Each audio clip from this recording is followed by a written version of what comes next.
Tarzan's Quest, Edgar Rice Burroughs, Chapter 1. The Princess Burroughs. My dear Jane, you know everyone. Not quite, Hazel, but one sees everyone in the Savoy. Who is that woman at the second table to our right? The one who spoke so cordially. There is something very familiar about her. I'm sure I've seen her before. You probably have. Don't you remember Kitty Krause? Oh, yes, now I recall her. But she went with an older crowd. Yes, she's a full generation ahead of us. But Kitty'd like to forget that and have everyone else forget it. Let's see, she married Peters, the Cotton King. Didn't she? Yes, and when he died he left her so many millions she didn't have enough fingers to count 'em on, so the poor woman will never know how rich she is. Is that her son with her? Son, my dear. That's her new husband. Husband? Why, she's old enough to. Yes, of course, but you see he's a prince, and Kitty always was ambitious. Yes, I recall now, something of a climber, but she climbed pretty high, even in aristocratic old Baltimore, with those Peters millions. But she's an awfully good soul, Hazel. I'm really very fond of her. There isn't anything she wouldn't do for a friend, and underneath that one silly complex of hers is a heart of gold, and kind to her mother. If anyone ever says I'm good-hearted, I'll SSH, Hazel. She's coming over. The older woman, followed by her husband, swooped down upon them. My darling Jane, she cried, I'm so glad to see you, and I'm glad to see you, Kitty. You remember Hazel Strong, don't you? Oh, not the Strongs of Baltimore. Oh, my dear.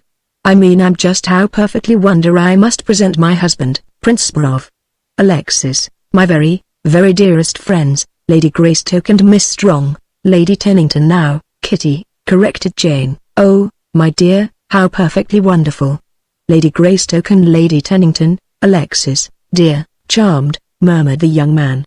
His lips smiled, but the murky light in his deep eyes was appraising, questioning, as they brooded upon the lovely face of Jane. Lady Greystoke, won't you join us? Invited the latter. Please sit down. You know it's been ages, Kitty, since we had a good visit. Oh, how perfectly I'd love to. I mean, it seems. Thank you, Alexis dear. Now you sit over there. Why, Kitty, it must be a year since I have heard anything of you, except what I have read in the newspapers, said Jane. At that, you might be very well informed as to our goings and comings, remarked Burroughs, a little ironically. Yes, indeed. I mean, we have a whole book filled with newspaper clippings. Some of them were horrid. But you kept them all, remarked the prince. Oh, well, cried Princess Burroughs, I mean, I suppose one must pay for fame and position, but these newspaper people can be so terribly horrid. But what have you been doing? Inquired Jane. Have you been back home again? I'm sure you haven't been in London for a year. No, we spent the whole year on the continent. We had a perfectly wonderful time.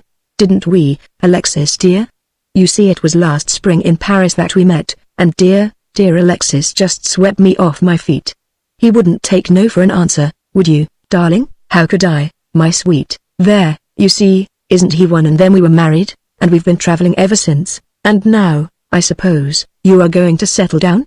Asked Jane. Oh, my dear, no. You never could guess what we're planning on now. We are going to Africa. Africa. How interesting, commented Hazel. Africa. What memories it conjures. You have been to Africa, Lady Tennington?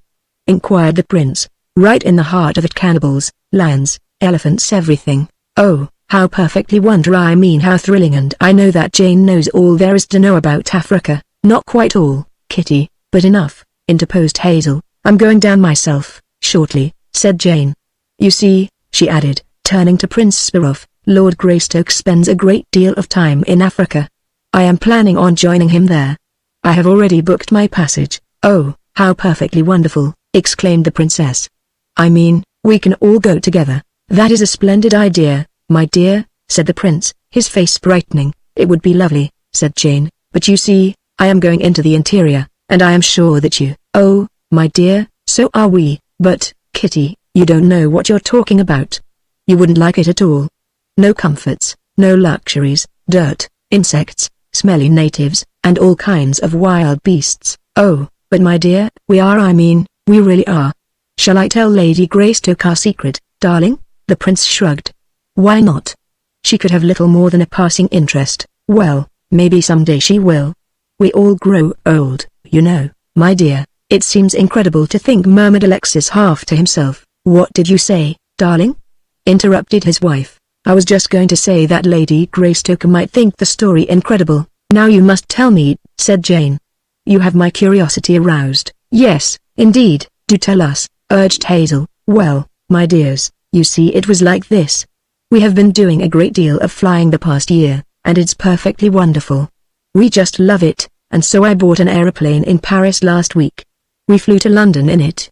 But what I was going to tell you is about our pilot. He is an American, and he has had the most amazing experiences. I think he is what you call a rackster in America, said Alexis. You mean a gangster, my dear, corrected the princess. Or a racketeer, suggested Hazel. Whatever he is, I do not like him, said Alexis. But, my dear, you have to admit that he is a good pilot. I mean that he is perfectly wonderful, and he has been to Africa and had the most frightful experiences. The last time he was there, he got track of a witch doctor who possesses the secret of an amazing formula for renewing youth and inducing longevity. He met a man who knows where the old fellow lives way in the interior, but neither of them had money enough to organize an expedition to go in search of him. He says that this will make people as young as they wish to be and keep them that way forever. Oh, isn't it wonderful? I think the fellow is a scoundrel, said Alexis. He has induced my wife to finance this expedition, and when he gets us down there in the interior, he will probably slit our throats and steal our jewelry. Oh, my darling, I am sure you are quite wrong. Brown is the last word in loyalty. He may be all of that, but still I don't see why you want to drag me to Africa. The bugs, the dirt, and I do not like lions. Jane laughed. Really, you might spend a year in Africa without seeing a lion, and you will get used to the bugs and the dirt. Prince Burroughs grimaced. I prefer the Savoy, he said. You will go with us, dear, won't you? Insisted Kitty. Well, hesitated Jane, I really don't know. In the first place, I don't know where you are going. We are going to fly direct to Nairobi and outfit there, and, my dear, to get any place in Africa, you have to go to Nairobi first. Jane smiled. Well, it happens that that is where I intend going anyway. Lord Greystoke is to meet me there, then it's all settled. Oh, isn't it wonderful? You almost make me want to go, said Hazel. Well, my dear, we would be delighted to have you, exclaimed Princess Sparov. You see, I have a 6-passenger cabin plane. There are 4 of us, and the pilot and my maid will make 6. How about my man? Asked the prince. Oh, my dear, you won't need a man in Africa.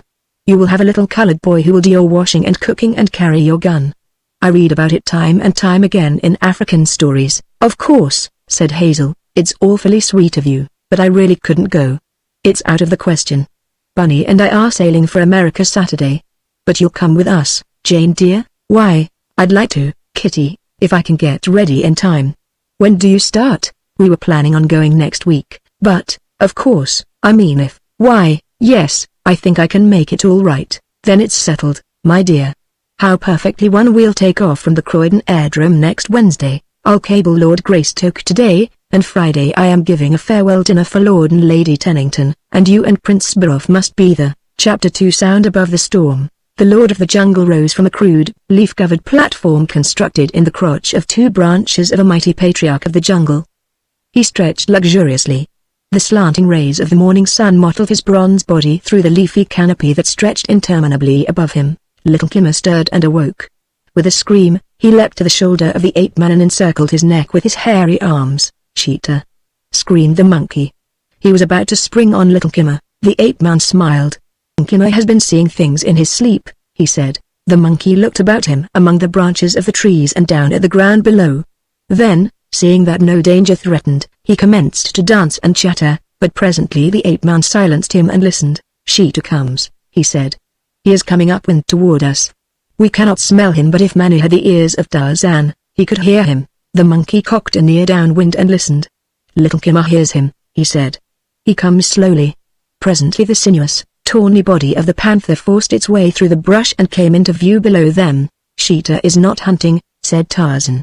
He was fed and he is not hungry. And thus reassured, Kimmer commenced to hurl invectives at the savage beast below them. The great cat paused and looked up, and when he saw Tarzan and Kimmer he bared his fangs in an angry snarl. But he started on again, for he had no business with them. Feeling secure in the protection of Tarzan, Little Kimmer waxed belligerent, as he always did under similar circumstances when the possibility of danger seemed remote. He hurled at his hereditary enemy every jungle epithet that he could put his tongue to. but as these seemed to make no impression upon Sheeta, he leapt from Tarzan's shoulder to a trailing vine that bore a soft, smelling fruit, and gathering one of these he hurled it at the panther. By accident, his aim proved true, and the missile struck Sheeta on the back of the head. With an angry snarl, the beast wheeled about and started toward the tree that harbored his annoyer. Screaming with terror, little Kimmer fled upwards to the safety of the smaller branches that would not bear the weight of the great cat. The ape-man grinned up after the fleeing monkey and then glanced down at the angry panther. A low, growling Krieger rumbled from his throat, and the other beast below returned an answering growl. Then it turned and slunk away into the jungle, rumbling in its throat. The ape-man was returning leisurely from an excursion into the remote district of the great forest, far from his own haunts. He had heard strange rumors, and he had gone to investigate them. From deep in the interior, on the borders of a trackless waste that few men had entered and from which some had never returned alive, had come a strange and mysterious story since so long before the memory of living man that the facts had become interwoven with the legends and the folklore of the tribes inhabiting this borderland to such an extent that they had come to be accepted as something inevitable and inescapable. But recently the disappearance of young girls had increased to an alarming extent and had occurred in tribes far removed from the mysterious country. But when Tarzan investigated and sought to solve the mystery, he was balked by the fear and superstition of the natives. So fearful were they of the malign, mysterious power that snatched their young girls from them, that they would give Tarzan no information or assist him in any way to aid them, and so, disgusted, he had left them to their fate. After all, why should the ape-man concern himself? Life to the jungle bred is a commodity of little value. It is given and taken casually as a matter of course. One loves or kills as naturally as one sleeps or dreams. Yet the mystery of the thing intrigued him. Young girls, always between the ages of 14 and 20, vanished as in thin air. No trace of them ever was seen again. Their fate remained an unsolved mystery. But by now Tarzan had relegated the matter to the background of his thoughts, for his active mind could not long concern itself with a problem that did not closely concern him and which at any event seemed impossible of solution. He swung easily through the trees, his alert senses conscious of all that transpired within their range. Since Sheeta had passed upwind, he had known by the decreasing volume of the great cat's spoor that the distance between them was constantly increasing, proof that Sheeta was not stalking him. From far away, muted by the distance, sounded the roar of Numa, the lion, and deeper in the forest Tantor, the elephant, trumpeted. The morning air, the sounds and smells of his beloved jungle, filled the ape-man with exhilaration. Had he been the creature of another environment, he might have whistled or sung or whooped aloud like a cowboy in sheer exuberance of spirit, but the jungle-bred are not thus. They veil their emotions, and they move noiselessly always, for thus do they extend the span of their precarious lives, scampering sometimes at his side, sometimes far above him. Little Kimmer traveled many times the distance of his master, wasting much energy, as, safe in the protection of his benefactor, he insulted all living things that came his way. But presently he saw his master stop and sniff the air and listen, and then little Kimmer dropped silently to a great bronzed shoulder. "Men," said Tarzan. The little monkey sniffed the air. "Kimmer smells nothing," he said. "Neither does Tarzan," replied the ape-man, "but he hears them." "What is wrong with the ears of little Kimmer? Are they growing old?" "Kimmer hears them." "Tarmangani?" he asked. "No," replied Tarzan. "Tarmangani make different sounds, the squeaking of leather, the rattle of too much equipment. These are Gamangani, they move softly." "We shall kill them," said Kimmer. The ape-man smiled. "It is well for the peace of the jungle that you have not the strength of Bolgani, the gorilla, but perhaps if you had, you would not be so bloodthirsty." "Ugh! Bolgani," sneered Kimmer, contemptuously. "He hides in the thickets and runs away at the first sound that he hears." The ape-man changed his direction to the right and made a great circle through the trees until presently he reached a point where Ushur, the wind, could carry the scent spoor of the strangers to him. "Gamangani," he said. "Many Gamangani," exclaimed Kimmer, excitedly. "They are as the leaves upon the trees. Let us go away. They will kill little Kimmer and eat him." "There are not so many," replied Tarzan, "no more than the fingers upon my two hands. A hunting party, perhaps. We will go closer." Moving up on the blacks from behind, the ape-man rapidly closed up the distance between them. The scent spoor grew stronger in his nostrils. "They are friends," he said. "They are Waziri." The two jungle creatures moved on in silence then, until they overhauled a file of black warriors who moved silently along the jungle trail. Then Tarzan spoke to them in their own tongue. "Muviro," he said, "what brings my children so far from their own country?" The blacks halted and wheeled about, gazing up into the trees from which the voice had seemed to come. They saw nothing, but they knew the voice. "Oh, Bwana, it is well that you have come," said Mufiro. "Your children need you." Tarzan dropped to the trail among them. "Has harm befallen any of my people?" he asked, as the blacks clustered about him. "Buira, my daughter, has disappeared," said Mufiro. "She went alone toward the river, and that is the last that was ever seen of her." "Perhaps Jimla, the crocodile," Tarzan commenced to suggest. "No, it was not Jimla. There were other women at the river. Buira never reached the river. We have heard stories, Bwana, that fill us with terror for our girls. There is evil, there is mystery in it, Bwana. We have heard of the Kaviru. Perhaps it is they, we go to search for them. Their country lies far away," said Tarzan. "I have just come from a place that is supposed to be near it, but the people there are all cowards. They were afraid to tell me where I might find the Kaviru, even though their girls have been stolen by these people for so long that no man can remember when it began." "Muvira will find them," said the black, doggedly. "Buira was a good daughter. She was not as other girls. I will find those who stole her, and kill them, and Tarzan of the Apes will help you," said the ape man. "Have you found the trail of the thieves?" "There is no trail," replied Mufiro. "That is why we know it was the Kaviru. They leave no trail. Many of us think that they are demons," said another warrior. "Men or demons, I shall find them and kill them," replied Mufiro. "From all that I could learn," said Tarzan, "these Bukana live nearest to the Kaviru. They have lost the most girls. That is the reason it is thought that they live nearest to the Kaviru, but they would not help me. They were afraid. However, we will go first to the growls of the Bukana. I can travel faster, so I will go ahead. In 4 marches, perhaps 3 if nothing detains you, you should be there. In the meantime, it may be that Tarzan will have learned more. Now that the big Bwana is with me, my mind is happy again," said Muviro, "for I know that Buira will be found and returned to me, and that those who took her will be punished." Tarzan glanced up at the skies and sniffed the air. "A bad storm is coming, Muviro," he said. "It is coming from where Kudu, the sun, beds down at night. You will have to trek directly into it, and it will hold you back. But it will not stop us, Bwana." "No," replied Tarzan. "It takes more than usual, the wind, and Ara, the lightning, to stop the wizardry. Already Ushur is drawing his veil of clouds across the face of Kudu, hiding him from M's people." Torn and ragged clouds scudded across the sky, and in the distance, far to the west, thunder reverberated. The ape-man remained with his head thrown back, watching the impressive spectacle of the gathering storm. "It will be a bad storm," he said, musingly. "See how frightened the clouds are. Like a great herd of buffaloes, they stampede in terror, fearful of the roars of the thunder god that pursues them." The wind now was whipping the topmost branches of the trees. The thunder grew nearer and increased in violence. As the clouds sank thicker across the sky, gloomy darkness settled upon the jungle. Lightning flashed. Thunder crashed terrifically, and then the rain fell. It came in solid sheets, bending the trees beneath its weight, and overall Ushur screamed like a lost soul.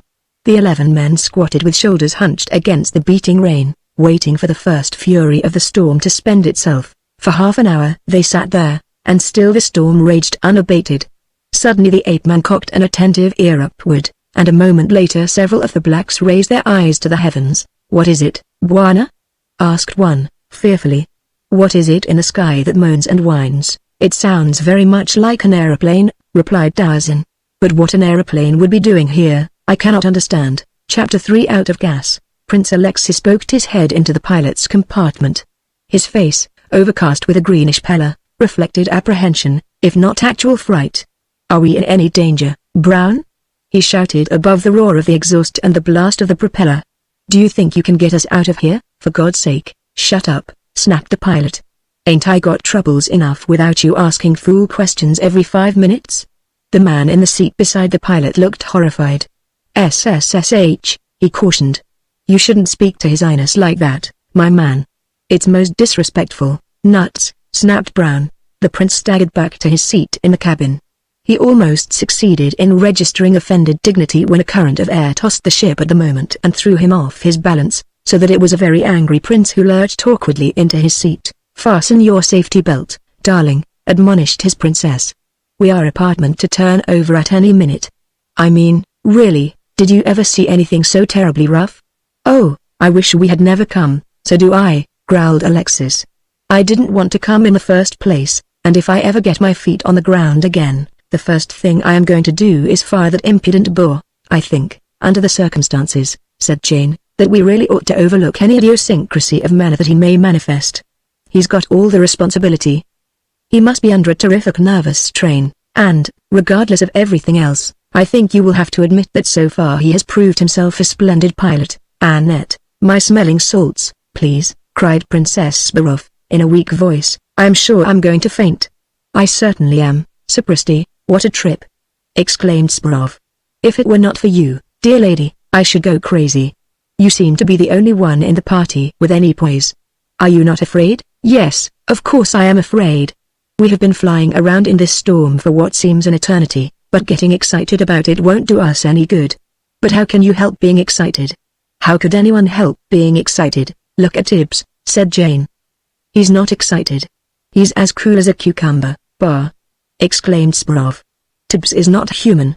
I do not like these English valleys. No heart, no feeling, really, my dear, expostulated the princess. I think he is perfect, a regular gentleman's gentleman. A vivid flash of lightning shot the dark clouds that enveloped them. Thunder roared and crashed. The ship lurched drunkenly onto one wing and nosed suddenly down. Annette screamed, the Princess Burroughs swooned. The plane spun once before Brown could pull her out of it. He righted her with an effort. "Whu," he exclaimed. "My word," said Tibbs. Princess Burroughs was slumped in her chair.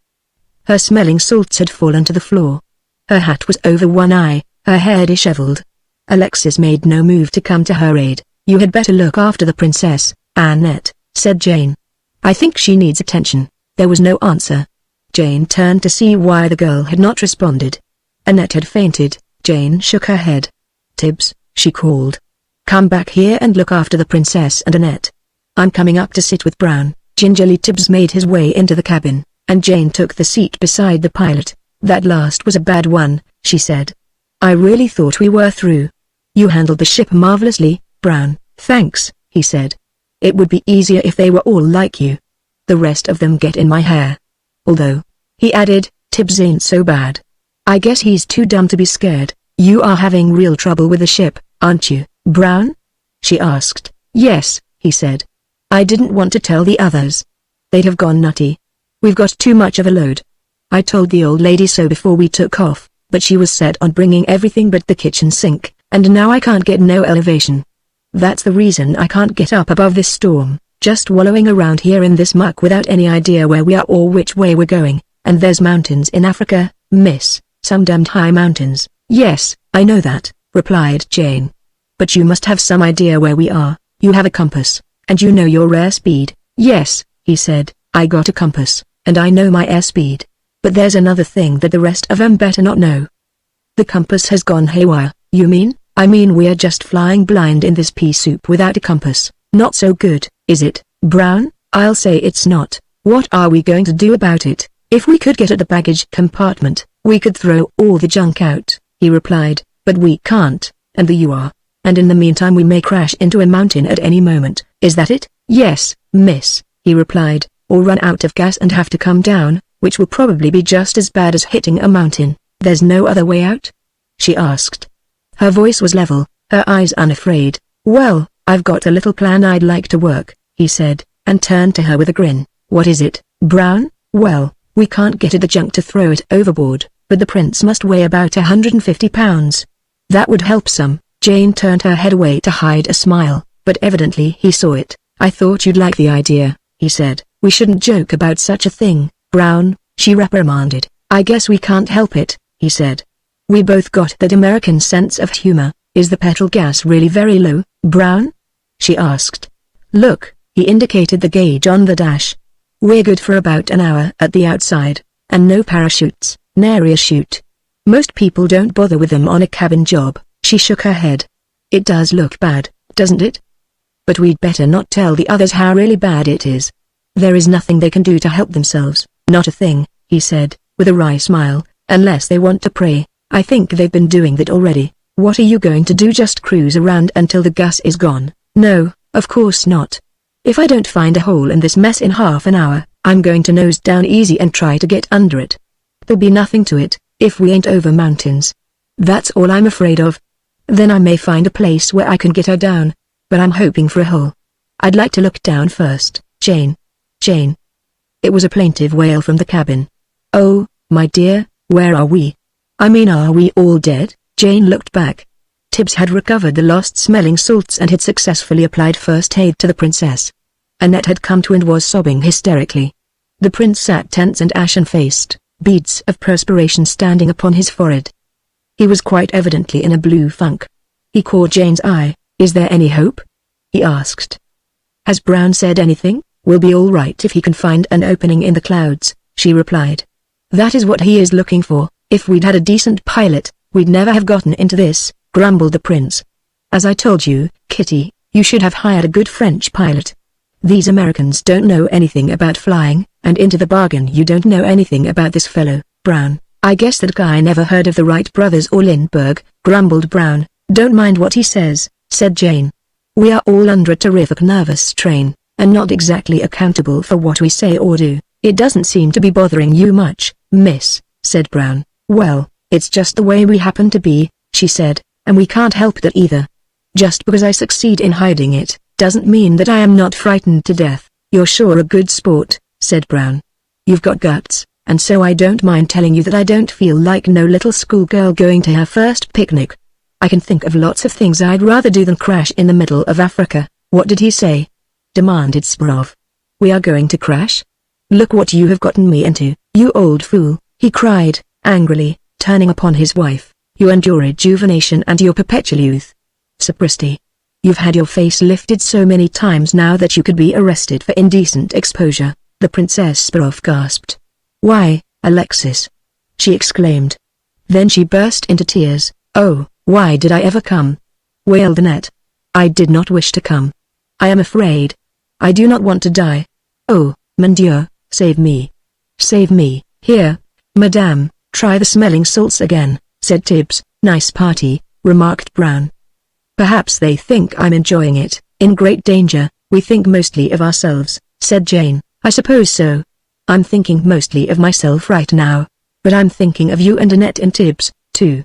You're worth saving. As far as the other two are concerned, I'd like to chuck em overboard, but I think I read somewhere that there was a law against that. Yes, I believe there is, smiled Jane. But, really, Brown, do you know I have an idea that you are going to get us out of this all right? That's the first encouragement I've had, he replied. And I'm sure going to try to get us out of this. It all depends upon what's underneath this mess. If there's any ceiling at all, we'll have a chance, and that's what I'm hoping for. I'm praying for it. I'm going to start down now, miss. I'll just ease her down slowly, at 150 miles an hour. Well, we won't lose elevation that fast. The ship struck a down current and dropped 100 feet, careening wildly.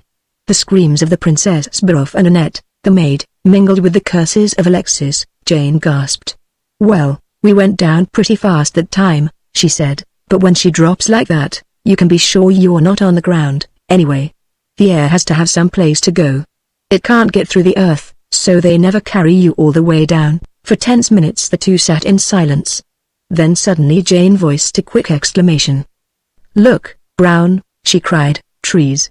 We're below it. Yes, he said, and with 500 feet to spare but, she looked at him questioningly. We're not much better off, are we? How much gas have you left? Oh, maybe 15 or 20 minutes, and I don't need to tell you well, it doesn't look so hot. Nothing but forest, she said. There's not a place to land anywhere. We may find an opening, and believe me it won't have to be a Croydon either, and if you don't find an opening, he shrugged. We'll just have to set down in the treetops, he said. The chances are pretty fair that we won't all be killed, miss. He turned and looked back in the cabin. Tibbs, get into a seat and fasten your safety belt. Put your wraps and pillows in front of your faces. I am going to make a forced landing in a few minutes. I will tell you when. If you pad your faces, you may not get hurt at all. Nobody made any reply. The princess moaned, and Annette sobbed. There's a terrific wind, isn't there? Said Jane. Look at those treetops bend. Yes, he said, and in a way that may help us. The wind will cut down our ground speed a lot, and if I can hook the tail skid into those trees, we may land on them easy like and hang there. You know those treetops may be a couple of 100 feet from the ground, or even more. Yes, he said, I suppose they may, but I don't think we'll go through them. They look too dense. And if I set her down easy, the wings and fuselage will catch and hold her. I think we've got a chance." The ship skimmed on a few hundred feet above the swaying forest top for several minutes. There was no sign of a clearing, no break in those wildly tossing waves of green. "We're out of gas now, miss," said Brown, and mechanically he cut the switch. Then he turned back once more to the cabin. "Hold everything," he said, "I'm going to bring her down." Chapter 4 In the Kralovutalo. The ship settled toward the madly tossing sea of green foliage below. Blinding rain drove in sheets against the windows of the cabin. Vivid lightning shot the gloom beneath the dark, glowering clouds. Thunder crashed. Straight into the teeth of the gale, Brown nosed down.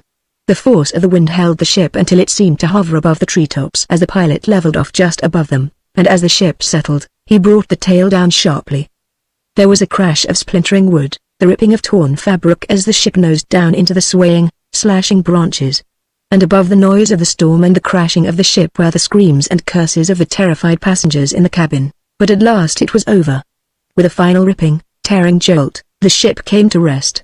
Then, for a tense and terrible moment, silence. Brown turned to the girl at his side. "Are you hurt, miss?" he asked. "I don't think so," she said, "just dazed." "It was terrible, wasn't it?" He turned then and glanced back into the cabin. The 4 passengers were hanging in their safety belts in various stages of collapse. "All right back there?" he demanded. "How about you, Annette?" There was a note of greater concern in Brown's voice. "Oh, mon Dieu," moaned the French girl. "I am already dead," the Princess Sparrow groaned. "Oh, how horrible. Why doesn't someone do something for me? Why doesn't someone help me? Annette. Alexis. Where are you? I am dying. Where are my smelling salts? It would serve you right," growled Alexis, "dragging me off on a crazy adventure like this. It's a wonder we weren't all killed. If we'd had a French pilot, this would never have happened." "Don't be so stupid," snapped Jane. Brown handled the ship magnificently. Alexis turned upon Tibbs. "Why don't you do something, you idiot? You English and Americans are all alike stupid, dumb. I wanted a French valet in the first place." "Yes, sir," said Tibbs. "I am very sorry that you didn't get one, sir." "Well, shut up and do something." "What shall I do, sir?" "Sapristi. How should I know?" "But do something." "I am sorry, sir, but I am not a mountain goat nor a monkey. If I unfasten this seat belt, I shall simply land on your head, sir." "Wait a minute," called Jane. "I'll see what can be done." And she unfastened her belt and climbed up into the cabin. The ship had come to rest at an angle of about 45 degrees with the nose down. But Jane easily made her way into the cabin, and Brown followed close behind her.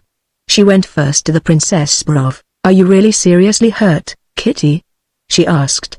"I am torn in two. I know that all my ribs are broken." "You got us into this, Brown," snapped Alexis. "Now get us out of it." "Listen," said the American, "you may be better off in than out, for when we get on the ground I ain't pilot no more. I ain't responsible then, and I won't be taking any of your lip." "Did you hear that, Kitty?" demanded Alexis. "Would you sit there and let a servant talk to me like that?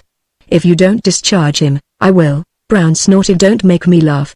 You didn't hire me, you little runt, and you ain't going to fire me." "Don't be impudent, my man," cried Alexis, his voice trembling. "You forget who I am." "No, I don't forget who you are. You ain't nothing. In the country you come from, half the cab drivers are princes." Come, snapped Jane. "Stop bickering. We must find out if anyone is really injured."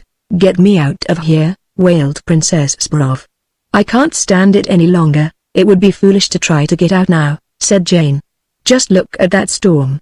We shall be safer and much more comfortable here in the ship while the storm lasts." "Oh, we'll never get down from here. We are way up in the tops of the trees," wailed Annette. "Don't worry none, sister," said Brown, reassuringly. "We'll find a way to get down from here when the storm lets up. The ship's lodged tight, she won't fall no farther, so we might as well sit tight like Lady Greystoke says and wait for it to quit raining and blowing." Tibbs strained his eyes upwards through the window at his side. "It doesn't seem to be clearing any, if I may say so," he remarked. "These equatorial storms oftentimes end as suddenly as they commence," said Jane. "It may be all over, and the sun out, within half an hour. I've seen it happen 100 times." "Oh, it won't ever stop raining." "I know it won't," wailed the princess, "and I don't see how we are ever going to get down from here if it does." This is terrible. I mean, I wish I'd never come. Crying about it now, Kitty, won't do any good, said Jane. The thing to do is try to make ourselves comfortable and then make the best of it until the storm lets up and we can get down. Here, Brown, get a couple of those seat cushions and put them down here on the floor in front of the princess chair. Then we'll unfasten her seat belt and she can turn around and sit on the floor with her back against the pilot's compartment. Let me help, my lady, said Tibbs, as he unfastened his belt and slid forward. The rest of you had better do the same thing, said Brown. Unfasten your belts and sit on the floor with your backs against the seat in front of you. With some difficulty and much sobbing on her part, the Princess Sparrow was finally arranged in a more comfortable position, and the others, following Brown's suggestion, disposed themselves as best they could for the wait, long or short, until the storm should subside. Tarzan and there was Eerie hunched in what meager protection they could find until the storm should abate, for, in its fury, it was a force against which it were foolish for man to pit himself unless the need were great. For a while Tarzan had heard the roar of the ship's motor, even above the storm. It had been evident to him that the ship was circling. And then gradually the sound had diminished and quickly faded into nothingness. Bwana, said Muvero, were the men up there above the storm? Yes, at least one, replied the ape-man, above it or in it. In either event, I should not care to be in his place. The forest stretches many marches in all directions. If he were looking for a place to land, I do not know where he would find it. It is well to be on the ground, said Mufiro. I do not think that the gods intended that men should fly like birds. If they had, they would have given them wings. Little Kimmer cuddled close to his master. He was drenched and cold and miserable. The world looked very black to Kimmer, and there was no future. He was quite sure that it would always be dark, but he was not resigned to his fate. He was merely too crushed and unhappy to complain. But presently it commenced to get lighter. The wind passed on with a last, dismal wail. The sun burst forth, and the crushed jungle arose once more to its full life. The ape-man arose and shook himself, like a great lion. I shall start now for Yukina, he said, and talk with the Bukana. This time, perhaps, they will tell me where the Kavaru dwell. There are ways of making them talk, said Mufiro. Yes, said Tarzan, there are ways, and we will follow on to Yukina, said Mufiro. If you do not find me there, you will know that I am searching for the Kavaru and Buera. If I need you, I will send Kimmer back to guide you to me. Without further words, without useless goodbyes and godspeeds, Tarzan swung into the dripping trees and disappeared toward the west. Strange stories had come from the Bukana, and filtered by word of mouth through 100 tribes to Uzairi, the land of the Waziri. They were tales of the Kavaru, tales of a savage, mysterious people, whom no man saw, or seeing, lived to tell. They were demons with horns and tails. Or again, they were a race of men without heads. But the most common report was that they were a race of savage whites, who had reverted to barbarism and went naked in their hidden fastness. One story had it that they were all women, and another that they were all men. But Tarzan knew the distortion that was the fruit of many tongues, and gave little heed to things he heard. Only the things that he had seen with his own eyes was he sure of. He knew that many tribes stole women, but oftentimes these women were seen again. Yet the women that the Kavaru stole were not. And so he was willing to admit that there was some tribe dwelling in a remote fastness that specialized in the stealing of young girls. But many of the other stories he heard, he did not believe. For instance, there was the fable of the longevity and perpetual youth of the Kavaru. That, Tarzan did not believe, although he knew that there were many strange and unbelievable happenings in the depths of the Dark Continent. It was a long trek, even for Tarzan, back to the country of the Bukana. The forest was soggy and dripping, the jungle steamed. But of such things and their attendant discomfort, the ape-man took small note. From birth he had become inured to discomfort, for the jungle is not a comfortable place. Cold, heat, danger were as natural to him as warmth and comfort and safety are to you. As you take the one, he took the other, as a matter of course. Even in infancy, he had never whined because he was uncomfortable, nor did he ever complain. If he could better conditions, he did so. If he could not, he ignored them. Just before dark, Tarzan made a kill, and the fresh meat warmed him and gave him new life. But that night he slept cold and uncomfortable in the dank and soggy forest. Before dawn he was astir again, eating once more of his kill. Then he swung off swiftly upon his journey, until the good red blood flowed hot through his veins, bringing warmth and a sense of well-being. But Kimmer was miserable. He had wanted to go home, and now he was going back into a strange country that he did not like. He scolded and fretted a great deal, But when the sun came out and warmed him, he felt better, and then he scampered through the trees, looking for whom he might insult. On the morning of the third day, Tarzan came to the kraal of Udalo, chief of the Bucana. The sight of the tall, bronzed white, with the little monkey perched upon his shoulder, striding through the gate into the village, brought a horde of blacks jabbering and chattering about him. He was no stranger to them, for he had been there a short time before, and so they were not afraid of him. They were a little awed, however, for tales of the mighty ape-man had reached them even over the great distance that separated Bucana from the land of the Waziri. Paying no more attention to them than he would have to a herd of wildebeest, Tarzan strode straight to the hut of Udalo, the chief, where he found the old man squatting beneath the shade of a tree, talking with some of the elders of the tribe. Udalo had been watching the approach of the ape-man along the village street. He did not seem overly pleased to see him. "We thought the big iguana had gone away, and that he would not return," said the chief, "but now he is back." "Why, he has come to make talk with Udalo." "He has made talk with Udalo before. Udalo has told him all that he knows. This time Udalo is going to tell him more. He is going to tell him where lies the country of the Kavaru." The old man fidgeted. "Udalo does not know. Udalo does not talk true words. He has lived here all his life. The young girls of his tribe have been stolen by the Kavaru. Everyone knows that. Udalo is not such a fool that he does not know where these young girls are taken. He is afraid of what the Kavaru will do to him, if he leads people to their kraal. But he need not be afraid. The Kavaru need not know how Tarzan finds them." "Why do you want to go to the kraal of the Kavaru?" "They are bad people, I will tell you," said Tarzan. "Buira, the daughter of Muviro, the hereditary chief of the Waziri, has disappeared. Muviro thinks that the Kavaru took her. That is why Tarzan, who is war chief of the Waziri, must find the kraal of the Kavaru." "I do not know where it is," insisted Udalo, sullenly. As they talked, warriors had been approaching from all parts of the village. Until now Tarzan and the chief had been surrounded by scowling, silent spearmen. Udalo appeared ill at ease, his eyes shifted restlessly. The whole atmosphere seemed surcharged with suspicion and danger. Even little Kimmer sensed it. He trembled as he clung tightly to Tarzan. "What is the meaning of this, Udalo?" demanded the ape-man, indicating the surrounding warriors, with a nod. "I came in peace, to talk to you as a brother." Udalo cleared his throat nervously. "Since you were here and went away, there has been much talk." Our people remembered the stories they had heard about the Kavaru. "It is said that they are white men who go naked, even as you. We do not know anything about you. You are a stranger. Many of my people think that you are a Kavaru, that you have come to spy upon us and select young girls to steal from us." "That is foolish talk, Udalo," said Tarzan. "My people do not think it is foolish talk," growled the chief. "You have come to the kraal of Udalo once too often." He rose slowly to his feet. "You shall not steal any more of our young girls." And with that, he slapped his palms sharply together, and instantly the surrounding warriors leapt upon the ape-man. Chapter 5 The lion is coming. "I can't stand it any longer," said the princess. "I mean, this cramped position is killing me, and it is cold in here. I'm nearly frozen. What right have you got to whine?" growled Alexis. "You got us into this, you and your aviator." He spat the last word out contemptuously. "Listen, Prince," said Jane, "you and the rest of us can thank Brown's cool head and efficiency for the fact that we are alive and uninjured. It is little short of a miracle that none of us is hurt. I'll venture to say that there's not one pilot in 1,000 who could set this ship down as he did." "I beg your pardon," said Tibbs, "if I may say so, it has stopped raining, and there's the sun," cried Annette, excitedly. Making her way to the door, Jane opened it and looked down.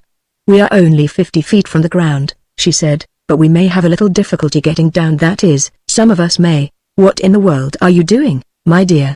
demanded the princess, as Jane commenced to take off her shoes and stockings. "I am going to have a look around. I want to see if I can get at the baggage compartment. We are going to need some of the stuff in there. I'm afraid we are going to find it mighty uncomfortable on the ground. It may be cold in here, but it will be cold and wet both. Down there, we might make a fire." "Madame, if I might be so bold as to suggest it," offered Tibbs. "Everything is rather wet and soggy, but perhaps we can manage it. It's too bad we haven't gasoline left." "That would help a lot. There'll be some in the sump in the bottom of the tank," said Brown. "But why are you taking off your shoes and stockings?" asked the princess. "It's the only safe way to climb around in trees, Kitty." "But my dear, I mean, after all, you don't intend to climb around in that tree?" "Precisely, and that is what you will have to do, too, if you ever want to get down from here." "Oh, but my dear, I couldn't. I positively couldn't do it. We'll help you when the time comes, and see that you don't fall. And while I'm looking around, Brown, I wish you and Tibbs would remove all the safety belts and fasten them together into one long strap. It may be necessary to lower the princess to the ground, and a strap will come in handy in getting the luggage down safely. You better let me go out and look around, miss, said Brown. You might fall. Jane smiled. I am used to it, Brown, she said. You'd probably be in far more danger than I. And then she stepped out onto the crumpled wing and leapt lightly to a nearby branch. Great Scott, look out, miss, you'll fall, shouted Brown. Be careful, madame. You'll kill yourself. Tibbs almost showed emotion. My dear, I mean, come back, wailed the princess. Annette screamed and covered her eyes with her palms. My dear lady, come back. For my sake, come back, begged Alexis. But Jane paid no attention to them, as she took 2 short steps along the branch that brought her within reach of the baggage compartment. It was not locked, and she quickly opened the door. "Whu!" she exclaimed. What a mess. There's a broken branch rammed right up through here. It's a good thing for us it didn't come through the cabin. Is everything ruined? Asked Alexis. Oh, my no, some of the things must be damaged, but I imagine we can salvage nearly everything, and one of the first things I want to salvage is a pair of shorts. Skirts are bad enough at any time, but in a treetop they are a calamity. What luck. Here is my bag right in front. I won't be but a jiffy, and after I've changed I'll be able to accomplish something. She opened her bag and selected 2 or 3 garments. Then she swung lightly to a lower branch and disappeared from their view beneath the ship. Say, exclaimed Brown, admiringly. She's as much at home in the trees as a monkey. I never say anything like it. Alexis clambered to a point from which he could look out of the door. Brown and Tibbs were removing the safety belts and fastening them together. Alexis looked down and shuddered. It must be 100 feet to the ground, he said. I don't see how we are ever going to make it, and those branches are wet and slippery. Take off your shoes and stockings like she did, advised Brown. I'm no monkey. No, if I might venture to suggest it, sir, we could fasten the strap around you and lower you. It will hold 1,000 pounds, said Brown. It's tested for that. It'll sure hold you, but you'd better leave your title behind. That's the heaviest part of you. I've stood about enough of your impertinence, fellow, snapped Alexis. Another word like that from you and you'll what? Demanded Brown. You and who else? I wish you two would quit quarreling, said the princess. I mean, aren't things bad enough as they are without that? My dear, I do not quarrel with servants, said Alexis, haughtily. In the first place, said Brown, I ain't no servant, and in the second place, you'd better not quarrel if you know what's good for you. There's nothing I'd like better than an excuse to smack you on the beezer. If you ever dare lay hands on me, I'll— What? Fire me again? Exclaimed Brown. Now I'll just naturally have to paste you one to learn you your place, then maybe you'll remember that you ain't nothing but a worm, and that if you had a title a block long you'd still be a worm. Don't you dare strike me, cried the prince, shrinking back. What is the meaning of all this? Jane stepped lightly into the doorway of the cabin. I thought I told you two to stop quarreling. Now before we go any further, I want to tell you something. We're stranded here, the Lord only knows where. There may not be a white man within hundreds of miles. We shall have to depend solely upon our own resources. Quarreling and bickering among ourselves won't get us anywhere, it will just make our plight all the worse. One of us has got to take charge. It should be a man, and the only man here having any jungle experience, insofar as I know, or who is capable of commanding, is Brown. But there's too much friction between him and the prince, so Brown is out of the question. I will take full charge, said Alexis. The heck you will! Exclaimed Brown. My rank entitles me to the post, insisted Alexis. Horsefly, you said it, jibed Brown. Your rank all right. No, Alexis, you're out, too, said Jane. We've got to have someone whom all will obey. That just leaves Tibbs, then, said Brown. Tibbs will suit me all right. Oh, dear me, no, cried Tibbs. Really, if you'll permit me, I couldn't think of assuming so much authority. Well, you know, I haven't been accustomed to it, madame. He turned piteously to Jane. But you, madame, I am sure that we would all be extraordinarily proud to have you for our leader. That is what I was going to suggest, said Jane. I know the jungle better than any of you, and I am sure there isn't anyone else we could all agree on, but it's our expedition, objected Alexis. We paid for everything, we own the ship and all the supplies, I am the one who should command. Isn't that right? my dear?" He turned to his wife. "Oh, really, my dear, I mean, I don't know. Since you said those horrid things to me, I am crushed. My world has collapsed around my ears." "Well," said Brown, "there's no use chewing the fat any more about that. Lady Greystoke is boss from now on, and if there's anybody that don't like it, I'll attend to them."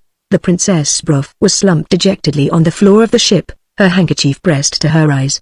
"It doesn't make any difference to me," she said. "I don't care what happens now. I don't care if I die, I hope I do." As she finished, she glanced up, presumably to note the effect of her words upon her listeners, and for the first time since Jane had returned to the ship she saw her. "Oh, my dear," she exclaimed, "what a cute outfit. I mean, it's perfectly ducky." "Thanks," said Jane, "I'm glad you like it, it's practical, at least." She was wearing shorts, and a leather jacket. Her legs and feet were bare. A figured red scarf, wrapped once around her head, confined her hair and served the purposes of a hat. "But, my dear, won't you freeze to death?" demanded the princess. "Well," laughed Jane, "I won't exactly freeze to death, but I shall probably be cold lots of times. One gets used to being either too hot or too cold in the jungle. Now I am going down to look around for a suitable camping place, and you'd all better pray that there's one close by. While I'm gone, Brown, you and Tibbs lower the luggage to the ground. Alexis, you go below and receive it. There's got to be someone there to unfasten the strap each time." "Let Annette do it," growled Alexis.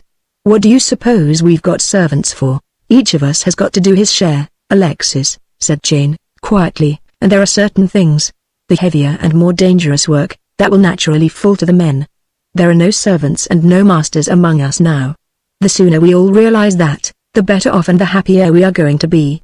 Alexis approached the door of the ship gingerly and looked down. "Let Brown go down," he said. "I'll help Tibbs lower the baggage to him." Then he glanced in the direction of the baggage compartment. "How could anyone get out there on that branch," he said, "and do anything? He'd fall and break his neck." "Ah, can the chatter and go on down, as Lady Greystoke told you to," said Brown. "Say the word, miss, and I'll truss him down." "No you won't, you don't dare touch me." "Then get on over the edge and start down." "I can't, I'd fall." "Put the strap around him, Brown," said Jane, "and you and Tibbs lower him to the ground. I'm going along now." And with that, she jumped lightly to a nearby branch and swung down through the leafy foliage toward the ground below. She breathed the odors of the steaming jungle with a keen delight. The restrictions of ordered society, the veneer of civilization, fell away, leaving her free, and she sensed this new freedom with a joy that she had not felt since she had left the jungle to return to London. Everything about her reminded her of Tarzan. She looked about her, listening intently. It seemed inevitable that at the next moment she would see a bronzed giant swing down through the foliage to clasp her in his arms, and then, with a sigh and a rueful smile, she shook her head, knowing full well that Tarzan was probably hundreds of miles away, ignorant both of her whereabouts and her plight. It was possible that he might not even yet have received her cable, telling him that she was flying to Nairobi. When he did receive it and she did not come, how would he know where to search for her? They had flown blind for so long that even Brown had no idea how far off their course they had been, nor even the approximate location of their landing place. It seemed quite hopeless that they should expect outside help.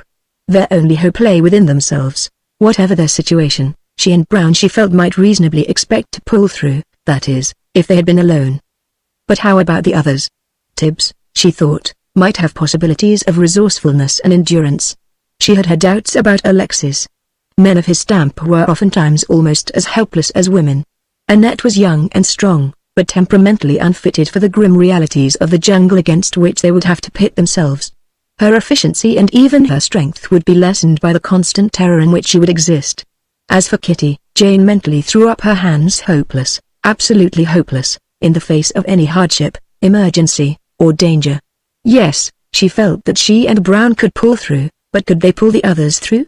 It went without saying that they would not desert them. Her mind partially occupied with these thoughts, she moved through the lower terrace of the jungle, for so thickly was the ground overgrown with underbrush that she had kept to the lower branches of the trees to make her progress easier. She did not go far in one direction, because she realized the difficulty of transporting their supplies for any great distance through the heavy undergrowth. Circling, she sought for an open space, however small, in which they might build a temporary camp, but the jungle appeared to become wilder and less penetrable. She had completed half the circle, and was on the side of the ship opposite that from which she had descended. when she came unexpectedly upon a game trail, immediately her spirits rose, for now they were assured of comparatively easy going and the certainty, almost, that eventually they would find natives.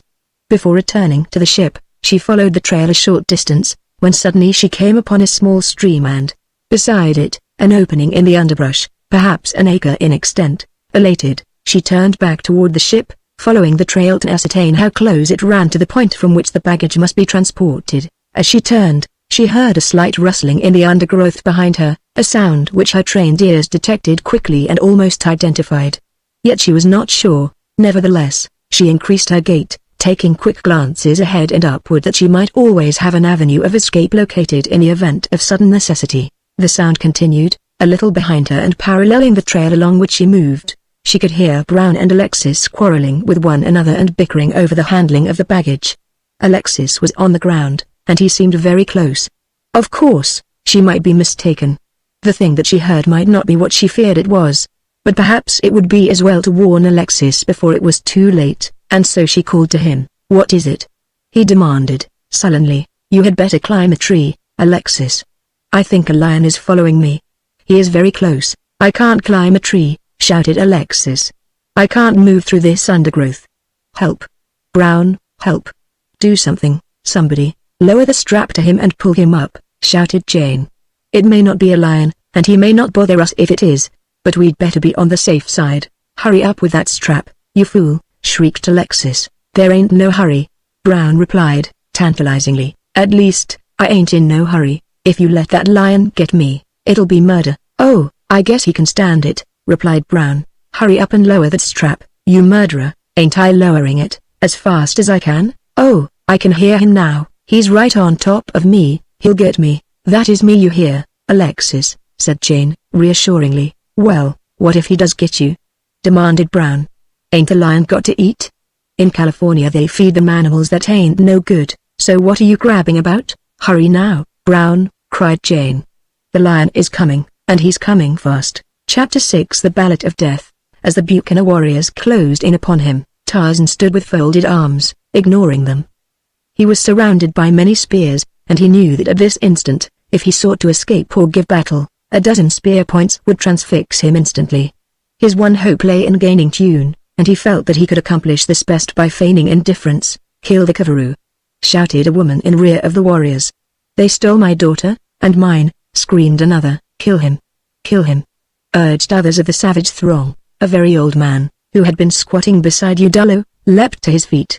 "No! No!" he screamed. "Do not kill him. If he be a Kavaroo, his people will come and punish us. They will kill many of us and take all of our girls." Instantly the blacks commenced arguing among themselves. Some insisted upon killing him, others wanted to take him prisoner, while others thought that he should be released to mollify the Kavaroo. As they jabbered, the spearmen in the front rank relaxed their vigilance. Some of them turned around and sought to expound their views to those behind them, and in this circumstance Tarzan thought he saw his chance to escape. With the speed of Ara, the lightning, and the strength of Gorgo, the buffalo, he leapt upon a nearby warrior and holding him as a shield in front of him, charged through the human ring that surrounded him, turning constantly so that no weapon could be directed against him without endangering the life of the black. So quickly had he acted that the blacks were taken entirely off their guard, and he had won almost to the clear, where he might have made a quick run for the village gate, when something struck him heavily on the back of the head. When he regained consciousness, he found himself in the dark interior of an evil-smelling hut, his wrists and ankles securely bound. With the return of consciousness came recollection of what had transpired, and the ape-man could not restrain a slow smile, for it was evident to him that the faction that had been afraid to kill him was more powerful than that which would have taken his life. Once again luck was with him, for the time being, therefore, he was safe, and so he was certain of escape, for he was so constituted that while life remained in him, he could not conceive a permanent captivity, nor could anything for long shake his confidence in his ability to extricate himself from any predicament that might overtake him, for was he not Tarzan of the Apes, Lord of the Jungle? Presently he commenced to test the bonds that secured his wrists and ankles. They were very strong and there were a great many strands, and soon he saw that it would be hopeless to attempt to liberate himself. There was nothing to do, therefore, but wait. Unlike an ordinary man, he did not waste time wondering what his fate would be. Instead, he composed himself as comfortably as he could and fell asleep, and while he slept, a council of warriors plotted in the council house with Udalo. the chief. It was they who were wondering what Tarzan's fate should be. The old man who had first warned them against killing their prisoner was still his staunchest defender. He was Giping-u, the witch doctor. He prophesied that dire calamity would befall them if they harmed this man who, he assured them, was a Kafiru. But there were others who spoke quite as insistently for death. If he is a Kafiru, said one of these, his people will come and punish us as soon as they find that we have attacked him and made him prisoner.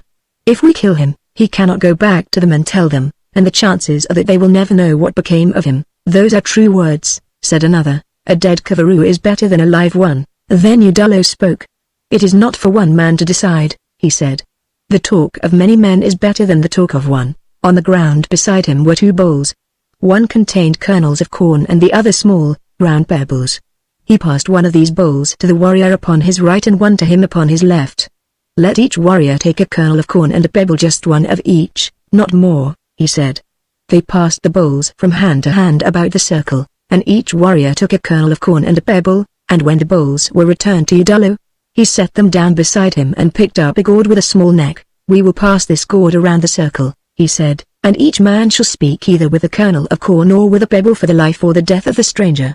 If you wish him to live, put a kernel of corn in the gourd. If you wish him to die, put a pebble. In silence, the gourd was passed around the grim circle as savage eyes followed it from the tents, painted faces of the warriors. The dropping of the fateful ballots into the hollow gourd sounded distinctly in every part of the large council house.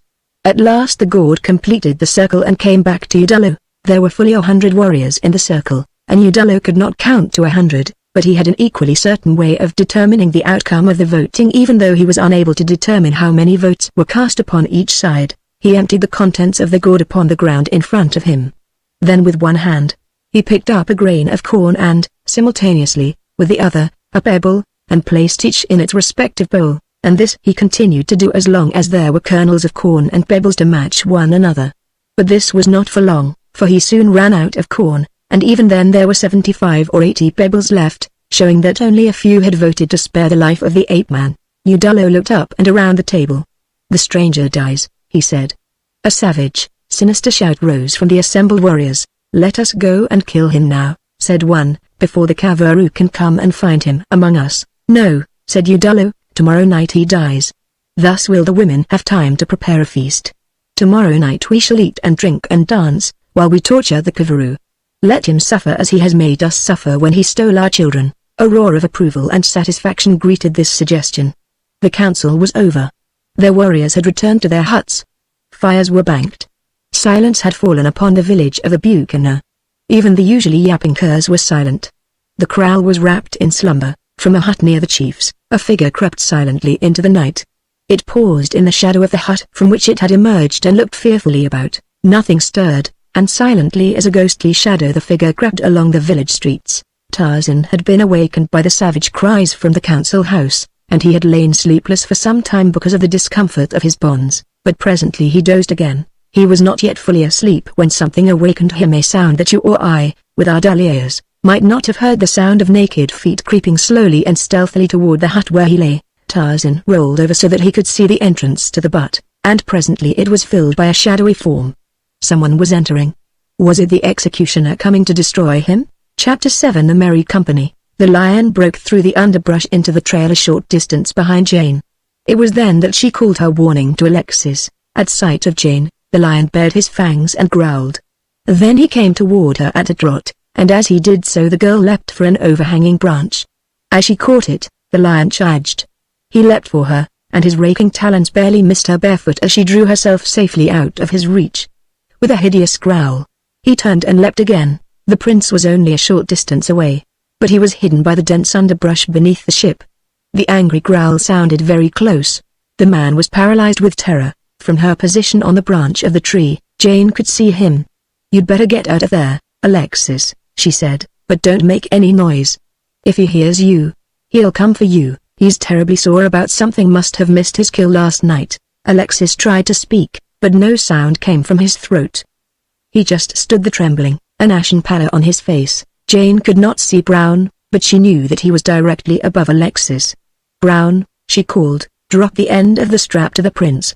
Fasten it around your body underneath your arms, Alexis, and Brown and Tibbs will pull you up." I'll try and keep Numa's attention riveted on me.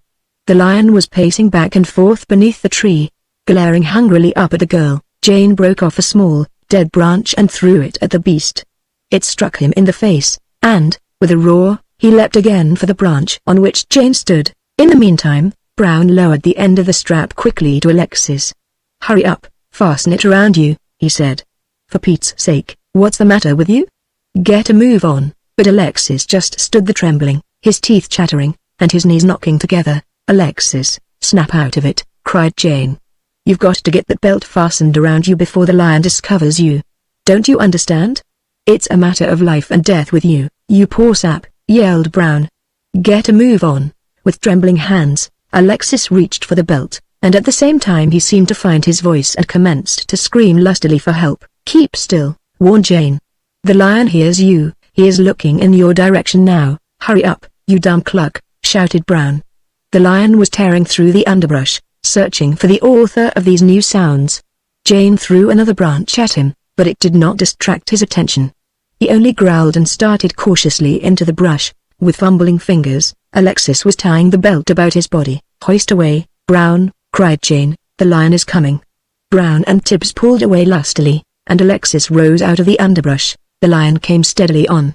At last he was directly beneath the terrified man. Alexis, looking down straight into the cruel eyes of the carnivore, voiced a scream of horror. Slowly, a few inches at a time, Brown and Tibbs were raising Alexis out of harm's way, but still he was perilously close to the great beast. Then the lion reared up to its full height and struck at him.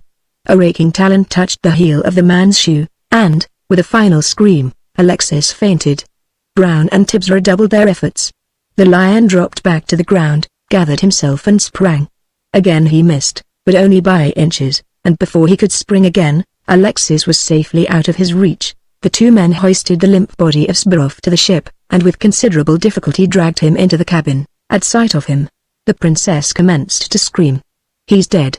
He's dead. Oh, my darling, and your kitty was so cross to her ally, for Pete's sake." "Shut up," snapped Brown. "My nerves are about shot, and anyway the sap isn't dead, he's just scared stiff." "Brown, how dare you speak to me like that?" cried the princess. "Oh, it's terrible, nobody knows what I'm suffering. I mean, no one understands me, everyone is against me, Lord," cried Brown, "a little more of this and we'll all be nuts." "Excuse me, madame, but he seems to be coming to," said Tibbs. "I think he'll be all right in a minute." "Ma'am, do something, Annette," cried the princess. "What are you sitting there for just like a bump on a log? I mean, where are the smelling salts? Get some water." "Oh, isn't it terrible? Oh, darling, Allie, speak to your kitty." Alexis opened his eyes and looked about him. Then he closed them and shuddered. "I thought he had me," he said, in a trembling whisper. "No such luck," said Brown. "It was a very close call, sir, if I may make so bold as to say so." "Sir," said Tibbs. Jane stepped into the cabin doorway. "All right?" she asked. "From the noise you were making, Kitty, I thought something dreadful had happened." "The Lord only knows what would happen if something really should happen," said Brown, disgustedly. "I'm getting fed up on all this screaming and belly aching. I never had no royalty in my hair before, but I sure got 'em now." Jane shook her head. "Be patient, Brown," she said. "Remember this is all new to them, and naturally anyway their nerves are on edge after all that we have passed through." "Well, ain't the rest of us got nerves, miss? Ain't we got a right to be upset, too? But you don't hear none of us bawling around like them. I suppose being royal gives 'em the right to be nuisances." "Never mind, now," said Jane, "you're getting as bad as the others, Brown. The thing that I am interested in just now is what we are going to do about that lion. He may hang around here for hours, and as long as he does, we're just blocked. He's in a nasty mood, and it won't be safe to go down there until we know that he has cleared out. The best thing for us to do is to kill him, as he may hang around this neighborhood waiting for a chance to get some of us. He's an old fellow, and because of that, he may be a man-eater. They get that way when they are too old to bag their regular prey." "A man-eater?" The Princess Sbrov shuddered. "How horrible. I mean, how terribly horrible." "I think we can get rid of him," said Jane. "You brought rifles, of course, Alexis?" "Oh, yes, indeed, 2 of them high-powered rifles. They'd stop an elephant." "Good," said Jane. "Where are they?" "They're in the baggage compartment, miss." "I'll get them," said Brown, "and bring some ammunition, too," said Jane. "Who's going down there to shoot the horrid thing?" demanded the princess. "I, of course," said Jane. "But, my dear," cried the princess, "I mean, you just couldn't." Brown returned with a rifle. "I couldn't find no ammunition, miss," he said. "Where is it packed, Sparrow? Eh, what?" demanded the prince. "The ammunition," snapped Brown. "Oh, ammunition? Yes, ammunition, you." The prince cleared his throat. "Well, you see, you mean you didn't bring any ammunition?" demanded Brown. "Well, of all there, never mind," said Jane. "If there's no ammunition, there's no ammunition, and grousing about it isn't going to get us any. If I may be permitted, I think I can be of assistance, my lady," said Tibbs, not without some show of pride. "How is that, Tibbs?" asked Jane. "I have a firearm in my bag, my lady. I will kill the beast." "That's fine, Tibbs," said Jane. "Please go and get it." As Tibbs was moving toward the doorway, he suddenly stopped. A flush slowly mantled his face. He appeared most uncomfortable. "What's the matter, Tibbs?" asked Jane. I had forgotten, my lady," he stammered, "but my bag has already been lowered down there with a bloomin' lion." Jane could not repress a laugh. "This is becoming a comedy of errors," she cried. "Rifles without ammunition, and our only firearm in possession of the enemy." "Oh, my dear, what are we going to do?" demanded the princess. "There's nothing to do until that brute goes away. It's almost too late now anyway to try to make camp. We'll simply have to make the best of it up here for the night." And so it was that a most unhappy and uncomfortable party shivered and grumbled through the long, dark night, a night made hideous by the roars of hunting lions and the shrill screams of stricken beasts. But at last day broke with that uncanny suddenness that is a phenomenon of equatorial regions. The moment that it was light enough, Jane was out reconnoitering. The lion was gone, and a survey of the surrounding country in the immediate vicinity of the ship, from the lower branches of the trees, revealed no sign of him or any other danger. "I think we can go down now and start making camp," she said, after she had returned to the ship. "Is most of the baggage down, Brown?" "All but a few pieces, miss," he replied. "Well, get it down as rapidly as possible, and then we'll cut an opening to the trail. It is only a few yards." "All right, miss," said Brown. "Come on, Your Majesty, we'll lower you down to unhook the stuff at the other end." "You won't lower me down," said Alexis. "I wouldn't go down there alone again for all the baggage in the world." Brown looked at the man with disgust that he made no effort to conceal. "All right," he said, "you stay up here and help Tibbs. I'll go down and unfasten the stuff when you lower it to me. If you think I'm going to balance out there on that limb and unload the baggage compartment, you're mistaken," said the prince. "It's absolutely out of the question. I get very dizzy in high places, and I should most certainly fall." "Well, what are you going to do?" demanded Brown. "Sit around here while the rest of us wait on you? That's what you servants were hired for," said Alexis. "Oh, yeah? Well, I'll go down below," said Jane. "Brown, you and Tibbs lower the stuff to me. Now let's get busy," and with that she turned and dropped down through the trees to the ground below. With a grunt of disgust, Brown climbed out on the limb that led to the baggage compartment, followed by Tibbs, and the two soon lowered away the remainder of the luggage. "Now lower your passengers," called Jane, after Brown had told her that there was no more baggage. "Alexis, you come first." "Come on, Your Majesty," said Brown. "You're going first." "I told you that I wouldn't go down there alone," said the prince. "Lower the others." "All right, Your Majesty, but if you don't go now, you'll either climb down yourself or stay here till hell freezes over, for all I care." "Come ahead, Annette, I guess you're the one to go first. And then we'll lower the old lady." "Brown, how dare you refer to me so disrespectfully?" It was the voice of the Princess Sparrow coming from the interior of the cabin. "There's nothing wrong with her ears," said Brown, with a grin. "I'm terribly afraid, Mr. Brown," said Annette. "You needn't be, little one," he replied. "We'll see that nothing happens to you. Come on, sit down in the doorway and I'll put this belt around you. You won't drop me?" "Not a chance, my dear. I might drop royalty, but not you." She flashed him a quick smile. "You are so very nice, Mr. Brown," she said. "You just finding that out? Well, come on, sister, climb out on this branch here. I'll help you. Steady now, sit down."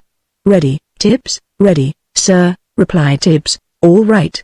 Now down you go." Annette clutched her rosary, closed her eyes, and started praying, but before she realized it she had touched the ground and Jane was helping to remove the belt from about her. "Now, princess," called Brown. "Oh, I can't move," cried the princess. "I'm paralyzed." I mean, I really am. Brown turned to Sparrow. Go in there, mister, and fork your old lady out, he snapped. We ain't got no time to fool around. Tell her if she don't come pronto, we'll leave you both up here, you unspeakable ruffian, sputtered the prince. Shut up, and go on and do what I tell you to, growled the pilot. Sparrow turned back to his wife and helped her to the door of the cabin, but one glance down was enough for her. She screamed and shrank back. Hurry up, hurry up, hurry up, said Brown. I can't. I mean, I just can't. Brown made his way to the cabin. He carried the end of a long strap with him.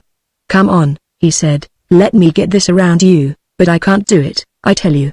I mean, I shall die of fright. You won't die of nothing. Half-witted people live forever. That will be enough out of you, Brown. I have endured all of your insults that I am going to. The princess bridled and attempted to look very dignified, in which, in her disheveled condition, she failed miserably.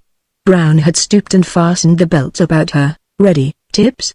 He asked. Yes, sir. All ready, sir, replied the valet. Come on then, princess. Here, you, give me a lift. Shove on her from behind. Brown pulled from in front, and Alexis pushed from behind, and the Princess Sparrow shrieked and clawed at everything in sight in an attempt to get a hold that they could not break. What's the matter up there? Demanded Jane. Is anyone hurt? No, replied Brown. We're just moving the better half of the royal family. Now listen, princess, we're doing this for your own good. If you stays up here alone, you starves to death. Yes, go on, Kitty. You're delaying things, said Alexis. A lot you'd care if I were killed, Alexis. I suppose you'd be glad if I were dead. It's all that will you got me to make. I was a big fool to do it, but, believe me, I mean, just as soon as I find writing materials, I'm going to change it, after what you said to me and what you called me. I'll cut you off without a cent, Alexis, without a cent. The eyes of Prince Sparrow closed to two ugly slits. His brow contracted in a frown, but he made no reply. Brown took the princess' hands and held them away from the chair to which she had been clinging. There ain't no use, princess, he said, a little less harshly this time, for he saw that the woman was genuinely terrified. Tibbs and I'll see that you don't get hurt none. We'll lower you easy, and Lady Greystoke and Annette are down there to help you. Just get hold of yourself and show a little spunk for a minute and it will be over. Oh, I shall die, I know I shall die. Brown and Alexis lifted her out of the cabin onto the branch that passed close to the doorway. Slowly they eased her off it and then lowered her carefully to the ground. Well, Tibbs, said Brown, I guess you're next. Do you want to be lowered, or will you climb down? I shall climb down, replied Tibbs. You and I can go together and perhaps help one another. Hey, how about me? Demanded Sparrow. You climb, too, you louse, or you can stay up here, replied Brown, and I don't mean maybe. Chapter 8 Denny, the Koovaroo, framed in the small doorway of the hut and silhouetted against the lesser darkness beyond, Tarzan saw the figure of his stealthy nocturnal visitor and knew that it was a man, helpless in his bonds. The Lord of the Jungle could only wait, for he could not defend himself. And though he chafed at the thought of giving up his life without an opportunity to defend it, he was still unmoved and unafraid. The figure crept closer, groping in the darkness, when suddenly Tarzan spoke. Who are you? He demanded. The creature sought to silence him with a sibilant hiss. Not so loud, he cautioned. I am Kiping-oo, the witch doctor. What do you want? I have come to set you free. Go back to your people, Koovaroo, and tell them that Kiping-oo saved you from death. Tell them that because of this, they must not harm Kiping-oo or take his daughters from him. Darkness hid the faint smile with which Tarzan received this charge. You're a wise man, Kiping-oo, he said. Now cut my bonds. One thing more, said Kiping-oo. What is that? You must promise never to tell Udalo, or any of my people, that I freed you. They will never know from me, replied the ape-man. If you will tell me where your people think we Koovaroo live. You live to the north, beyond a barren country, by a high mountain that stands alone in the center of a plain, explained Kiping-oo.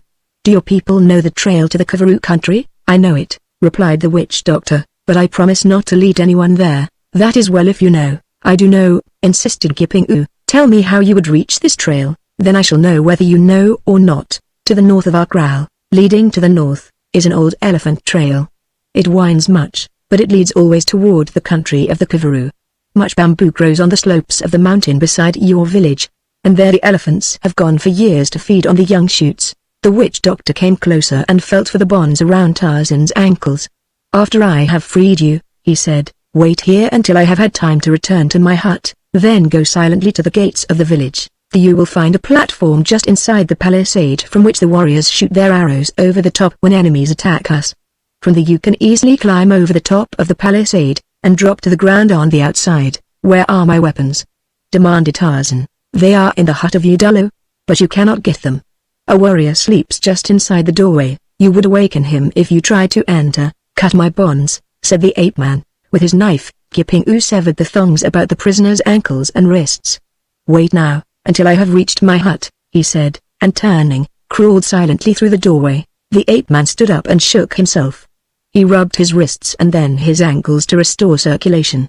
As he waited for Kiping-u to reach his hut, he considered the possibility of regaining his weapons. Presently, dropping to his knees, he crawled from the hut, and when he stood erect again upon the outside, he drew a deep breath. It was good to be free. On silent feet he moved down the village street. Other than in silence, he sought no concealment, for he knew that even if he were discovered they could not take him again before he could reach the palisade and scale it. As he approached the chief's hut, he paused. The temptation was very great, for it takes time and labor to produce weapons, and there were his own only a few paces from him. He saw a faint light illuminating the interior of the hut, a very faint light from the embers of a dying fire. He approached the entrance, which was much larger than those of the other huts, and just inside and across the threshold he saw the figure of a sleeping warrior. Tarzan stooped and looked into the interior. His quick, keen eyes, accustomed to darkness, discovered much more than might yours or mine, and one of the first things that they discovered were his weapons lying near the fire beyond the body of the warrior. The throat of the sleeping man lay bare and fully exposed. It would have been the work of but a moment for the steel-thewed fingers of the ape-man to have throttled life from that unconscious figure. Tarzan considered the possibilities of this plan, but he discarded it for two reasons. One was that he never chose to kill wantonly, and the other, and probably the dominating reason, was that he was sure that the man would struggle even if he could not cry out, and that his struggles would awaken the sleepers inside the hut, an event which would preclude the possibility of Tarzan retrieving his weapons. So he decided upon another and even more dangerous plan. Stooping and moving cautiously, he stepped over the body of the warrior. He made no sound, and the 2 steps took him to his weapons. First of all, he retrieved his precious knife, which he slipped into the sheath at his hip. Then he adjusted the quiver of arrows behind his right shoulder and looped his rope across his left. Gathering his short spear and bow in one hand, he turned again toward the entrance, after a hasty glance around the interior of the hut to assure himself that its occupants were all asleep. At that instant, the warrior rolled over and opened his eyes. At the sight of the man standing between himself and the fire, he sat up. In the gloom of the interior, it was impossible for him to know that this was an enemy, and the natural assumption was that one of the inmates of the hut was moving about in the night. Yet the figure did not seem familiar, and the warrior was puzzled. "Who's that?" he demanded. "What's the matter?" Tarzan took a step nearer the man. "Silence," he whispered. "One sound and you die. I am the Kaviru." The black's lower jaw dropped, his eyes went wide. Even in the semi-darkness, Tarzan could see him tremble. "Go outside," directed the ape-man, "and I will not harm you, and go quietly." Shaking like a leaf, the warrior did as he was bid, and Tarzan followed him. He made the warrior accompany him to the gates and opened them, then he passed out of the village of Udalo into the black jungle night.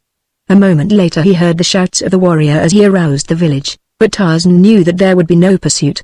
They would not dare follow a cavalry into the night. For an hour Tarzan followed the trail toward the north in accordance with Kiping-u's directions. All about him were the noises of the jungle night's stealthy movements in the underbrush, the sound of padded feet, the coughing grunts of a nearby lion, the roar of a distant one, but his sensitive ears and nostrils told him where danger lurked, so that he was always alert to avoid it. He was moving upwind, and presently he caught the scent of a lion that had not fed, a hunting lion, a hungry lion, and Tarzan took to the trees. A short search revealed a comfortable resting place, and here he lay up for the remainder of the night. Wondering what had become of Kima, whom he had not seen since he was captured, he fell asleep, soothed by the familiar jungle sounds. With the coming of dawn, he moved on again toward the north, and back in the village of Udalo, little Kima cowered among the branches of the tree above the chief's hut. He was a most unhappy little monkey, a very frightened little monkey. During the night the blacks had run from their huts shouting and jabbering. That had awakened Kima, but he had not known the cause of it. He did not know that it meant that his master had escaped from the village. He thought he was still lying in the hut where he had seen the buccaneer take him. When Kima awoke again, dawn was dispelling the darkness. Below him, the village streets were deserted.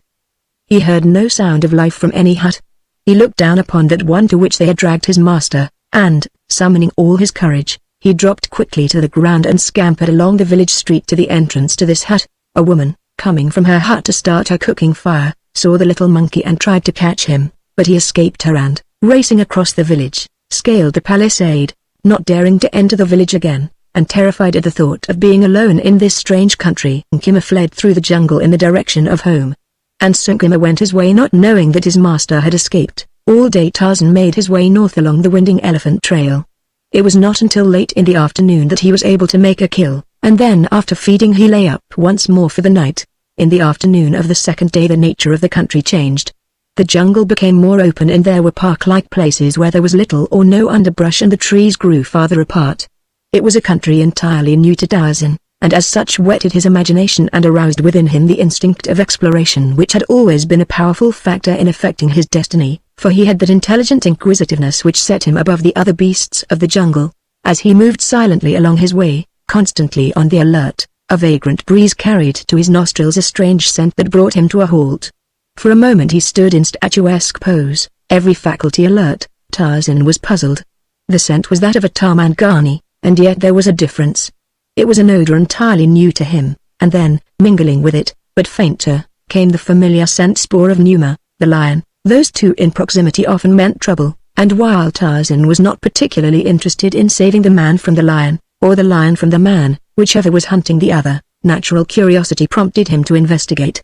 The trees ahead of him grew sufficiently close together so that he could move through their branches, and this he elected to do, since always it gave him an advantage to come from above upon those he sought, especially where, in the case of men, they would not be expecting him.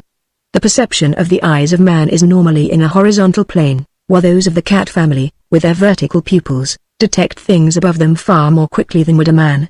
Perhaps this is because for ages the cat family has hunted its prey in trees, and even though the lion no longer does so, he still has the eyes of his smaller progenitors. As Tarzan swung in the direction of the strange scent spoor, he was aware that the odor of the lion was becoming stronger much more rapidly than the other scent, a fact which convinced him that the lion was approaching the man, though whether by accident or intent he could not of course determine, but the fact that the lion's scent was that of a hungry lion, led him to believe that the beast was stalking the man. Any beast with a full belly gives off a different odor from one that is empty, and as an empty stomach is always a hungry one, and as hungry lions are hunting lions, to Tarzan's mind it was a foregone conclusion that the man was the quarry and the lion the hunter. Tarzan came in sight of the man first, and the initial glimpse brought the lord of the jungle to a sudden stop. Here, indeed, was a white man, but how different from any white man that Tarzan had seen before. The fellow was clothed only in a loincloth that appeared to be made of gorilla hide. His ankles and wrists and arms were loaded with bracelets. A many-stranded necklace of human teeth fell across his breast. A slender cylinder of bone or ivory ran transversely through the pierced septum of his nose. His ears were ornamented with heavy rings. Except for a mane of hair from his forehead to the nape of his neck, his skull was shaved, and in this mane were fastened gay feathers which floated above a face hideously painted. And yet, with all these earmarks of the savage Negro, the man was undoubtedly white, even though his skin was bronzed by much exposure to the weather. He was sitting on the ground with his back against a tree, eating something from a skin bag fastened to the string that supported his loincloth, and it was apparent that he was absolutely unaware of the proximity of the lion. Cautiously, silently, Tarzan moved nearer until he was in the tree directly above the unconscious man. As he examined him more closely, he recalled the many fables concerning the Kavaroo, and especially the one which described them as white savages. This stranger, then, might be a Kavaroo. It seemed reasonable to assume that he was. But further speculation on this subject was interrupted by a low snarl a short distance away. Instantly the savage white was on his feet. In one hand he grasped a heavy spear, in the other a crude knife. The lion burst from the underbrush at full charge. He was so close that the man had no chance to seek safety in the tree above him. All that he could do, he did. Swiftly his spear hand flew back, and in the next lightning move he launched a heavy weapon. Perhaps the suddenness of this unexpected attack had momentarily unnerved him, for he made a clean miss, and simultaneously Tarzan leapt for the carnivore from a branch above the two. He struck the lion at the shoulder diagonally from above just as he reared upon his hind legs to seize his victim. The impact of the ape-man's body toppled the lion upon its side. With a frightful roar, it regained its feet, but not before the ape-man had locked his powerful legs around the small of its body and encircled its massive throat with one great arm. As the two beasts fought, the white savage stood an awestruck witness to the strange duel. He heard the growls and roars of the man mingle with those of the lion. He saw them roll upon the ground together as lashing talons sought to reach the bronzed hide of the man-thing, and then he saw the knife hand rise and fall, and each time it drove the blade deep into the side of the king of beasts, until at last the roaring ceased and the tawny body collapsed in the final spasm of death. The ape-man leapt erect. He placed a foot upon the carcass of his foe and raising his face to the sky voiced the kill cry of the victorious bull-ape. At that weird and hideous call, the white savage shrank back and clutched the hilt of his knife more tightly. As the last weird note died away in the distance, Tarzan turned and faced the creature whose life he had saved. The two stood appraising each other in silence for a moment, then the savage spoke. "Who are you?" he demanded, in the same dialect that the buccaneer used. "I am Tarzan of the Apes," replied the ape-man. "And you?" "I am Denny, the Kavaru." Tarzan experienced that sense of satisfaction which one feels when events bear out his judgment. This was, indeed, a bit of good fortune, for now he would at least know what sort of people the Kavaru were. Perhaps this fellow would even guide him to the country he sought. "But why did you kill the lion?" asked Denny. "If I had not, he would have killed you. Why should you care if he killed me? Am I not a stranger?" The ape-man shrugged. "Perhaps it was because you are a white man," he said. Denny shook his head. "I do not understand you. I've never seen anyone like you before. You are not a black, you are not a Kavaru. What are you?" "I am Tarzan," replied the ape-man. "I am looking for the village of the Kavaru. Now you can take me there. I wish to speak with your chief." Denny scowled and shook his head. "No one comes to the village of the Kavaru," he said, "other than those who come there to die. Because you have saved my life, I will not take you there, nor will I kill you now, as I should. Go your way, Tarzan, and see that it does not lead you to the village of the Kavaru." Chapter 9 Cheetah, the Leopard. With the aeroplane party safely deposited on the ground, Brown cut a narrow path to the trail, using a small hand axe that fortunately had been included in the heterogeneous and generally quite useless impedimenta that the Prince and Princess Burroughs had thought essential to the success of their expedition. Tibbs had offered to help cut trail, but a lifetime of valleying had not fitted him for anything so practical as wielding a hand axe. He meant well, but he could hit nothing that he aimed at, and for fear that he might commit mayhem or suicide, Brown took the implement from him. Burroughs did not offer to help, and Brown ignored him entirely, knowing that he would prove less efficient, if possible, than Tibbs. But when it came to transporting the baggage, the pilot insisted that the prince do his share. "You may be the scion of a long line of cab drivers," he said, "but you are going to work or get a punch on the nose." Burroughs grumbled, but he worked. After the luggage had been transported to the little clearing beside the stream that Jane had found, she directed the building of a boma and some rude shelters. In this, the brunt of the work fell on Brown and Jane, though Annette and Tibbs assisted to the best of their ability. No one expected Kitty Burroughs to do anything but moan, and she didn't. Alexis was assigned to the building of the boma after someone else had cut the brush, a job that was far beyond either his physical or mental attainments. "I can't see how guys like him ever live to grow up," grumbled Brown, "nor what good they are after they do grow up. I never seen such a total loss before in my life." Jane laughed. "He dances divinely, Brown," she said. "I'll bet he does," replied the pilot. "Damn gigolo, bringing along just a dinky little hand axe and rifles without any ammunition." He spat the words out disgustedly. "And look at all this here junk. Maybe there's something in it. We ought to take an inventory and see what we got." "That's not a bad idea," said Jane. "Oh, by the way, Tibbs, where's that gun of yours? We really should have it handy." "Yes, my lady, right away," said Tibbs. "I never travel without it. One can never tell when one is going to need it, and especially in Africa with all these lions and things." He located his bag, rummaged through it, and finally located his weapon, which he withdrew gingerly and exhibited not without considerable pride, holding it up where all might see it. "The shears, my lady," he said, "and rather a beauty I fancy, too." Jane's heart sank as she looked at the little single-shot .22 short pistol that Tibbs dangled before her so proudly. Brown burst into a loud laugh. "Say," he said, "if the Germans had known you had that, there wouldn't have been no World War." "Beg pardon, Mr. Brown," said Tibbs, stiffly, "it is really a very fine weapon. The man I got it from said so himself. It stood me back 7 bob." "Sir, let me see it," said Brown. Taking the pistol he opened the breech. "Timed loaded," he said, and it wouldn't be no good if it was, bless me, no. Exclaimed Tibbs, I wouldn't think of carrying a loaded weapon, sir, it's too dangerous.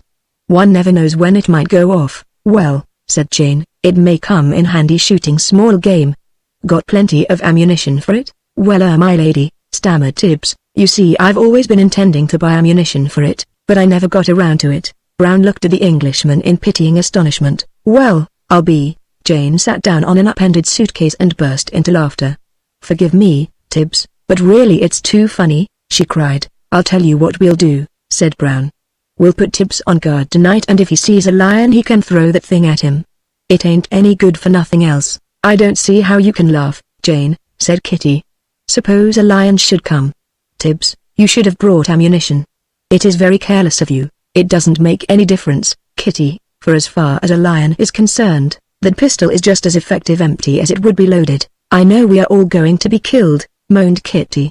I wish I were back in the ship, it's much safer there.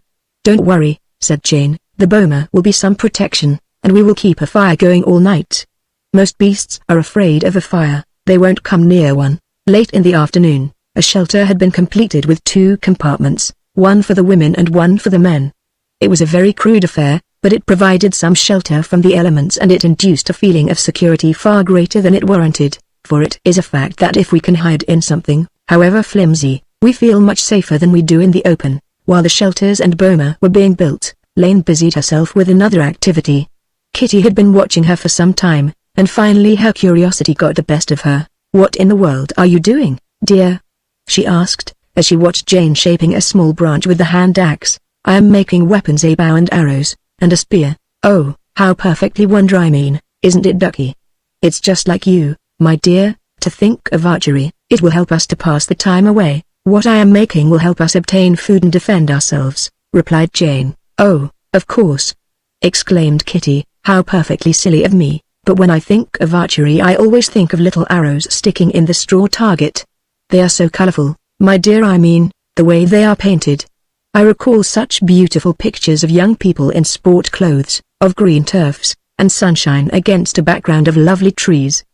But who do you suppose ever thought of using bows and arrows to hunt game? I'm sure it must be original with you, my dear, but it's very clever of you, if you can hit anything. Toward the middle of the afternoon Jane had completed a very crude bow and half a dozen arrows, the tips of which she had fire-hardened. Her work completed, she stood up and surveyed the camp. You are getting along splendidly, she said. I'm going out to see what I can rustle for supper. Have you a knife, Brown? I may need one, but, my dear, I mean you're not going out there alone? Cried Kitty. Sure she's not, said Brown. I'll go along with you, miss. I'm afraid, said Jane, with a smile, that where I am going, you couldn't follow.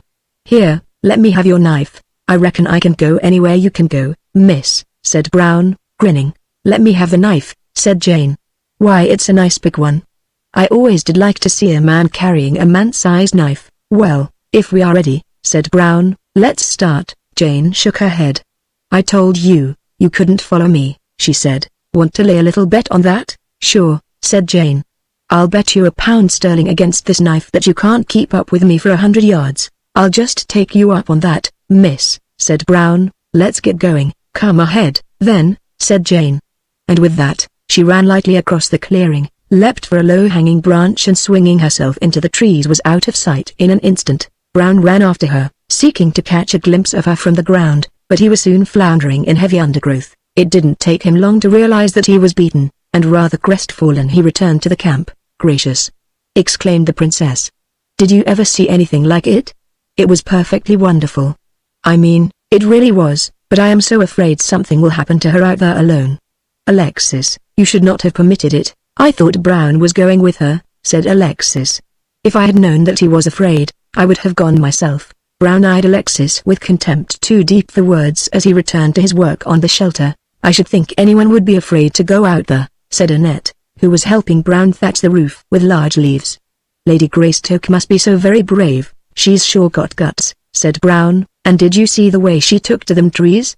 Just like a monkey, just as though she had lived in them all her life, said Annette. Do you really think she can kill anything with her bow and arrows? Asked Tibbs. They look so inadequate, if I may make so bold as to say so. Say, said Brown, She's not the kind that would go out there if she didn't know what she was doing. I thought all the time, until just before we crashed, that she was another one of them silly society dames that had never had anything in her noodle heavier than champagne bubbles. But believe me, I take my hat off to her now, and you can believe me, when I take orders from a dame she's got to be some dame. Lady Greystoke is a very remarkable woman, said Alexis, and a very beautiful one. Kindly remember also, Brown, that she is a lady, a member of the English nobility. My man, I resent the lack of deference you show by referring to her as a dame, and saying that she has guts. I know you Americans are notoriously ill-bred, but there is a limit to what I can stand from you, yeah? Inquired Brown, and what are you going to do about it, you damned pansy? Alexis, you forget yourself, said the princess. You should not stoop to quarrel with an employee. You're darned tootin', lady, said Brown. He better not stoop to quarrel with this bozo. I'm just laying for an excuse to push in his mush. Annette laid a hand upon Brown's arm. Please, Mr. Brown, she said, do not quarrel. Is it not bad enough as it is, that we should make it worse by always quarreling among ourselves? Brown turned and looked at her quizzically, then he covered her little hand with his. I guess you're right, girlie, at that. I'll lay off him, if he'll lay off me. He closed his hand on hers. I guess you and me's going to hit it off, okay kid. Hit what off, Mr. Brown? I mean, we're going to be pals. He exclaimed. Pals? What are they, buddies, friends? I thought you savvied English. Oh, friends, yes, I understand that. I should like to be friends with Mr. Brown. Annette likes to be friends with everyone. That's all right, baby, but don't be too promiscuous, for I have a feeling that I'm going to like you a lot. The French girl cast her eyes down coquettishly. I think, Mr. Brown, we had better get along with our work, or we shall have only half a roof over our heads tonight. Okay kiddo, but we'll talk about this friendship business later. There ought to be a full moon tonight. After she left the camp, Lane moved rapidly and silently through the trees paralleling the little stream which she tried to keep in view while she searched for a place where the signs indicated the beasts were accustomed to come to drink. A light breeze was blowing in her face, bringing faintly various scent spores to her nostrils, which, while not as sensitive as those of her mate, were nevertheless far more sensitive than those of an ordinary civilized person. Jane had learned long ago that senses may be developed by training, and she had let no opportunity pass to train hers to the fullest of her ability. Now, very faintly, she caught the suggestion of a scent that set her nerves to tingling with that thrill which only the huntsman knows.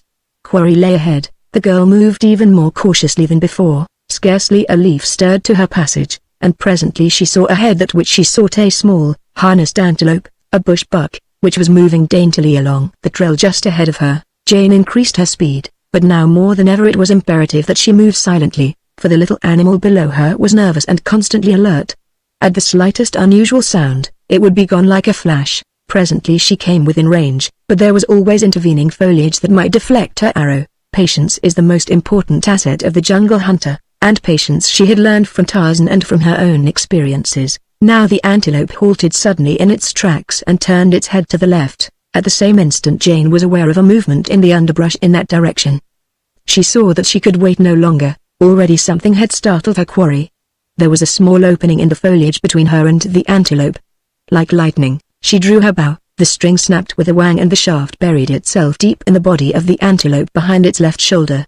It leapt high into the air and fell dead. Jane had reason to suspect that something else was stalking the antelope, but she could see nothing of it, and the turn in the trail had resulted in a crosswind that would carry the scent of the creature away from her. She knew that it was a risky thing to do, but she was hungry, and she was aware that all her companions were hungry. They must have food, for a cursory examination of the baggage had revealed the fact that besides some sandwiches which had already been eaten, their stock of provisions consisted of a few chocolate bars, 6 bottles of cognac and 2 of Cointreau.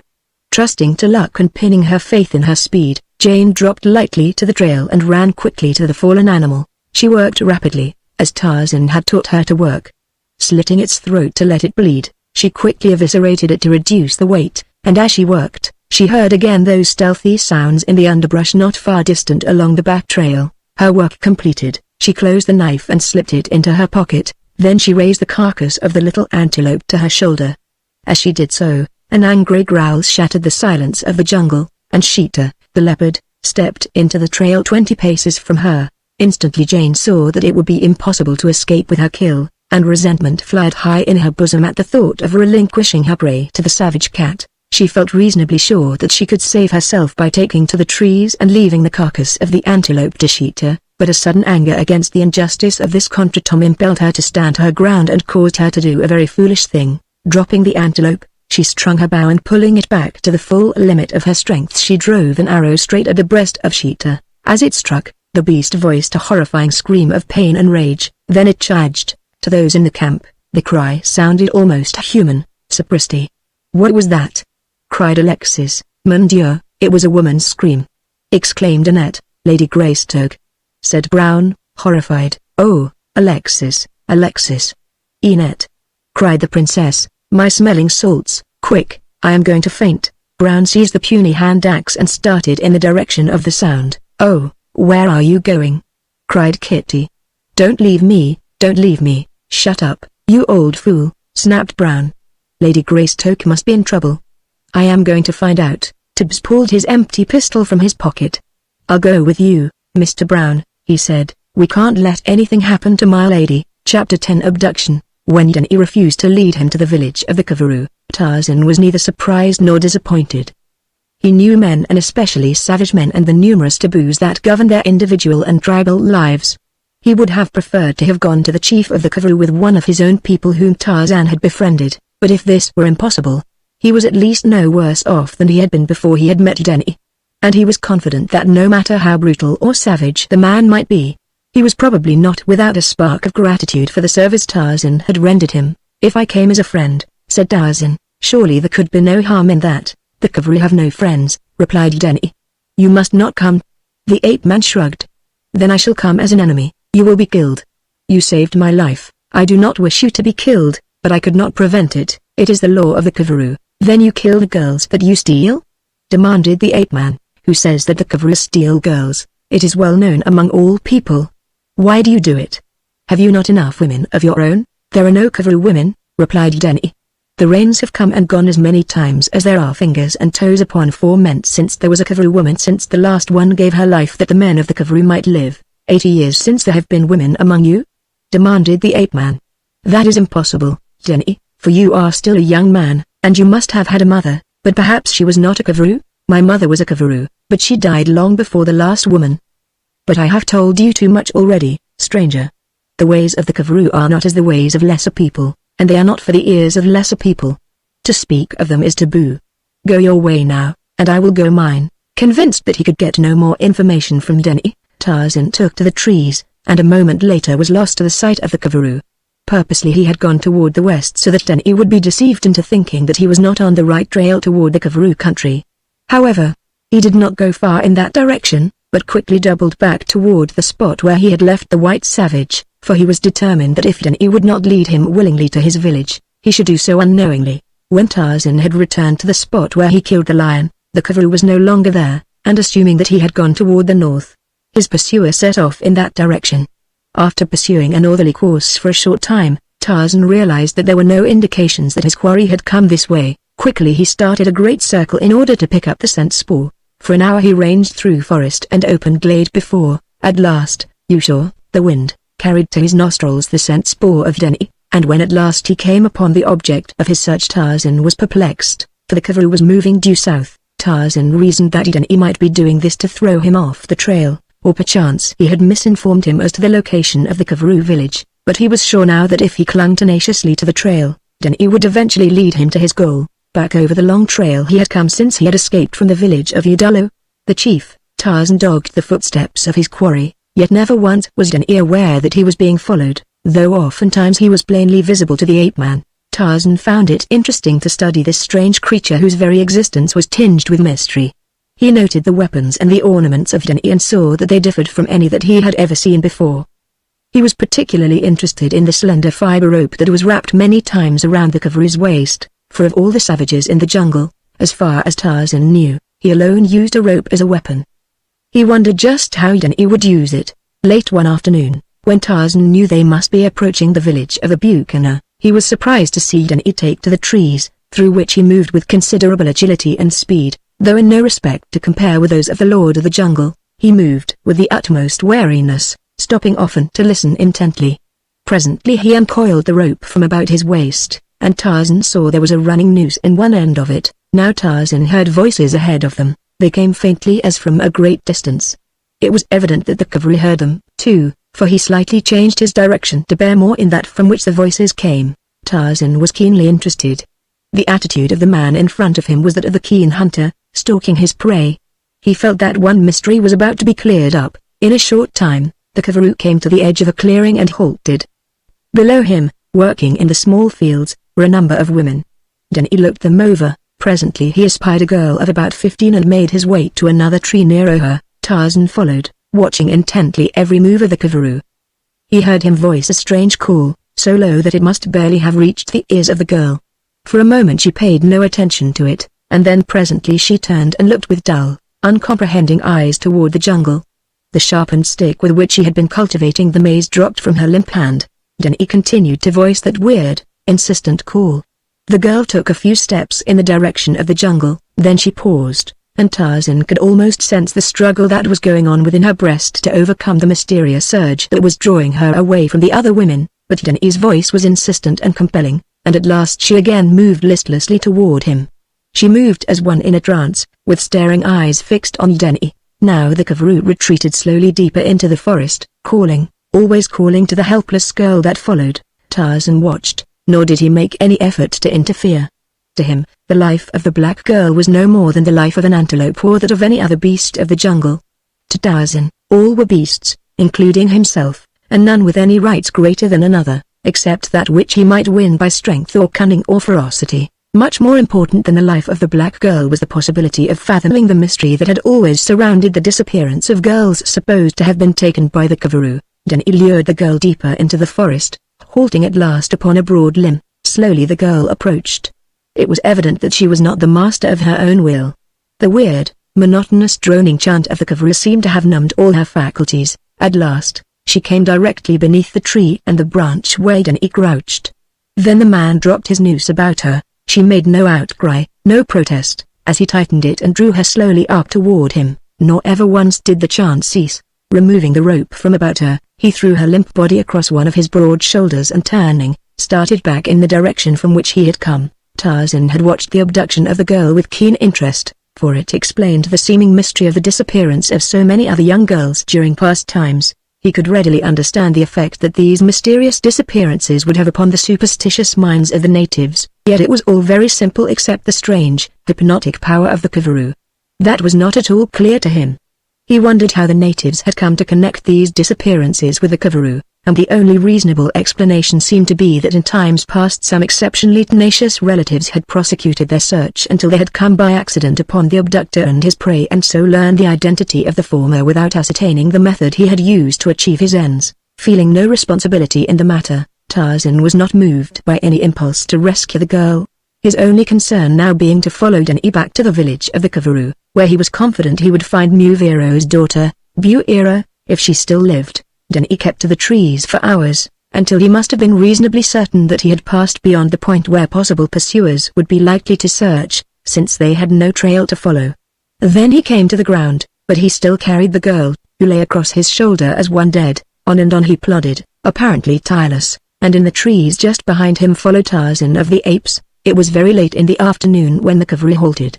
He carried the girl into a tree then, and tied her securely to a branch with the same rope that had snared her. Leaving her, he departed, and Tarzan followed him. Denny was merely searching for food, and when he found some edible fruits and nuts, he returned with them to the girl. The hypnosis which had held her in its spell for so long was now relinquishing its hold upon her, and as Denny approached her she looked at him with startled eyes and shrank away when he touched her. Releasing her bonds, he carried her to the ground and offered her food. By this time, full consciousness had returned, and it was evident that the girl was aware of her plight and the identity of her abductor, for an expression of utter horror distorted her features, and then she burst into tears. "Shut up," snapped Denny. "I have not hurt you.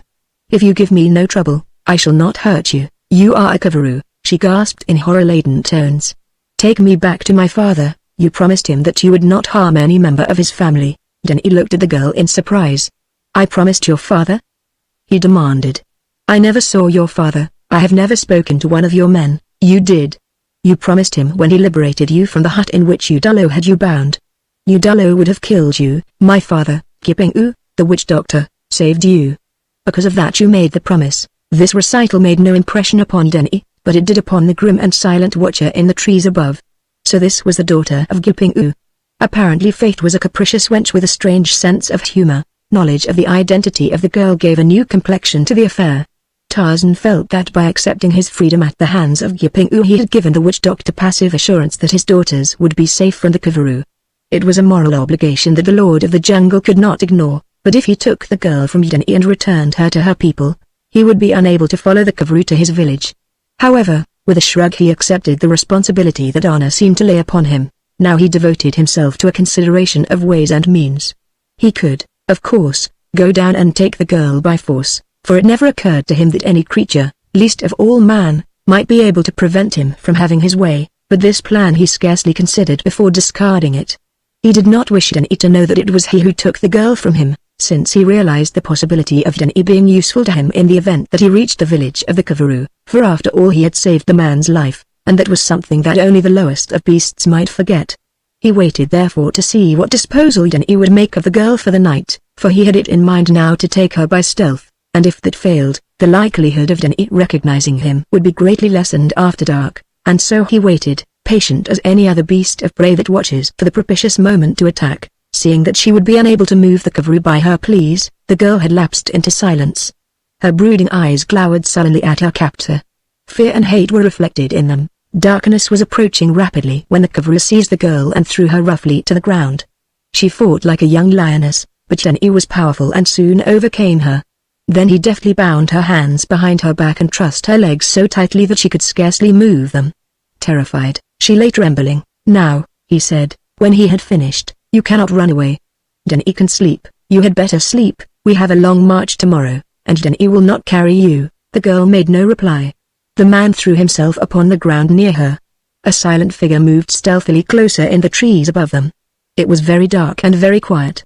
Only the roar of a distant lion, coming faintly to their ears, gave evidence of life in the jungle. Tarzan waited patiently. By the man's regular breathing, he knew that Denny slept, but his slumber was not yet deep enough to satisfy the ape-man. A half-hour passed, and then an hour. Denny was sleeping very soundly now, but the girl had not yet slept. That was well. It was what Tarzan wished for. He bent low from the branch where he lay and spoke to the girl in a low whisper. "Do not cry out," he said. "I am coming down to take you back to your people." Very gently he lowered himself to the ground. Even the girl beside whom he stood did not know that he had descended from the trees. He stooped over her with a sibilant caution on his lips. The girl was afraid, but she was more afraid of the Kavaru, and so she made no outcry as Tarzan raised her to his shoulder and carried her silently along the jungle trail until he could take to the trees with less likelihood of arousing Denny. At a safe distance from the sleeping man he paused and cut the girl's bonds. "Who are you?" she whispered. "I am the man that you would have killed and that your father set free," replied the ape-man. She shrank back. "Then you are a Kavaru, too," she said. "I am no Kavaru. I told them that, but they would not believe me. I am Tarzan of the Apes, chief of the Waziri whose country lies many marches toward the rising sun." "You are a Kavaru," she insisted. "My father said so." "I am not, but what difference does it make if I take you back to your father?" "How do I know that you will take me back?" she demanded. "Perhaps you are lying to me. If you'd rather," said the ape-man, "I will set you free now, but what will you do here alone in the jungle? A lion or a leopard will surely find you, and even if one did not you might never find your way back to your village, because you do not know in what direction the Kavaru carried you while you were unconscious." "I will go with you," said the girl. Chapter 11 $70 million. Brown and Tibbs followed the game trail in the direction of the uncanny scream that had startled the camp. "My lady!" shouted Tibbs. "My lady, where are you? What has happened?" Brown quickly forged ahead of Tibbs who had not run 100 feet in 10 years. "Yes, miss," he bellowed. "Where are you?" "Here, follow the trail," came back the answer in clear, unshaken tones. "I'm all right, don't get excited." Presently Brown came in sight of her. She was withdrawing the last of 3 arrows from the carcass of a leopard, and just beyond her lay the eviscerated carcass of an antelope. What's all this?" demanded Brown. "I just killed this bush buck," explained Jane, "and Sheeta here tried to take it away from me." "You killed him?" demanded Brown. "You killed him with your arrows?" "Well, I didn't bite him to death." "Brown," laughed the girl. "Was it him or you that let out that yell?" "That was Sheeta. He was charging, and when my first arrow struck him, He didn't seem to like it at all, and one arrow settled him? Asked the pilot. I let him have 2 more. I don't know which one stopped him. All 3 went into his heart. Brown wiped the perspiration from his forehead. By golly, he said, I've got to take my hat off to you, miss. Well, you can put it back on, Brown, and pack that antelope back to camp. I'll like that a whole lot better. Tibbs had come up and was standing in wide-eyed astonishment gazing at the dead leopard. If I may make so bold, my lady, I might say that it's most extraordinary. I would never have believed it, my lady, upon my honor, I wouldn't. I never thought those little arrows would kill anything bigger than a bird. You'd be surprised, Tibbs, said Jane. I am. My lady, do we take the cat back to camp, too? Asked Brown. No, replied Jane. Saving the pelt is too much of a job, and, besides that, Princess Burroughs would probably collapse with fright at sight of it. The pilot picked up the carcass of the antelope, and together the 3 returned to camp. Annette was standing wide-eyed, awaiting them. She breathed a sigh of relief when she saw that all 3 had returned safely. Oh, she cried, you really got something to eat? I am so hungry. Where are the prince and princess? Demanded Jane. Annette snickered, and pointed toward the shelter. As soon as Brown and Tibbs left, they ran in there and hid, she whispered. Almost immediately the prince appeared. He was very white, and he was also very angry. You men had no right running off and leaving this camp unguarded, he snapped. There's no telling what might have happened. Hereafter, see that both of you are never absent at the same time. Oh, Lord, give me strength, groaned Brown. I am long-suffering, but I can't stand much more of this bozo. What's that? Demanded Alexis. I was just going to say that if you ever shoot off your yap in that tone of voice to me again, I'm going to make a king out of you. What? Demanded Alexis, suspiciously. I'm going to crown you. I suppose that is another weird Americanism, sneered the prince. But whatever it is, coming from you, I know it is insulting. And how? Exclaimed Brown. Instead of standing around here quarreling, said Jane, let's get busy. Brown, will you and Tibbs build a fire, please? Alexis, you can cut up the antelope. Cut 5 or 6 good-sized steaks, and then Annette can cook them. Do you know how to grill them over an open fire, Annette? No, madame, but I can learn, if you'll just show me once. The princess emerged from the shelter. Oh, my dear, whatever have you there? She demanded. Oh, take it away, it's all covered with blood. That's your supper, Kitty, said Jane. Eat the thing? Oh, don't, I shall be ill. Take it away and bury it. Well, here's your chance to reduce, lady, said Brown, because if you don't eat that, you ain't going to eat nothing. How dare you, Brown, ultimate that you would even think of keeping food away from me? Demanded the princess. I ain't going to keep no food away from you. I'm just trying to tell you that there ain't no food except this. If you won't eat this, you don't eat, that's all. Oh, I never could bring myself. Really, my dear, how it smells. Less than an hour later, the princess was tearing away at an antelope steak like a famished wolf. How perfectly thrilling, she took time out to remark. I mean, isn't it just like camping out? Quite similar, said Jane, dryly. Terrible, said Alexis. This steak is much too rare. Hereafter, Annette, see that mine are quite well done. You take what you get, playboy, and like it, said Brown. And hereafter don't use that tone of voice in speaking to Annette or anyone else in this bunch. Tibbs was very much embarrassed. He always was when what he considered a member of the lower classes showed lack of proper deference to one of what he liked to call the aristocracy. If I may make so bold as to inquire, my lady, he said, addressing Jane in an effort to divert the conversation into another channel, might I ask how we are going to get out of here and back to civilization? I've been thinking a lot about that myself, Tibbs, replied Jane. You see, if we were all in good physical condition, we might follow this stream down to a larger river when eventually we would be sure to come to a native village where we could get food and employ guides and carriers to take us on to some settlement where there are Europeans, or, failing in that, we could at least hire runners to carry a message out for us. I think that is a splendid idea, my lady. I hope we start soon. I doubt that we could all stand the hardships of a long trek, said Jane. I suppose you mean me, my dear, said the princess, but really I am very fond of walking. I remember I used to walk a mile every morning. That was before dear Mr. Peters passed on. He insisted upon my doing it. He was such an athletic man himself. He played golf every Wednesday afternoon. But after he went, I gave it up. It hurt my feet so. We could build a litter, suggested Alexis. I have seen pictures of them in the cinema. Brown and Tibbs could carry the princess, yeah? Demanded Brown. And who'd carry you? Oh, I think that would be just wonderful. I mean, I think that would solve every problem, exclaimed Kitty. We could build the litter large enough for two and then we could both ride. Why not a 4-passenger job? Demanded Brown. And then Tibbs and I could carry you all. Oh, no, exclaimed the princess. I'm afraid that would be much too heavy a load for you. The fellow is attempting to be facetious, my dear, said Alexis, but certainly there is no reason why they could not carry you, except only one, said Brown. And pray, what is that? Asked Kitty. I mean, I see no reason why you and Tibbs should not carry me. It's absolutely out of the question, Kitty, said Jane, with some asperity. You simply don't know what you're talking about.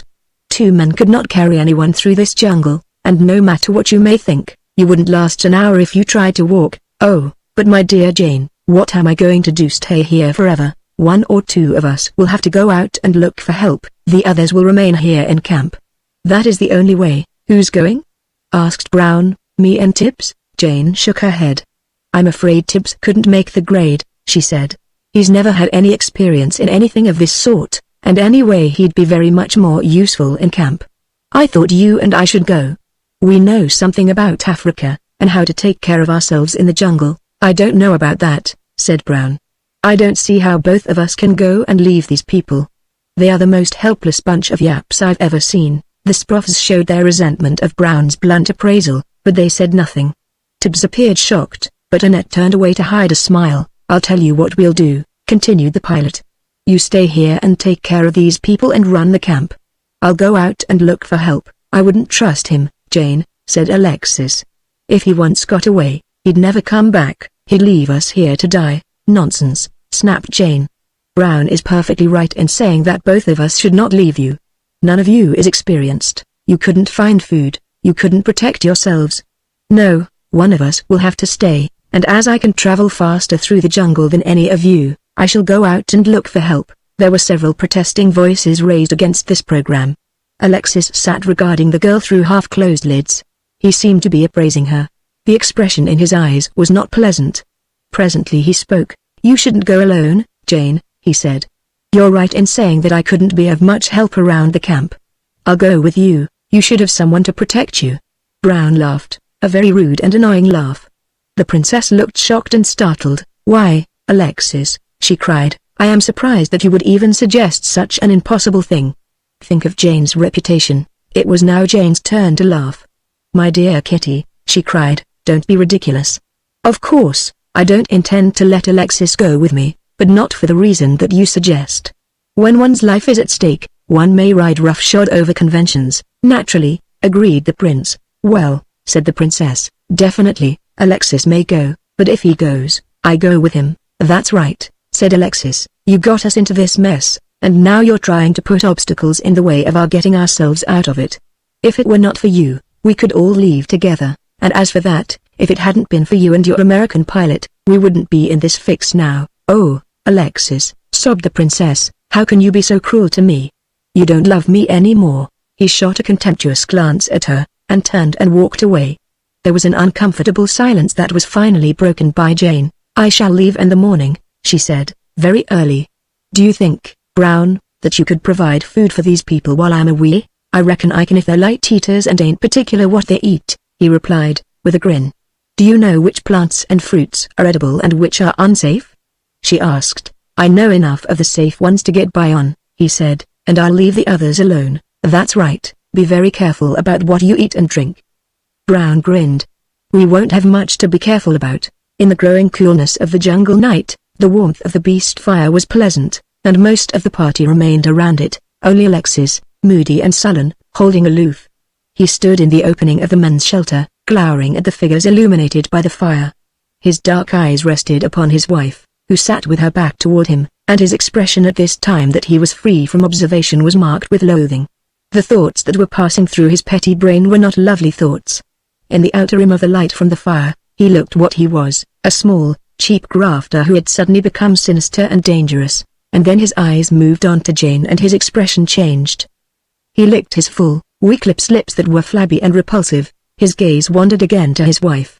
If it were not for you, He thought $70 million. I wish I were out of here. That fellow, Brown, I'd like to kill him. Annette's not so bad looking. $70 million. Paris. Nice. Monte Carlo. The old fool. Jane is beautiful. I suppose the old fool will live forever. Dead. $70 million. Over by the fire, Jane was arranging for the guarding of the camp by night. I think 3-4 hour shifts will be long enough, she said. It's just a matter of keeping the fire going. If any animals come around, you'll be able to see their eyes shining in the dark. If they come too close, light a brand and throw at them. They are all afraid of fire. Oh, my dear, do I have to do that? Cried Kitty. I never could. Really, I mean, do I have to sit out here alone at night? No, my dear, said Jane, you'll be excused from guard duty. How about you, Annette? Do you think you could do it? I can do my share. Madame, said the girl, whatever the others do. A girl, said Brown, if I may make so bold as to suggest it. My lady, said Tibbs, deferentially, I rather think the 3 men should stand guard. It's no jobs for a lady. I think Tibbs is perfectly right, said the princess. And I really think that Alexis should not stand guard. He's a very susceptible person to colds, and night air always affects him, and now I think that I shall go to bed. Annette, come and help me. You'd better turn in, too, miss, said Brown.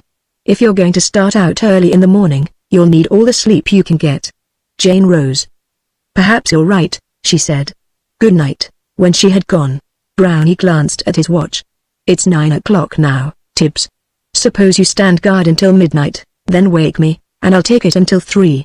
After that, his nibs, the Grand Duke, can watch until morning. Really, Mr. Brown, if you mean the prince, I rather fancy he won't be caring to stand guard. Well, he's going to, said Brown, and he's going to like it. Tibbs sighed. If it weren't for the princess, he said, we wouldn't have to stay here at all. I don't fancy staying here and just waiting. I'm sure something terrible will happen to us if Lady Greystoke leaves us. She's the only one that can do anything. Yes, said Brown, the old girl is a damned nuisance. You might bump her off, Tibbs. Brown grinned, rose, and stretched. I'll be turning in, Tibbsy. Wake me at midnight. Sparrow was sitting in the entrance of the shelter, which was only a few steps from the fire, and as Brown entered, he spoke to him. I couldn't help but overhear your conversation with Tibbs, he said. I am perfectly willing to do my share. Call me at 3, and I will stand guard. I'm going to bed now. I am a very sound sleeper, and you may have difficulty in waking me. The change in the man's tone and attitude so surprised Brown that for once he had no reply to make. He merely grunted as he passed on into the shelter. Sparrow followed and lay down, and in a few moments Brown was fast asleep. It seemed to him when Tibbs woke him at midnight that he had not slept at all. He had been on guard but a few minutes when Annette joined him. She came and sat down beside him. What the dickens are you doing up this time of the morning, girlie? He demanded. Something awoke me about half an hour ago, she said, and I haven't been able to get back to sleep.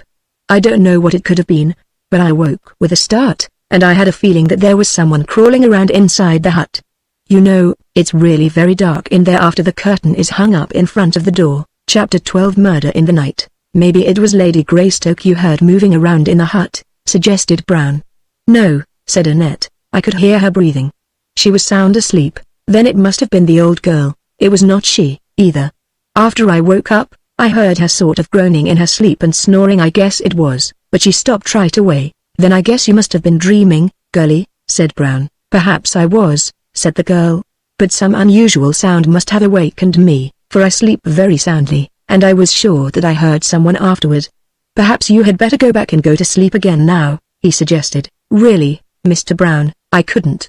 I am so wide awake, and then I felt funny in there, as though, oh, I don't know.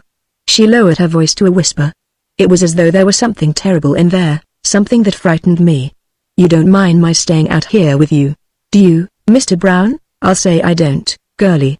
You and Lady Greystoke are about the only human beings in the bunch. The rest of them are nuts. You do not like them, Mr. Brown? Oh, the old girl's harmless. She's just a nuisance, and Tipsy means well, I guess, but when it comes to doing anything more than pressing somebody's pants, he just ain't all there. And the other one? Inquired Annette. I think you do not like him so much, him? He's the last 0 after the decimal point. No, I do not like him, either, Mr. Brown. I am afraid of him. Afraid of him? What you got to be afraid of him about? In London he say things to me a man should not say to a nice girl. Well, the dirty so-and-so, growled Brown. If he ever makes any cracks at you again, honey, let me know. Say, I'd spill him all over the ground and then wipe him up with himself. You would protect me, Mr. Brown? She raised her dark eyes to his, questioningly. And how? The girl sighed. You are so big and strong, you know, said Brown. I like you a lot, girlie. I am glad. I think I like you, too. Brown was silent for a moment. If we ever get out of here, he said, presently, and then stopped. Yes? She inquired. If we ever get out of here, what? He fidgeted uneasily, and threw another piece of wood on the fire. I was just thinking, he said, lamely. What were you thinking? I was just thinking that maybe you and me that may. Yes. She breathed, encouragingly. Say, you don't have to call me Mr. Brown. What shall I call you? My best friends call me Kai. What a funny name. I never hear a name like that before. What does it mean? It is not really your name. It's short for the name of the town where I come from, Chicago, he explained. Oh, she laughed. Then you spell it C-H-I and not S-H-Y. I think maybe you should spell it the last way. I ain't never been accused of being shy before, he said, but I guess you're right. When I try to say things to you, my tongue runs out on me. What funny expressions you use. You Americans are all so funny. Oh, I don't know, he said. It's the foreigners that seem funny to me. Am I funny? Well, you got some funny little ways with you. But when you pull them, they're cute. You think so? I am glad that you do, Mr. Brown. Kai. Have you another name? Maybe that would be easier to say. Yep. My real name's Neil. That's a nice name. So's Annette. I'm crazy about Annette. You like the name? Yes, and the girl, too. I like the girl a lot. He reached over and took her hand and drew her toward him. No, you must not do that, she said sharply, and pulled away, and then suddenly she cried out, oh, look, and pointed. Brown looked up in the direction that she indicated. Blazing against the dark background of the forest were two yellow-green points of flame. Annette moved quickly toward him and pressed against his side. What is it? She whispered in a frightened voice. Don't be scared, honey, it's only looking at us. That won't hurt us none. What is it? She demanded. I've seen cows' eyes shine like that in the dark, he said. It might be a cow. But you know it's not a cow. There are no cows in the jungle. You just say that so that I will not be frightened. Well, now that you mention it, maybe there ain't no cows in the jungle, but whatever it is, I'm going to frighten it away. He stooped over and gathered a stake from the fire. One end of it was blazing. Then he stood up and hurled it at the burning eyes. There was a shower of sparks, an angry growl, and the eyes disappeared. That fixed him, he said. See how easy it was? Oh, you are so very brave, Neil. He sat down beside her, and this time, he boldly put an arm about her. She sighed and snuggled closer to him. A nice girl should not do this, she said, but it make me feel so safe. You never was less safe in your life, girlie, said Brown. You think the eyes will come back? She asked, with a shudder. I was not thinking about eyes, girlie. Oh, it was long after 3 o'clock before Brown thought to awaken Burroughs.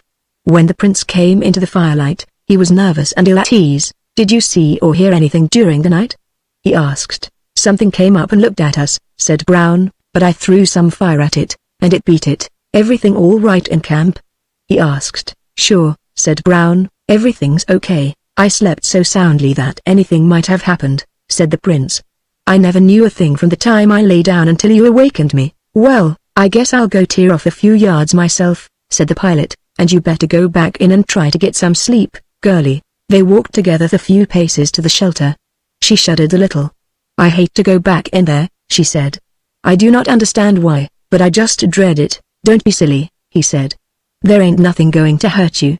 That dream got your nanny. I do not know what is my nanny, she replied, and I am not so certain it was a dream. Well, you run along like a good girl, and I'll sleep with one eye open. If you hear anything, call me. It was daylight when Brown was awakened by a piercing scream from the adjoining shelter. My word! Exclaimed Tibbs. What was that? But Brown was already on his feet and running to the women's quarters. He saw Burroughs standing by the fire, ashen grey in the morning light. His lower jaw drooped loosely, his eyes were staring, fixed upon the hut in which the women slept. Brown collided with Annette, who was running from the hut as he started to enter. Oh, Neil, she cried, it was no dream. Something horrible happened in the last night. He brushed past her and went into the hut. Jane was standing in horrified silence, gazing down at the Princess Burroughs. "God!" exclaimed Brown. Kitty Burroughs was dead. Her skull split wide. "How horrible," breathed Jane. "Who could have done this thing?" Tibbs joined them. He remained silent and unmoved in the face of this gruesome discovery, always the perfect servant. "Where is the prince?" asked Jane. "He was on guard," said Brown. "He was standing there by the fire when I came in." "Somebody will have to tell him," she said. "I reckon it won't be no news to him," said Brown. Jane looked up at him quickly. "Oh, he couldn't," she cried. "Well, who could, then?" demanded the pilot. "If you wish, my lady," suggested Tibbs. "I will inform His Highness." "Very well, Tibbs." The man stepped out into the open. The prince was still standing gazing at the hut, but when he saw Tibbs coming toward him, he gathered himself together. "What's the matter in there?" he asked. "What was Annette screaming about?" "Something has happened to Her Highness. She's dead." "What? Who? It can't be possible.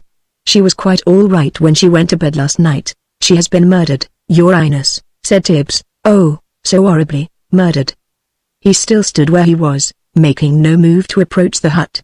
He watched Jane and Brown emerge and come toward him. "It is horrible, Alexis," said Jane. "I can't imagine who could have done it, nor why." "I know who did it," he said, excitedly. "I know who did it and I know why." "What do you mean?" demanded Jane. Alexis pointed a trembling finger at Brown. "Last night I heard that man tell Tibbs to kill her. One of them must have done it, and I don't believe that it was Tibbs, Princess Burroughs. I don't believe that it was either one of them," said Jane. "Ask Tibbs if he didn't tell him to kill her," cried Burroughs. Jane looked questioningly at Tibbs. "Well, my lady, Mr. Brown did suggest that I bump her off, but it was only by way of being a joke." "My lady, how was she killed?" asked the prince. Jane looked puzzled. Why, it must have been with the hatchet." "Where is the hatchet?" "Find the hatchet, and you'll have the murderer," said Burroughs. "But suppose he threw it away?" asked Jane. "He couldn't have thrown it away. I've been on guard here since 3 o'clock, and nobody entered your part of the shelter after Annette went in after I came on guard. Whoever did it, probably hid it." "It happened before you went on guard," said Annette. "It happened before Mr. Brown went on guard. It was that awakened me. I know it now, and when I thought she was moaning in her sleep and snoring, she was really dying. It was the death rattle." "Oh, how horrible. Just when was that, Annette?" asked Jane. "It was while Tibbs was on guard and about half an hour before Mr. Brown went on. I couldn't get back to sleep, and I went out and joined him. I sat up with him until he awoke the prince." Jane turned to Tibbs. "Was Mr. Brown asleep when you went in to wake him at midnight?" she asked. "Yes, my lady," replied Tibbs. "How do you know?" "Well, I could tell by his breathing for one thing, and then I had difficulty in arousing him. He might have feigned that," said Burroughs. "Was the prince asleep when you went in there, Tibbs, to awaken Brown?" "He seemed to be sound asleep, my lady. I carried a burning brand in for a torch. I could see them quite distinctly. He was asleep, and I was pretending to be, I suppose," said Brown. "Find the hatchet," said Burroughs. "Well, suppose you find it," retorted Brown. "I don't know where it is. Tibbs says that both of you were asleep." "That leaves Tibbs and Annette and me under suspicion," said Jane. "There ain't no sense to that way of figuring," said Brown. "We all know that you and Annette didn't have nothing to do with it, so you two are out. I know damned well that I didn't do it, and I'm just about as sure that Tibbs didn't, so that puts it up to the only one in the bunch that would profit by the old woman's death." "You'd profit as much as any of us," pointed out Burroughs, sullenly. "You knew that your life was at stake, that if you didn't get out of here very soon you might never get out. You knew, and you said that my wife was all that made it impossible for us to start together tomorrow. I can see your whole line of reasoning, my man. You felt that the princess could never get out of here, anyway, and so you just hurried matters along by killing her yourself. All right, Sherlock Holmes, you've got it all figured out, haven't you? But what are you going to do about it?" "Find the hatchet," repeated Burroughs. "All right," said Jane. "You men go in the women's part of the shelter and search, and Annette and I will search your part." Burroughs followed Jane to the door of the men's hut. "I cannot go in the where she is," he said. "I want to remember her as she was when I last saw her alive." Jane nodded. "Help us search here, then," she said. There was really no place to search except among the litter of grasses that the men had used as beds. Jane searched the pile upon which Alexis had slept, while Alexis took Tibbs and Annette poked around in those belonging to Brown. Presently the girl's hand came into contact with something cold and hard. She stiffened as her fingers touched it, as though by intuition she knew what it was. With a shudder she withdrew her hand. For a moment she remained very quiet and tense. She was thinking rapidly. Then she arose to her feet. "There is nothing here," she said. Sparrow glanced up at her quickly. "There is nothing here, either," said Jane. "I can find nothing in Tib's bed," said Alexis, "but perhaps, Annette, you did not search Brown's bed carefully enough. Let me see." She took a step toward him as though to prevent the search. "What is the use?" she said. "It is not there, it's just a waste of time to look again." "Nevertheless, I shall look," said Alexis. Sparrow stooped and slipped his hand in among the grasses. He did not have to search long. "Here it is," he said. "I don't see how you could have missed it, Annette," he added, with a sneer. "You must have had your own reasons." He withdrew the hatchet from among the grasses and held it up to their view. The head was smeared with blood. "Are you satisfied now, Jane?" demanded the prince. "I can't believe it of Brown," she said. "But you could have believed it of me, frankly, Alexis." "Yes, well, you've got plenty or proof now as to who did it. What are you going to do about it?" "The fellow ought to be destroyed." "Who ought to be destroyed?" demanded Brown. "He and Tibbs were standing in the doorway." "The hatchet was found in your bed, Brown," said Jane. "The prince has it. As you can see, it is covered with blood." "Oh, so you planted that thing in my bed, did you, you lousy little runt? Trying to frame me, eh?" "I do not understand your talk," said Alexis. "I only know what I heard you say last night and what I found in your bed. Tibbs has already corroborated my report of what you said, and Lady Greystoke and Annette saw me find the hatchet in here right where you had hidden it." Brown looked from one to another with a questioning expression in his eyes. Could it be that these people believed that he had done this thing? He realized that what slender evidence was at hand pointed to him. "Well," he said, "don't get it into your heads that you're going to hang me." Chapter 13 Treachery. The little band of Waziri warriors under Muvero had moved steadily westward since their encounter with Tarzan. The 10 moved silently along a winding jungle trail. There was no song nor laughter, and when they spoke, which was seldom, their tones were low, for they were in a country strange to them, with the temper of whose people they were not familiar. They moved warily, every sense alert. Sometime during this day they hoped to contact the Buchanan, the people who lived nearest to the Kavaroo, and here they hoped to have word of Tarzan of the apes. Presently, above the subdued noises of the jungle, they heard the excited chattering of a monkey above them, and a moment later a familiar little figure swung downward through the trees. "It is Kima," said Mufiro. "The big iguana must be near," little Kima jabbered with excitement. He leapt to the shoulder of Mufiro and jumped up and down, screaming and chattering. He leapt to the ground and ran ahead very fast, jabbering excitedly in his high, little voice, as he continually looked back at them. He would run ahead until a bend in the trail threatened to hide them from his view, then he would run back and tug at Muviro's legs before starting off again at great speed. "Something is wrong," said one of the warriors to Muviro.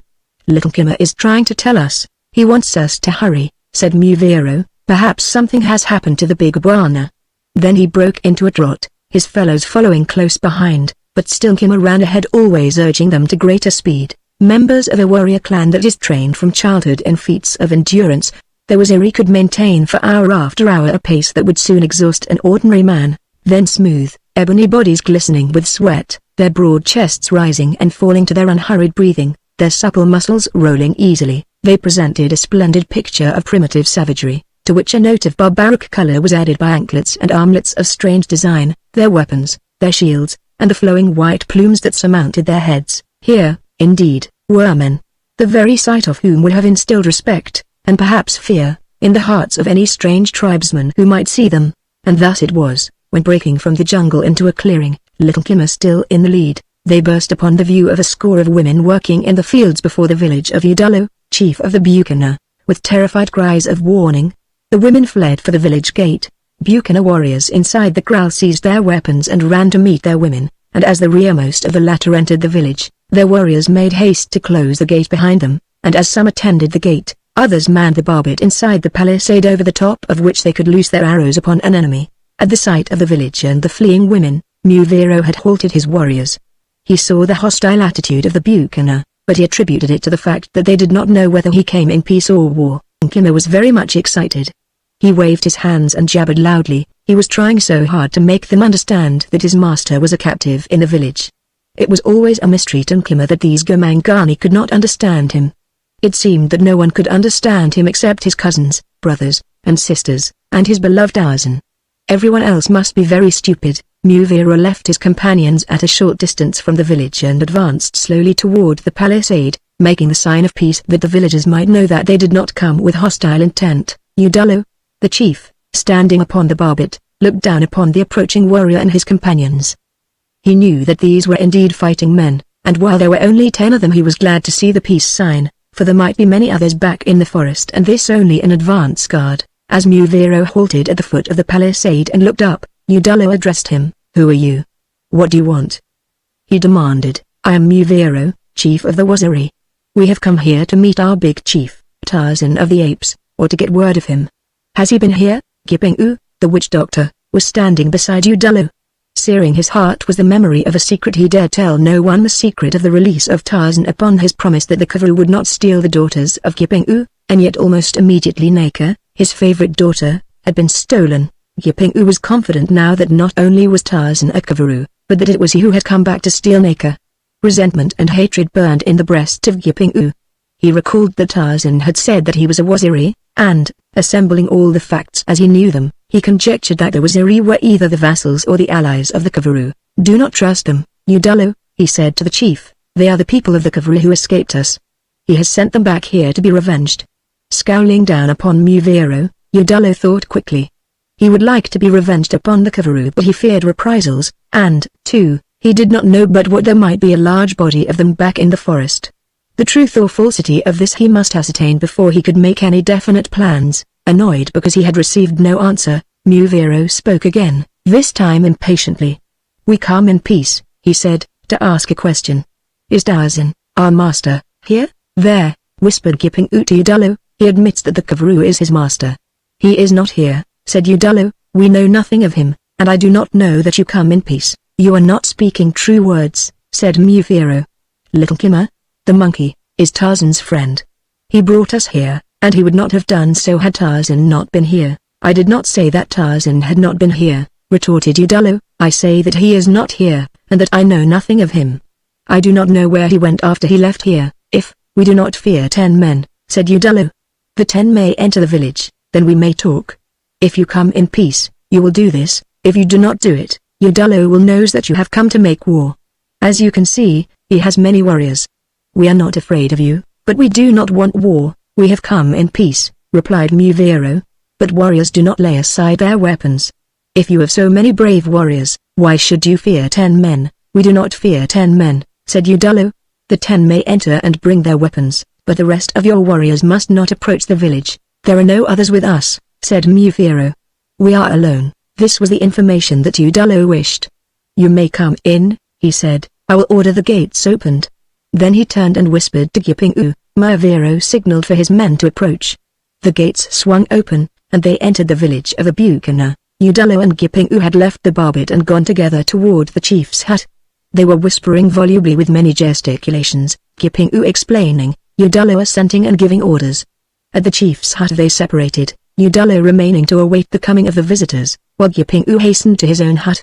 As the Waziri entered the village street, they were surrounded by warriors and conducted to the hut of the chief, where Udalo awaited them. Here commenced one of those long palavers so dear to the hearts of African natives. With endless circumlocution they iterated and reiterated, and in the end nothing had been said by Udalo other than that Tarzan was not in his village and that he knew nothing whatsoever about him, nor did he know anything concerning the Kavaru or the location of their village, none of which Muvira believed. And while the palaver progressed, Giping-u was busy in his hut grinding herbs and boiling them in water to extract their juices. He constantly muttered and mumbled to himself, but it is doubtful that he was chanting an incantation over the mess that he was brewing, and for the same reason that he did not lay out amulets before him or make passes over the brew with magic sticks or the tail of a zebra, he had no audience. While the Bukana warriors and their visitors palavered and Giping-u concocted his brew, the women were busy preparing a feast at the orders of Udalo, and in the trees beyond the clearing, a little monkey waited, whimpering and desolated, waited for the release of his master, whom he thought to be still confined in a hut in the village. At last Giping-u left his hut, carrying his brew in a small gourd, and made his way directly to the women who were preparing the native beer for the feast. The women were already filling the gourds that would be passed around among the warriors. Yiping-u went to the one who was filling the large ceremonial gourd that would be passed first to the chief and then to the visitors. They held a whispered conversation and then Yiping-u walked away, leaving behind him the small gourd containing his brew. He approached the palaver from the rear of the waziri, and catching Udalo's eye he nodded. Then the chief clapped his hands and ordered the feast served. The women came, bringing food and drink, and in the lead was one carrying the ceremonial gourd of native beer. Udalo took it from her and in silence raised it to his lips. His throat moved, as in the act of swallowing, but none of the liquor passed his lips. Then he passed it to Muvero, who took a long drink and handed the gourd to the waziri next beside him, and so it passed among them all. But when the last of the 10 had drunk, the woman was waiting to take the gourd, though it was not yet empty, and the other women brought other gourds of beer to the Buchanan warriors. Nor did Muvero nor any of his companions suspect that anything was wrong, for had they not seen Udalo drink from the same gourd as they? Now food was brought, but Muvero did not partake of it. He was looking, strange and glassy-eyed, at his fellow waziri. What had gone wrong with his eyes? Everything was blurred. He saw his men sitting there with stony stares, their bodies weaving drunkenly. Then Muvero, the chief of the waziri, staggered to his feet. He seized his long knife and drew it from his loincloth. "Kill!" he cried. "We have been poisoned." Then he lurched and fell. Several of the remaining waziri tried to rise, but the brew of Yiping-u worked quickly and well, and though the Buchanan warriors had leapt to their feet at a word from Udalo, following Muvero's command to his followers, their ready spears were not needed, as one by one the waziri collapsed upon the ground. The Buchanan gazed in astonishment upon this strange sight, for only Udalo and one woman knew what Yiping-u had done. The witch doctor leapt among the fallen waziri and beat his chest. "The medicine of Yiping-u is strong," he said. "It lays low the enemies of the Buchanan, even the great Kavru it lays low." "Kill!" shouted a woman, and others took up the refrain. "Kill! Kill! Kill!" "No," said Udalo. "Bind them securely so that they cannot escape and put them in the hut where the other Kavru was confined. I shall send runners to the other villages of the Buchanan, and when the moon is full on the second night, we shall dance and feast and eat the hearts of our enemies." Shouts of approval met this announcement, as warriors fell to the work of binding the prisoners and carrying them to the hut where Tarzan had been confined. In a tree at the edge of the jungle, a little monkey sat gazing disconsolately at the gates of the village. He brightened momentarily when he saw some warriors emerge, lithe young men these, who started off at a brisk gait in different directions, but they were not his beloved waziri, and he sank again into despondency. It was many hours before the waziri recovered from the effects of the narcotic. After they commenced to regain consciousness it was some little time before they could realize their plight. Their heads ached and they were very sick. When they tried to move, they discovered that they were fast bound. "I knew," said Muvero, after they were able to talk among themselves, "that the chief lied to me. I should have been more careful. I should not have drunk his beer or allowed you to. I saw him drink it, and so I thought it was safe," said another. "He only pretended to drink it," said Muvero. "This Udalo is a very bad man. What do you think he will do with us?" "I do not think," said Muvero. "I know." "And what do you know?" "I have heard about these Buchanan.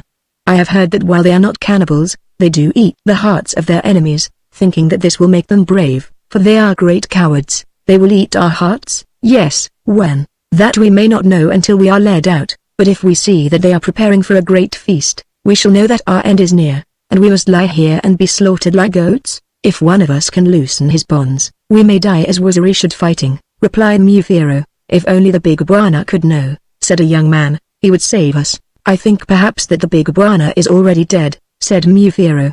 "I think that Udalo has killed him, and eaten his heart, and if that is so, I am ready to die, too, for I do not care to live if the big Bwana be dead." "Nor I," said another. "I am so sick and my head hurts so, that I shall be glad to die." Night came, but no one approached the hut to bring them water or food. They were very miserable, and Muvero was chagrined to think that he had been led into such a trap. He was ashamed of himself, and he felt that only death could atone for his great fault. Miserable as they were, however, there was one even more miserable, a little monkey that shivered and trembled in a tree beyond the clearing that surrounded the village of Udalo, the Buchanan. He heard the roar of Numa, the lion, and the cry of Sheeta, the leopard, and he climbed as high as he dared and hung there shivering and trembling, waiting for the thing that he knew was about to leap upon him and devour him. For such was the life of little Kimma. Chapter 14. Kimma forgets. Naki, the daughter of Yiping-u, the witch doctor, accompanied her new captor because the only alternative was to be left alone in the jungle. a prey not only to wild beasts but to the numerous demons that infest the grim forest. At first, she momentarily expected the worst, but as time went on and no harm befell her, she gained confidence in the tall, bronzed warrior who accompanied her. Eventually all fear of him vanished, but if she were no longer afraid of Tarzan, she was far from being without fear, for the jungle night was very black and she conjured in that Stygian gloom all manner of horrifying creatures lying in wait to spring upon her.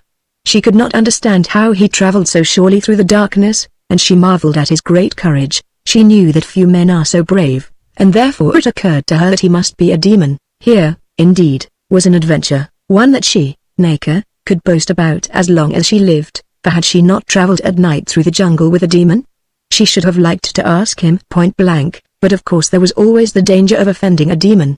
Perhaps if she questioned him adroitly, he might accidentally reveal the truth. It took quite a little willpower to screw up her courage to the point where she might ask him any question at all, but finally she succeeded. "What country are you from?" she asked. "I am from the land of the Waziri." "What sort of men are they?" "They are black men." "But you are white." "Yes," he replied, "but many years ago, when I was much younger, I was adopted into the tribe." "Have you ever met a demon?" she asked. "No, there are no such things." "Then you are not a demon?" "I am Tarzan of the Apes." "Then you are not a Kavru?" "I told you I am from the land of the Waziri." "When you are back among your people, tell them that Tarzan of the Apes is not a Kavru.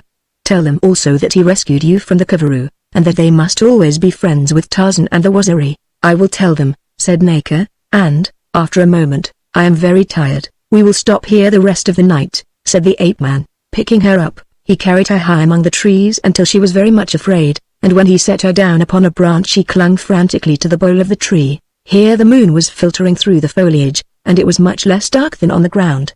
In this semi-light, Tarzan cut branches and built a platform upon which Naka could lie during the night. In the early morning, Tarzan gathered food for himself and the girl, and after they had eaten, they resumed their journey toward the village of Abukana. Feeling that she was approaching her home, and with all her fears dissipated, Naka's spirits rose. She laughed and chatted happily, and so at last they came to the edge of the clearing that encircles the village of Abukana. "You are safe now, Naka," said the ape-man. "Return to your people and tell them that Tarzan of the Apes is not their enemy." Then he turned and disappeared into the forest, but not before a pair of sharp little eyes had seen him, and as Naka ran shouting toward the gates of the village, Little Kimmer swung through the trees screaming at the top of M's voice. As he pursued his lord and master into the forest, the diminutive monkey soon overtook the ape-man, and with a final ecstatic yelp leapt to one of his broad shoulders. Tarzan reached up and took the little fellow in his hand. "Sinkima is back again," he said. "Sheeta did not get him." "Sinkima is not afraid of Sheeta," boasted the monkey. Sheeta came into the trees hunting for Little Kimmer. Crouching, he crept. He came close. Little Kimmer took a stick and beat Sheeta on the head. Sheeta was afraid, and ran away. "Yes," said Tarzan, "Little Kimmer is very brave." Thus encouraged, the monkey became enthusiastic and still more imaginative. Then came the Gomangani, Menigimangani. They were going to kill Little Kimmer and eat him. Little Kimmer took 2 sticks and beat them on the head. They were afraid, they ran away. "Yes," said Tarzan, "everyone is afraid of Little Kimmer." Kimmer stood up in the palm of Tarzan's hand and beat his chest. He grimaced, showing his teeth, and looked very fierce. "Everyone is afraid of Kimmer," he said. Back along the trail to the north, in search of the village of the Kavru went Tarzan and Kimmer, and in the village of the Bukano Naka was the center of an admiring and curious throng. She told her story well, omitting nothing, adding considerable embroidery. It was a good story and it held her listeners spellbound. She told it many times, for the blacks like repetition, and always she stressed the fact that Tarzan had saved her, that he was the friend of the Bukana and that they must never harm Tarzan or the Waziri, and at that time she did not know that 10 Waziri lay bound in a nearby hut waiting for the orgy that would spell their doom. The Bukana warriors looked at one another and at Udalo, their chief. Udalo was slightly disconcerted. His runners had long since reached their destinations, and by this time the inhabitants of several villages must be on their way toward his kraal. Udalo did not know what to do about it. Yipingu was troubled, too. He realized now that the giant white, whom he had liberated, had not stolen his daughter as he had thought, but had rescued her and returned her to him. Udalo looked at him questioningly, but Yipingu did not know what to say. At last the chief spoke, for he saw the question in the eyes of his warriors. "You said, Naka, that you thought this Tarzan of the Apes was a demon. You said that he was fearless in the dark. and that he did things that no man could do. You said also that he went through the trees even more easily than a Kavaroo. All these things we believe. But we could not believe them if we knew that he were a man like ourselves. He must therefore be a demon. None but a demon could have escaped from his bonds and left the village as easily as he did. If he were a demon, why did he save me from the Kavaroo and return me to the village? Demanded Naka. The ways of demons are strange, said Udalo. I think that he wanted to make our fears dead, so that he could come safely into our village and harm us as he pleases. No, I am sure that he is a demon and a Kavaroo, and that the prisoners we have taken are Kavaroo. We shall not let them escape, they might come back and kill us, and furthermore the Bucana are coming from every village to dance and feast and eat the hearts of our enemies. Thus did the highest court of the Bucana uphold itself and place its final seal upon the death warrant of Muvero and his warriors. Through the brooding forest, moving northward, went the Lord of the Jungle, ignorant of the impending fate of his people, and on his shoulder rode Kima, his little mind fully occupied with his boasting and the present. Short is the memory of Manu, the monkey. Great is his egotism and his selfishness. Little Kima had not meant to forget the Waziri, they were his friends and he loved them, but being wholly occupied with thoughts of himself and with relief at being safe again in the arms of his master, the plight of the Waziri had been crowded into the background of his consciousness. Eventually he would think of them again, but perhaps only after it was too late to be of any benefit to them. And so the afternoon was half gone, and Kima was happy, and Tarzan was satisfied, for once again he was on the trail of the Kavaroo, concerning whom his curiosity had been intrigued by his brief contact with Dani and the suggestion of mystery that Kavaroo's few words had lent to the manners and customs of this strange and savage tribe. Tarzan had not forgotten the Waziri, but his mind was at rest concerning them, for he felt that now, because of his rescue of Naka, they would be welcomed in the village of Udalo and directed on their way toward the Kavaroo country. The ape-man seldom spoke unless that which he had to say warranted expression. Ordinarily he kept his thoughts to himself, especially in the presence of men, but he often relaxed with little Kima and with Dantor, the elephant, for of such were the friendships of his childhood, and deep-rooted within him was the sense of their loyalty and sympathy. Thus it happened that while he was thinking of the Waziri, he spoke of them to Kima. Muvera must be close to the village of the Bucana, he said, so he and his warriors will not be far behind us when we reach the village of the Kavaroo. Then little Kima will have many good friends to defend him from Sheeta, the leopard, and from Hista, the snake, and from all the Gomangani who would catch and devour him. For a moment Kima was silent. He was gathering his thoughts and his memory. Then suddenly he began to leap up and down upon Tarzan's shoulder and screech in his ear. What is the matter with you, Kima? Demanded the ape-man. Are your brains chasing one another around in your head? Stop screaming in my ear, Tarzan.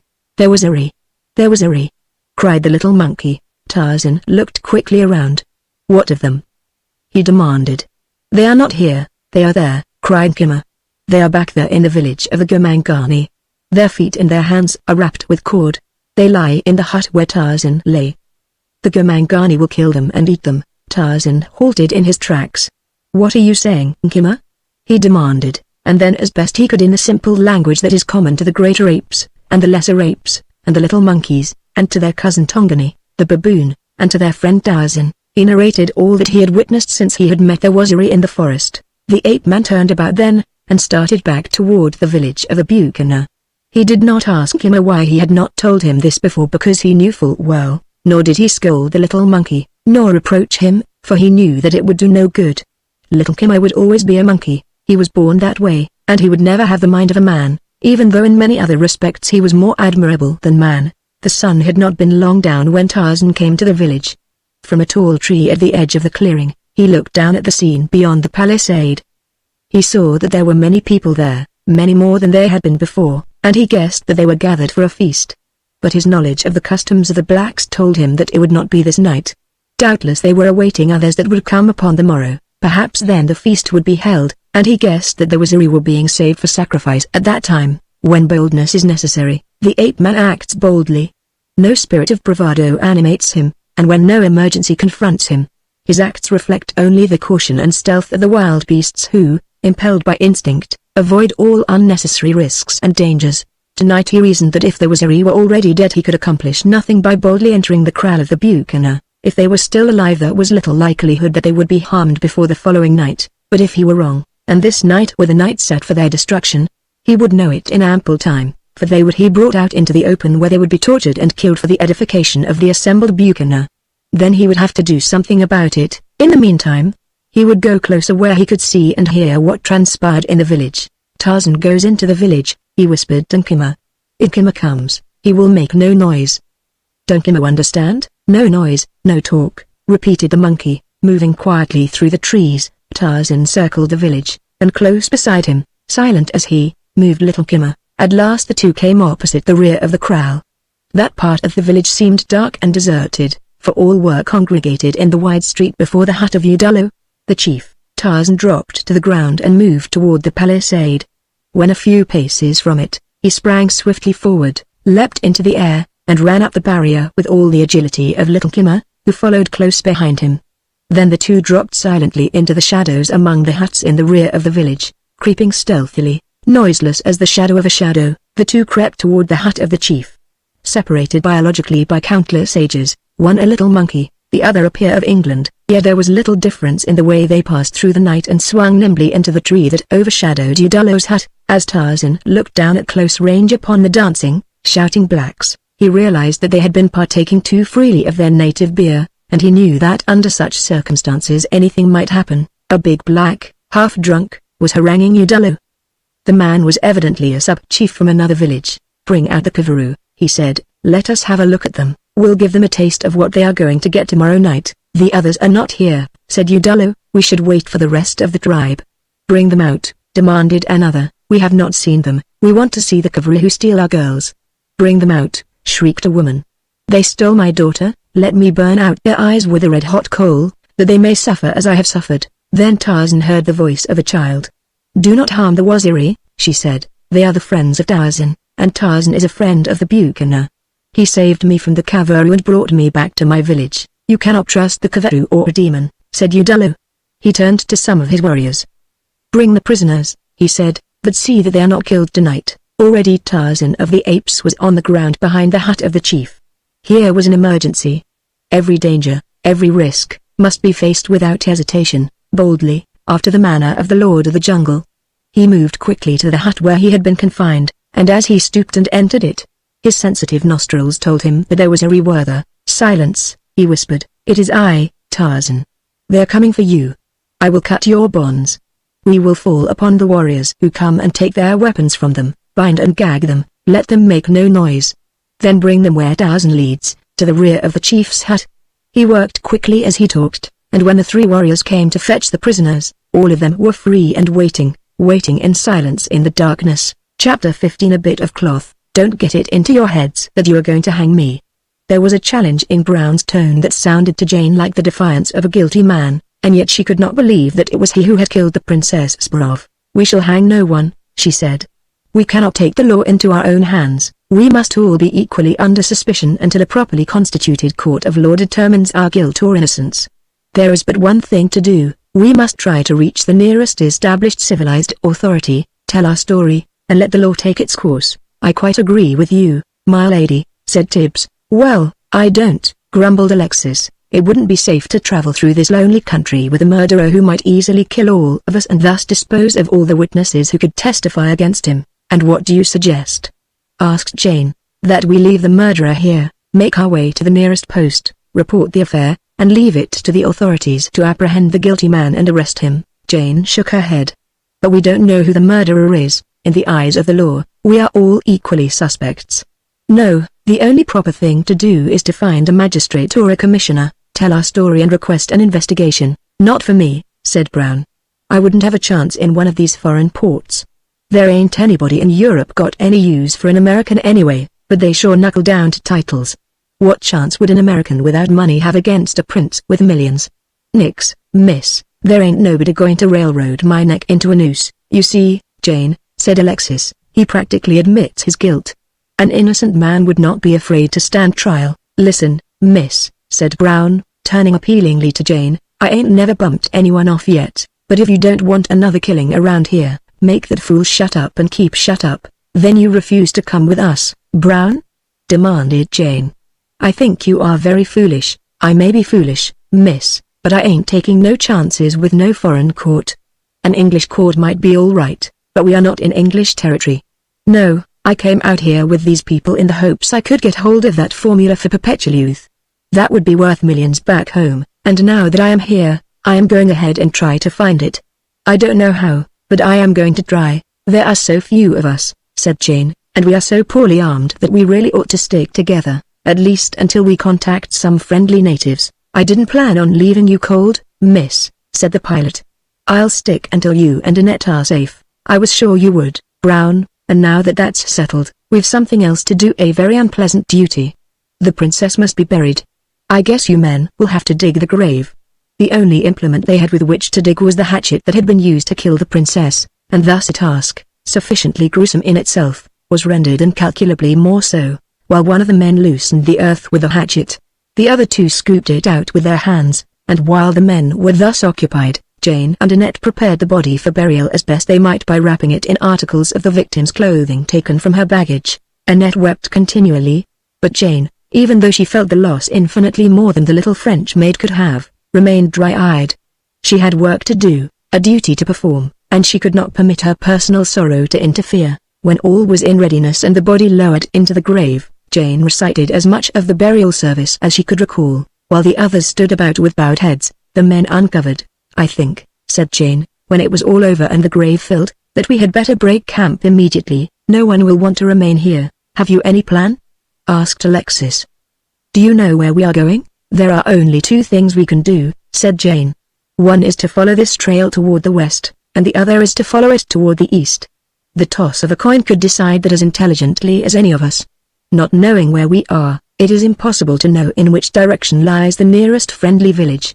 Personally, I should prefer going toward the east because there lies the country with which I am familiar, the country where I have many friends among the natives. Then we go to the east, said Brown. Your boss, what you say goes. I doubt the wisdom of your decision, Jane, said Alexis.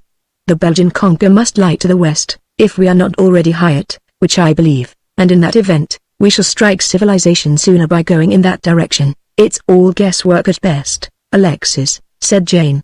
It really doesn't make much difference which way we go. Let's leave it to a vote. How about you, Tibbs? I beg pardon, my lady, I shall cast my lot with a majority. You're a lot of help, said Brown. And you, Annette? Asked Jane. Oh, if you and Mr. Brown wish to go to the east, I wish to go to the east also. That's settled, said Jane. We go to the east then. I still object, demurred Alexis.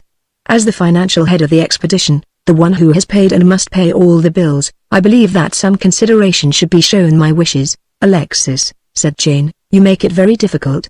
Like the rest, you will have to follow my orders, or when there is a question, accept the will of the majority. As for financing the expedition, each of us has the necessary wherewithal if we care to use it, and it's not money, it's cooperation and loyalty, courage and endurance. Alexis had been watching her closely as she spoke, and suddenly his whole attitude changed. I am sorry, Jane, he said, I spoke thoughtlessly. You must understand that I am terribly upset by what has happened. I have lost my dear wife, and I am heartbroken. Brown turned away disgustedly and held his nose with a thumb and forefinger. All right, Alexis, said Jane. Now let's gather up what necessities we can carry and get going. How about breakfast? Demanded Brown. Oh, I had forgotten all about breakfast, said Jane.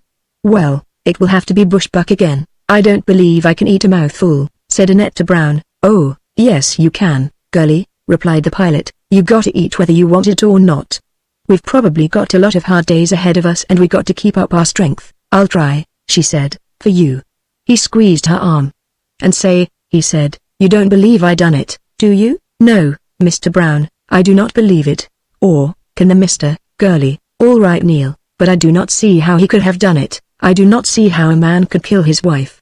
She was such a nice lady. Yeah, she was sort of nuts, but she was all right at that. She was a whole lot better than him. As a matter of fact, the old dame killed herself. What do you mean? How could she kill herself so horribly with a hatchet? Well, she done it all right. She done it when she told him she was going to change her will. Oh, what a terrible man. I've known of fellows that was bumped off for less than what this guy will get, said Brown. Back in the land of the free and the home of the brave, you can get it done to almost any guy for 100 smackers. 100 smackers? What is a smacker? My English, she is not so good, I've noticed that, kiddo, but don't worry, I'll learn you. Now I must cook the meat for our breakfast, said Annette. If you will cut off a few slices for me from the hindquarters, sure. He felt in his pockets. "Where's my knife?" "Oh, yes, I remember," and he turned to Jane. "Say, miss," he called, "let me have my knife if you are through with it." "You haven't any knife," laughed Jane. "But I'll loan you mine." Brown rubbed his chin. "That's right, I did lose. Didn't I?" While Annette was cooking the antelope, the others busied themselves selecting such things as they thought they would need and could carry on the march. Tibbs was busy repacking suitcases under the direction of Alexis. Jane gathered her weapons together and then fastened a small handbag to the belt that supported her shorts. It was such a bag as a woman uses to carry her money, keys, lipstick, and such odds and ends. Other than this and her weapons, Jane selected nothing more than what she wore. Brown, who was wearing aviator's boots, chose to take along an extra pair of shoes and several pairs of socks. He also crammed the contents of a carton of cigarettes into various pockets and inside his shirt. These things, with a supply of matches, and the fateful hand axe, constituted his entire equipment. He knew the bitterness of heavy packs. As Annette grilled the meat over the coals, her eyes were attracted by something at the edge of the fire, among the cooling ashes. It was a bit of burnt fabric to which 3 buttons remained attached. With a piece of stick, she turned it over. As it had been lying flat on the ground near the edge of the fire, the underneath portion of the fabric was not burned, the color and pattern remained. A look of recognition entered her eyes, then they half closed in brooding, speculative contemplation of her find. Brown wandered over toward the fire. "I'll finish the meat," he said. "You go and gather together what you are going to take." "I don't know what to take," said the girl. "I can't carry very much." "Take whatever you need, girlie," he said. "I'll help you carry the stuff. Take extra shoes if you have them and plenty of stockings and a warm wrap. Unless I'm mistaken, we are going to need a lot of shoes and stockings, especially you.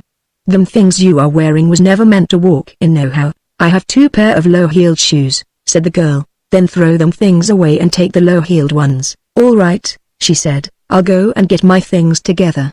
While I'm gone, you might like to look at this," and she touched a piece of burned fabric with a stick she was holding. Brown picked the thing up and looked at it, then he whistled as he raised his eyes to the person of Prince Alexis Burroughs.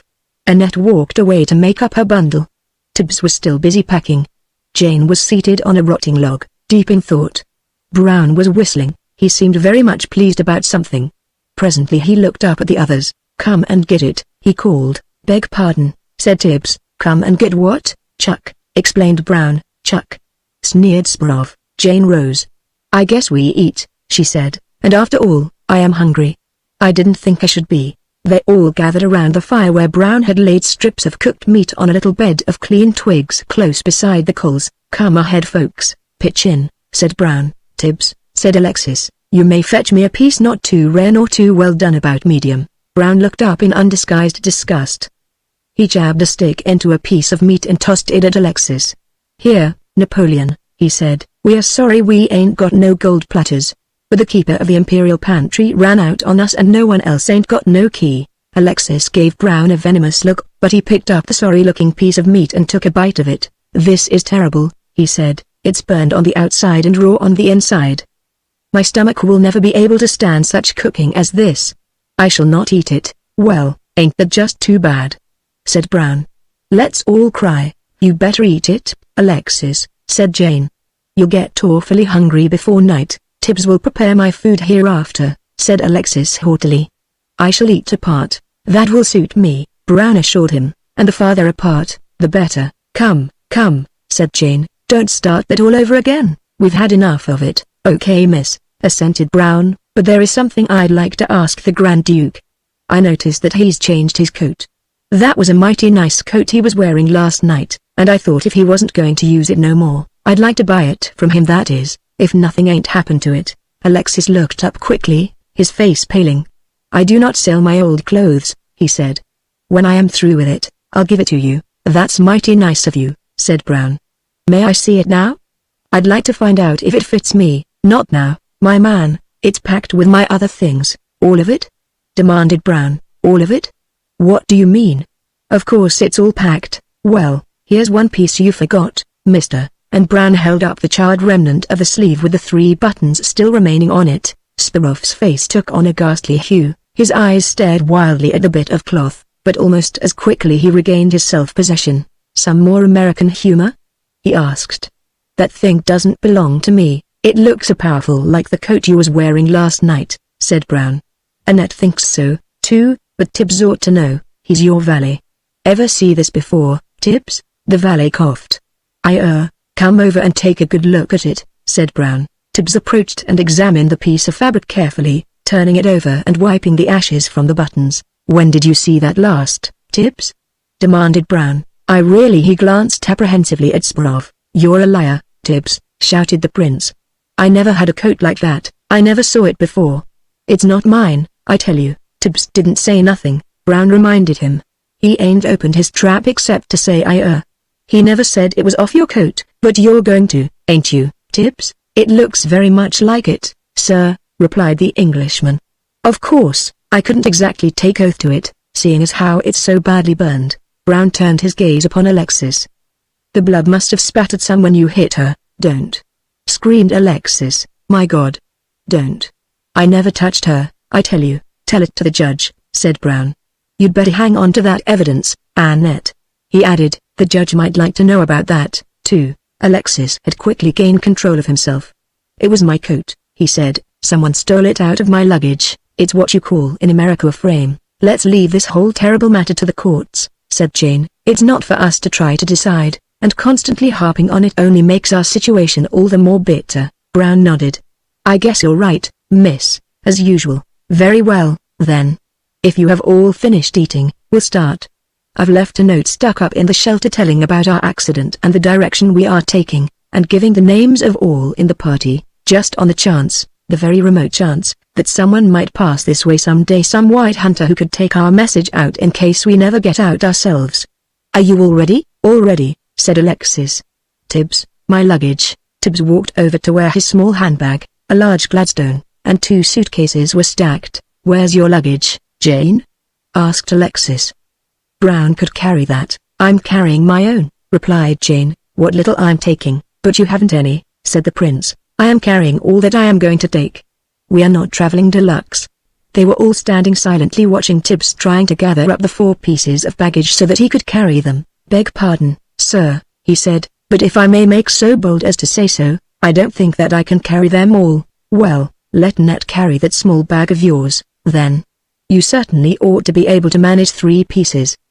"I've seen porters carry twice that much." "Not across Africa," said Jane. "Well," said Alexis, "I've only brought along what I actually need. I've left nearly all of my stuff behind. Tibbs will have to manage somehow." If Brown were the right sort he'd help him. Only by the exercise of all his willpower had Brown remained silent, but now he exploded. "Listen, mister," he said, "I ain't going to carry none of your stuff, and neither is Annette, and if Tibbs does, he's a damned fool." "I fancy I rather agree with you, Mr. Brown," said Tibbs, and dropped all 3 of the pieces of baggage. "What?" demanded Alexis. "You refuse to carry my luggage? Why, you impudent upstart." "No you won't, sir," said Tibbs. "I know just what you are going to say, sir, if I may make so bold as to say so. But it won't be necessary, sir." He drew himself up haughtily. "I am giving notice, sir. I am leaving your employ now, immediately." "Lady Greystoke," said Alexis, with great dignity, "you have assumed command here. I demand that you compel these people to carry my luggage." "Nonsense," said Jane. "Take an extra pair of shoes and some socks and whatever else you can carry, and come along.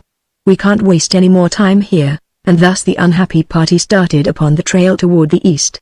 They had had but 2 guesses, and they had guessed wrong. But fortunately they could not know the dangers and the terrors that lay ahead of them on the trail toward the east. Chapter 16 The Message. The 3 Bucana warriors crept into the hut where Tarzan and the 10 Waziri warriors lay waiting for them in silence. As the last of the 3 entered, Tarzan leapt upon him. Powerful fingers closed about the fellow's throat, and simultaneously the other 2 were dragged down by Muvero and a couple of his warriors. There was no outcry, there was only the subdued sound of the shuffling feet of struggling men, and that for but a moment. Quickly the 3 were bound and gagged. Then the Waziri, headed by Tarzan, carried them to the tree beside the chief's hut, where a corner of the latter concealed them from the sight of the drunken natives assembled in the street in front. Shouldering one of the warriors, Tarzan swarmed up into the tree. Then after he had deposited his burden safely where it would not fall, the Waziri handed the other 2 up to him. Taking his victims up into the denser foliage where they would not be visible from the ground, Tarzan laid them side by side across the huge branch that projected out over the Negroes assembled below. Tarzan ran his rope through the bonds that encircled the ankles of one of the prisoners. Then he removed the gag from the fellow's mouth and lowered him, head foremost, toward the ground, but before the fellow's head broke through the foliage and came in sight of those below, Tarzan voiced the warning cry of the bull ape. Instantly the dancing stopped. The natives looked around them in evident terror. The sound was very close, it seemed right beside them, but as yet they had been unable to locate it. Silence followed, and then the head of one of their fellows broke through the foliage above them, and slowly his body descended. The blacks were already on the verge of panic, for this was a mysterious, supernatural occurrence for which they could find no explanation in their past experience, yet they hesitated, perhaps fascinated and momentarily incapable of movement. The deep voice rang out above them. "I am Tarzan of the Apes. Let those beware who would harm Tarzan or his waziri. Open the gates and let my people go in peace, or many of you shall die by the hand of Tarzan." The victim, hanging head downward, found his tongue. "Open the gates," he screamed. "Let them go before they kill me." Still the blacks hesitated. "The time is short," said Tarzan, and then he started to drag the warrior back up into the tree again. "Do you promise that none of us will be harmed if we open the gates?" demanded Udalo. "None will be harmed if you open the gates and let us go in peace, returning their weapons to my waziri." "It shall be done," said Udalo. "Fetch the weapons of the waziri, open the gates, let them go, and may they never return." Tarzan drew the warrior back up into the tree and laid him beside his fellows. "Keep still," he warned them, "and I shall kill none of you." Then he dropped to the ground and joined the waziri. Fearlessly they walked around the end of the hut, and the blacks gave way fearfully, opening a path before them. Some little boys ran timidly forward with their weapons, for their warriors had not dared to do so. The gates were opened, and Tarzan led his waziri toward them. "Where are my 3 warriors?" demanded Udalo. "You have not kept your word. You will find your 3 warriors alive in the tree above your hut," replied the ape-man. He halted and turned toward the chief. "And now, Udalo, when strangers come to your kraal, treat them well, and especially Tarzan and the waziri." A moment later the black jungle night beyond the palisade had swallowed them. Little Naka, the daughter of Giping-u, the witch doctor, danced up and down and clapped her hands. "It is he!" she cried. "It is the white warrior who saved me. I am glad that he and his waziri got away before we killed them." "I told you not to do it." "Shut up," cried Udalo, "and go to your hut. I never want to hear that white man spoken of again." "I thought that it was the end," said Muvero, as they crossed the clearing toward the forest. "Thanks to Nkima's bad memory, it came very near being the end," replied the ape-man. Then he voiced a strange, weird note, and an answer came from the blackness of the jungle trees.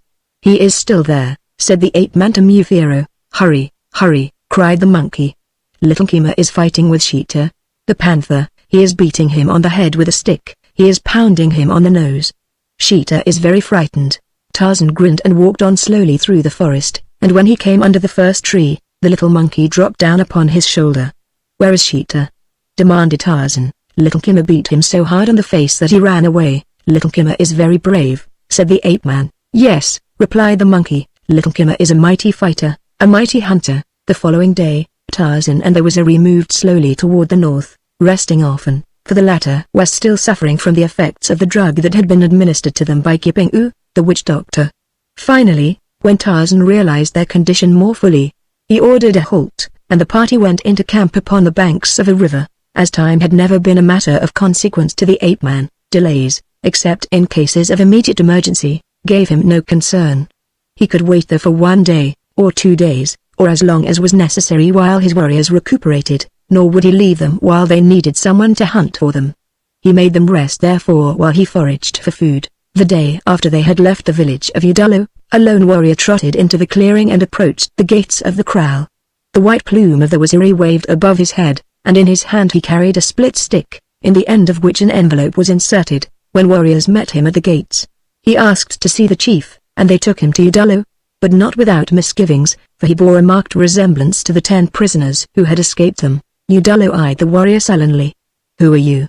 he demanded, "and what do you want in the village of Udalo?" "I am a waziri," replied the man. "I bear a message for the big bwana, Tarzan. The sun has risen many times since he left his country to come here in search of the Kavaru. I have followed to bring this message to him. Have you seen him?" "He has been here, but he has gone," said Udalo, sullenly. "When did he go, and in which direction?" asked the messenger. "He went away yesterday with 10 waziri warriors. They took the trail toward the north." You will follow him? Yes, I will give you food before you go, and when you find Tarzan tell him that Udalo treated you well. The fear of the Lord of the Jungle was in the heart of Udalo, the chief. It was midday of the following day. The Waziri lay resting in their camp beside the river. Tarzan squatted at the base of a tree fashioning arrows for his quiver. Little Kimmer perched upon one of his shoulders, busily occupied by that age-old simian pastime of searching for fleas upon his belly. He was vastly contented. Presently the ape-man raised his head and looked toward the south where the trail debouched upon the clearing where they were encamped. "Someone comes," he said. Their Waziri stirred themselves. Some of them seized their weapons and started to rise, but Tarzan reassured them. "There is no danger," he said, "there is only one. He comes boldly, and not by stealth." "Who could it be?" asked Mufiro. "We have seen no one in all this lonely country since we left the Buchanan village." The ape-man shrugged. "We shall have to wait," he said, "until our eyes tell us, for he is downwind from us." Little Kimmer, noting the listening attitudes of the others, abandoned the pursuit of a singularly notable specimen and following the example of the Waziri, stared intently toward the south. "Something comes?" he asked Tarzan. "Yes." Little Kimmer slipped quickly down behind Tarzan's back, and peered anxiously across his left shoulder. "Something is coming to eat Little Kimmer?" he demanded. He glanced up into the tree behind him, gauging the distance to the lowest branch, and debated in his little mind the wisdom of discretion. However, feeling reasonably safe in his present sanctuary, he stood his ground, and a moment later a lone warrior trotted into the clearing. At sight of the party encamped there, he voiced his pleasure in a series of savage whoops, and the Waziri returned his greeting in kind, for he was the runner bearing a message for Tarzan. As he came forward with the message in the split stick to deliver it to Tarzan, Little Kimmer evinced great interest, and as the message was handed to his master he seized the stick and commenced to scold and jabber when Tarzan took the envelope from it. The ape-man removed the message and dropped the envelope to the ground, whereupon Little Kimmer sprang upon it and occupied himself in a futile endeavor to make it remain upright on the end of the stick as the messenger had carried it. The Waziri were looking expectantly at Tarzan as he read the message, for messages delivered in the depths of the forest were rare indeed. As he read, Tarzan's brow clouded, and when he had finished he turned to Mufiro. "There is bad news, Bwana?" asked the black. "The Mumsahib left London for Nairobi in an aeroplane," he said, "that it was just before the big storm. You remember, Mufiro, that after the storm broke we heard an aeroplane circling above?" "Yes, Bwana. We thought then that it was in great danger." "Perhaps that was the ship in which the Mumsahib rode. It went away," Mufiro reminded him, "and we did not hear it again." "Perhaps it went on to Nairobi." "Perhaps," said the ape-man, "but it was a very bad storm and the pilot was lost. Either that, or he was in trouble and looking for a landing place, otherwise he would not have been circling as he was." For some time Tarzan sat in thought, and then the silence was broken by Mufiro. "You will go back at once to Nairobi, Bwana?" he asked. "What good would it do?" asked the ape-man. "If they reached Nairobi, she is safe. If they did not, where might I search? In an hour an aeroplane might fly as far as one could travel on the ground in a day. Perhaps, if they had trouble, it flew for many hours after we heard it before it came down, and if the pilot were lost, there is no telling in what direction it went. The chances are that I should never find it. Even if I did, it would be too late. Then, too, it may as easily be that it came down in the direction we are going as in any other direction. Then we may continue to search for my daughter, Buira?" asked Mufiro. "Yes," said Tarzan. "As soon as you are rested and well again, we shall go on toward the country of the Kivaru." Little Kimmer was becoming more and more excited and irritable. Notwithstanding all his efforts, the envelope would not remain upright upon the end of the stick. He chattered and scolded, but it availed him nothing, and then Tarzan noticed him, and taking the stick from him spread the slit end open and inserted the envelope. Kimmer watched him intently, his head cocked upon one side. Tarzan repeated the operation several times, and then he handed the envelope and the stick to Kimmer. An adept in mimicry, the monkey reenacted all that he had watched Tarzan do, and after a few trials succeeded in inserting the envelope into the end of the stick. His achievement filled him with enthusiasm and pride. Jabbering excitedly, he leapt from Waziri to Waziri until all had examined the marvel that little Kimmer had wrought, nor did his excitement soon subside, and in the exuberance of his spirits he went racing through the trees clinging tightly to the stick that bore the envelope in its end. Tarzan and the Waziri laughed at his antics. "Little Kimmer is proud because he has learned a new trick," said one. "He thinks now he is a great witch doctor among the monkeys," said Mufiro. "It is like many of the useless things that man learns," said Tarzan.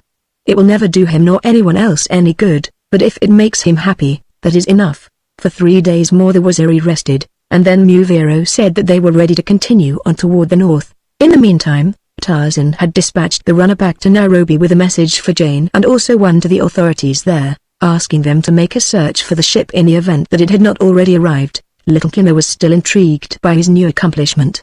He would sit for an hour at a time taking the envelope out of the stick and putting it back in, and he never permitted it out of his possession. Wherever he went, he carried the stick and the envelope with him.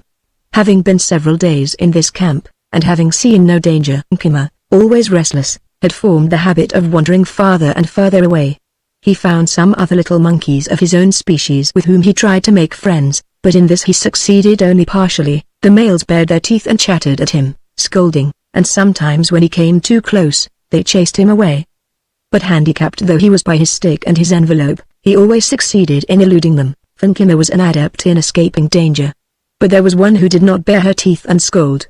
However, it was difficult for Kimmer to find her when there was not an old male hanging around, and old males can be very disagreeable. This last day in camp, however, he was more successful. He discovered her some little distance from her fellows. The young lady was coy, she did not repulse him but she led Kimmer a merry chase through the trees. It was all in fun, and they were enjoying it greatly, for she was not really trying to escape from Kimmer, nor was he seriously intent upon capturing her, for he knew that eventually she would stop and let him come close, and so, thoughtless of time or direction or distance, they swung through the trees, a little lady monkey and Kimmer with his stick and his envelope. They had had a glorious time and thoroughly understood one another when the little lady finally came to rest upon a broad branch. That they might permanently cement this friendship, each was soon searching for what he might find upon the head of the other, and certainly that is almost the last word in intimacy, the final proof of trust and confidence and friendship. They were very happy, and only once did a shadow momentarily becloud this bliss. That was when the young lady sought to snatch the stick and envelope from Kimmer. He bared his teeth in a terrible grimace, and gave her a resounding box on one of her shell-like ears. She lowered her head sheepishly then and cuddled closer to him, and it was plain to see that she liked this dominant male and his caveman tactics. What a day for little Kimmer! They hunted for fruit and nuts, they ate together, they scampered through the trees, they sat enfolded in each other's arms, and little Kimmer was entirely unaware that Tarzan and the Waziri had broken camp and started north again. Perhaps if he had known, it would have made no difference at the moment, for the alchemy of love works strange metamorphoses in the minds of its victims. To their consternation, while they were still far away, night overtook them, and they were afraid to return through the menacing darkness of the glowering forest.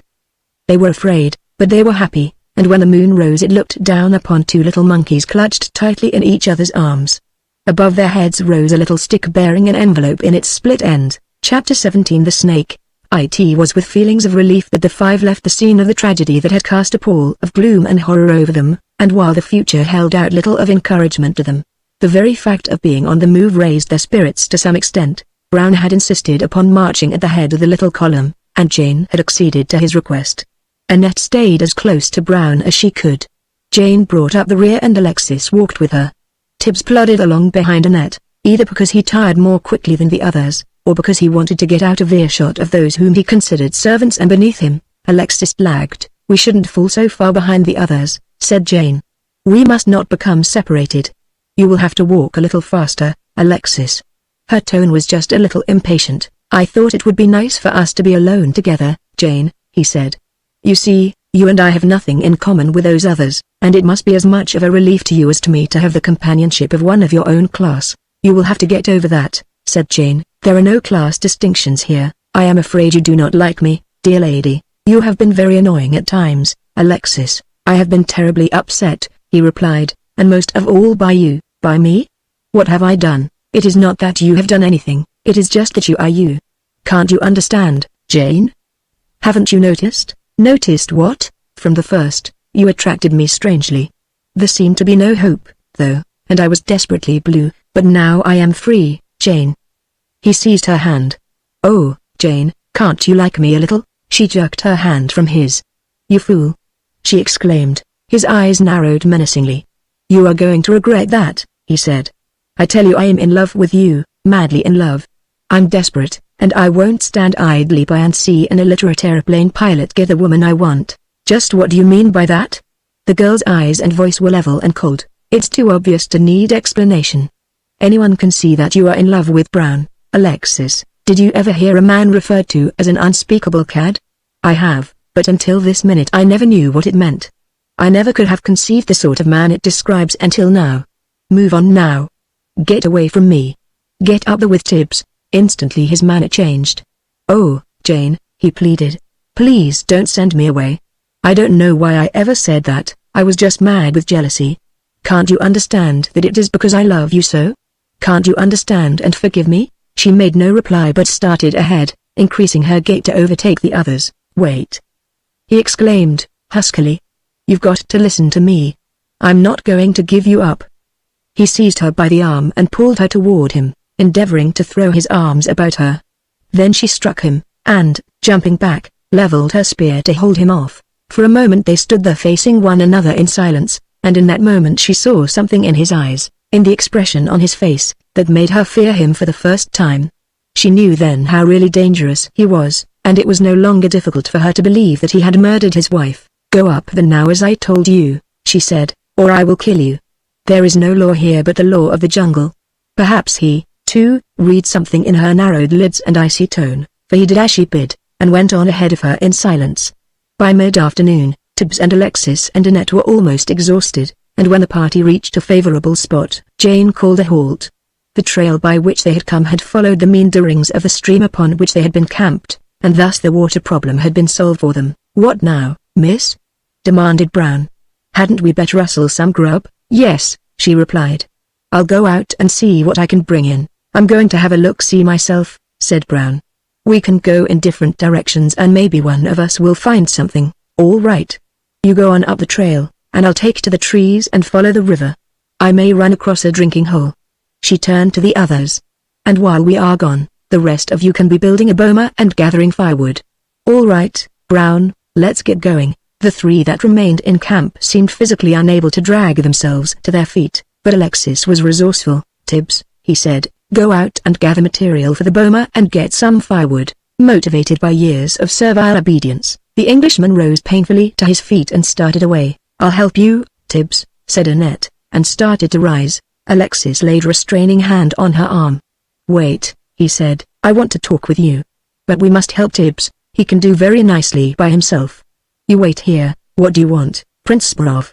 I've got to go and help Tibbs. Listen, my dear, said Alexis, how would you like to have 100,000 francs? The girl shrugged. Who would not like to have 100,000 francs? She demanded. Very well, you can earn them and very easily, and how? Her tone was skeptical. You have something that I wish. I will pay you 100,000 francs for it. You know what it is. You mean the burned sleeve of your coat, Prince Alexis? You won't let them frame me, Annette? You won't let them send me to the guillotine for something I didn't do? When everybody in this party hates me, they will all lie about me, and when they bring that piece of burned cloth into court, I shall be convicted in spite of my innocence. Give it to me. No one need ever know. You can say that you lost it, and as soon as we get back to civilization I will give you 100,000 francs. The girl shook her head. No, I could not do that. It may be all that will save Mr. Brown. You are wasting your time on Brown, he said, nastily. You think he loves you, but he doesn't. Don't be fooled. The girl flushed. I have not said that he loves me. Well, you think so, and he's trying to make you think so. But if you knew what I know, you wouldn't be so anxious to save his worthless head. I do not know what you mean. I do not care to talk about it anymore. I will not give you the piece of cloth. Well, I'll tell you what I mean, you little fool, snapped Alexis. Brown's in love with Lady Greystoke, and she's in love with him. What do you suppose they've gone off into the jungle for? Why, to meet each other, of course. I do not believe it, said Annette. I will not listen to any more. She started to rise, and as she did so, he leapt to his feet and seized her. Give me that piece of cloth, he demanded, in a hoarse whisper. The fingers of his right hand encircled her throat. Give it to me or I'll kill you, you little fool. Quick as a cat, and with surprising strength, she tore herself away from him and screamed, Help, Tibbs. Help. She cried. The Englishman had not gone far, and he came running back. If you tell on me, cried Burroughs in a low whisper, I'll kill you. I'll kill you as I killed her. Annette looked into his eyes, as Jane had, and was frightened. What's wrong, sir? Demanded Tibbs, as he approached them. It wasn't anything, said Alexis, with a laugh. Annette thought she saw a snake. "I did see a snake," she said. "Well, it's all right now, Tibbs," said Alexis. "You can go back to your work. I shall need a little help, sir," said the Englishman. "I cannot do it all alone. I'll come with you, Tibbs," said Annette. Alexis followed them. He walked very close to Annette and whispered, "Remember, if you tell them, I don't fancy having a snake around the camp," said Tibbs. "The nasty beggars."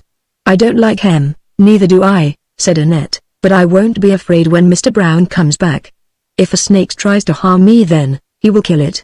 She did not look at Tibbs as she spoke, although she seemed to be addressing him, but at Alexis. "I think I would not tell the others about the snake," said Sparrow. "It might frighten Lady Greystoke." "My word, sir, I don't believe she's afraid of anything, sir." "Nevertheless, see that you don't mention it," cautioned Alexis. "Why, here's Mr. Brown now," cried Tibbs. "He's running.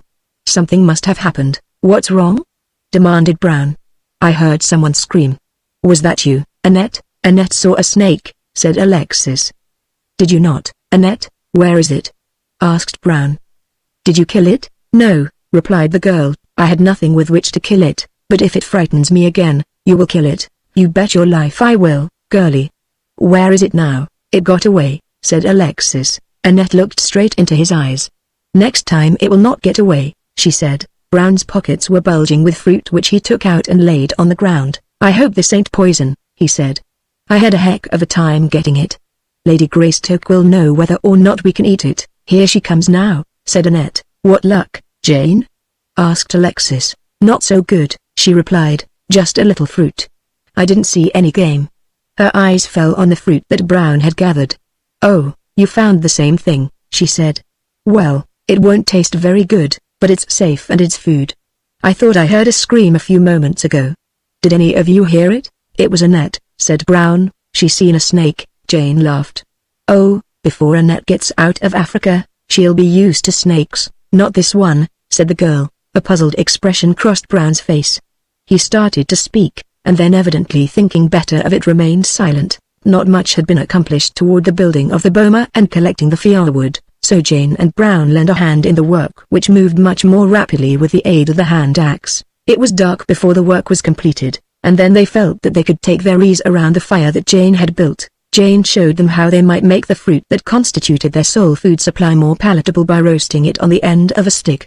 So hungry were they that even Sparrow ate without complaining, and as they ate, a pair of eyes watched them from behind the concealing foliage of a nearby tree. Brown had insisted that the three men assume the duty of guarding the camp, and though Jane and Annette insisted upon doing their share, the pilot was firm in respect to this matter and would not be moved. 2 hours on and 4 off won't hurt nobody, he insisted, and you girls are going to need all the sleep you can get if you're going to keep up with us. The statement made Jane smile, for she knew that she could endure more than any of them, not excepting Brown, but she appreciated the spirit that animated him, and knowing how jealous men are of their protective prerogative she bowed to his will rather than offend him. The three men matched coins to determine the order in which they should stand guard. "I wish you'd let me be a sentry," said Annette. "No, that ain't no work for a girl," said Brown. "Oh, please, Neil, just once," she begged.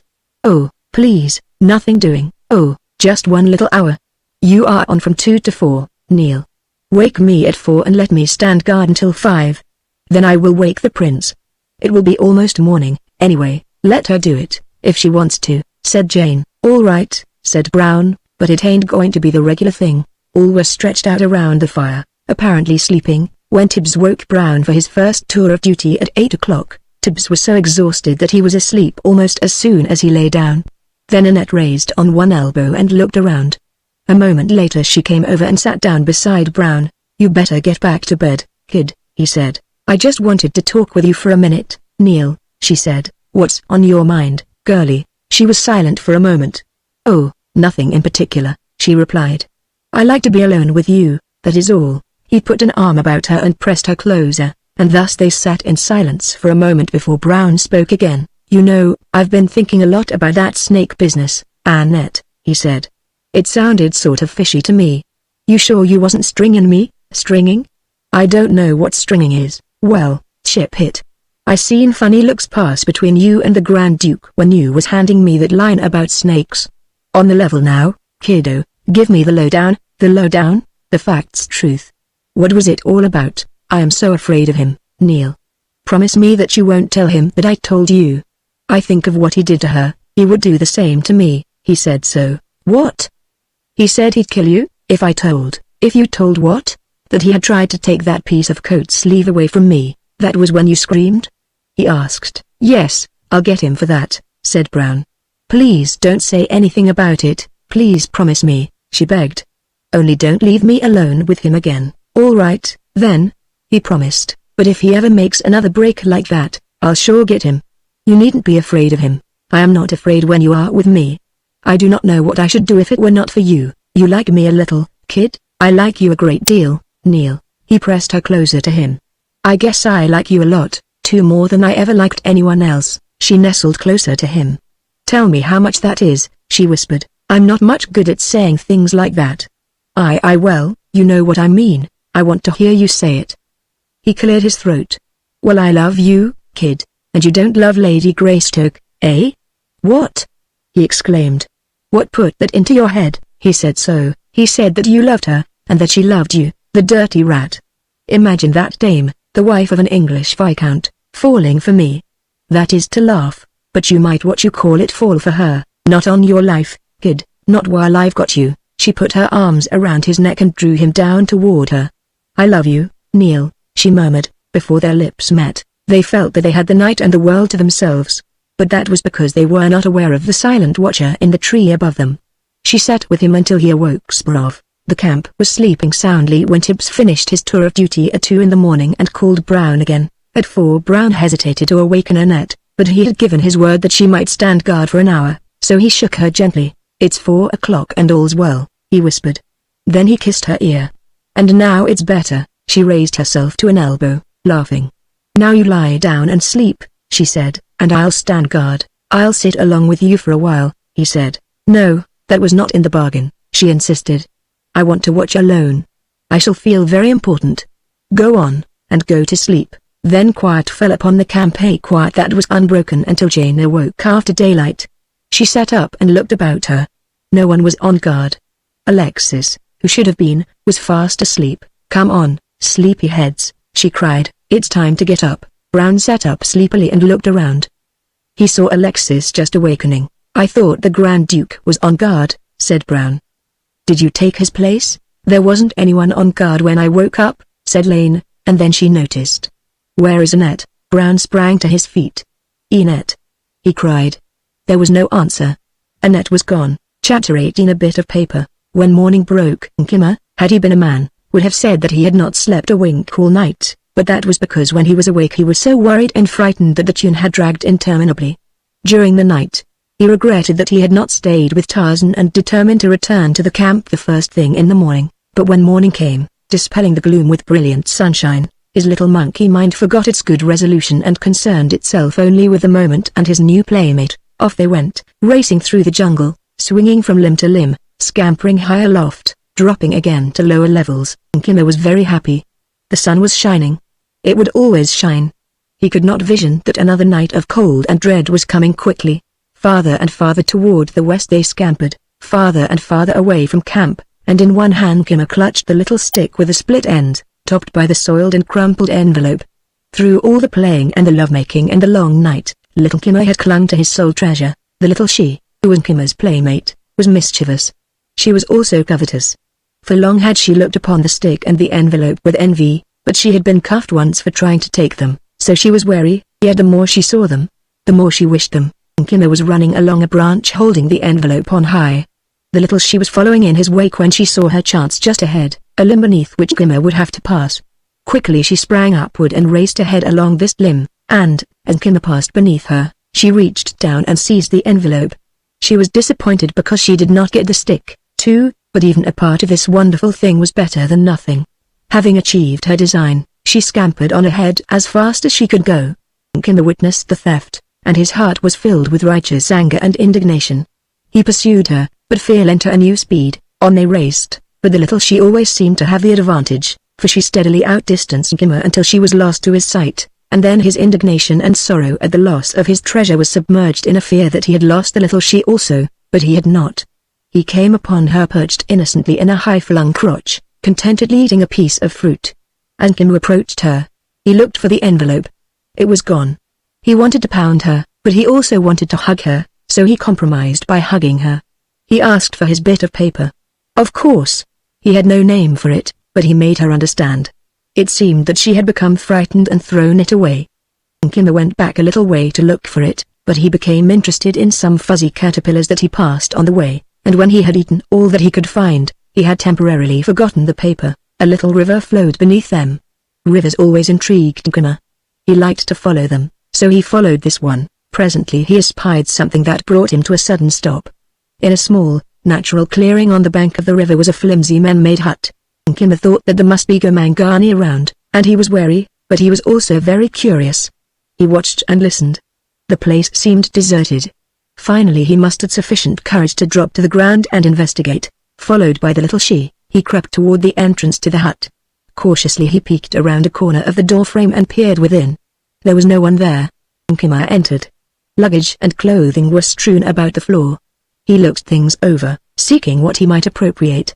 Then his eyes fell upon a piece of paper fastened to the wall with a sliver of wood. With a yelp of delight, Kim leapt for it. Then he scampered out of the hut with his prize, raced across the clearing, and swarmed up to the topmost branches of a giant tree. Behind him came the little she. By the time Kim had succeeded in inserting the piece of paper in the notch at the end of the stick, his interest in the other things that he had seen in the hut had, monkey-like, waned. Now he recalled the tall warrior who had brought the piece of paper in the end of the stick to Tarzan. Kim decided that he would do likewise.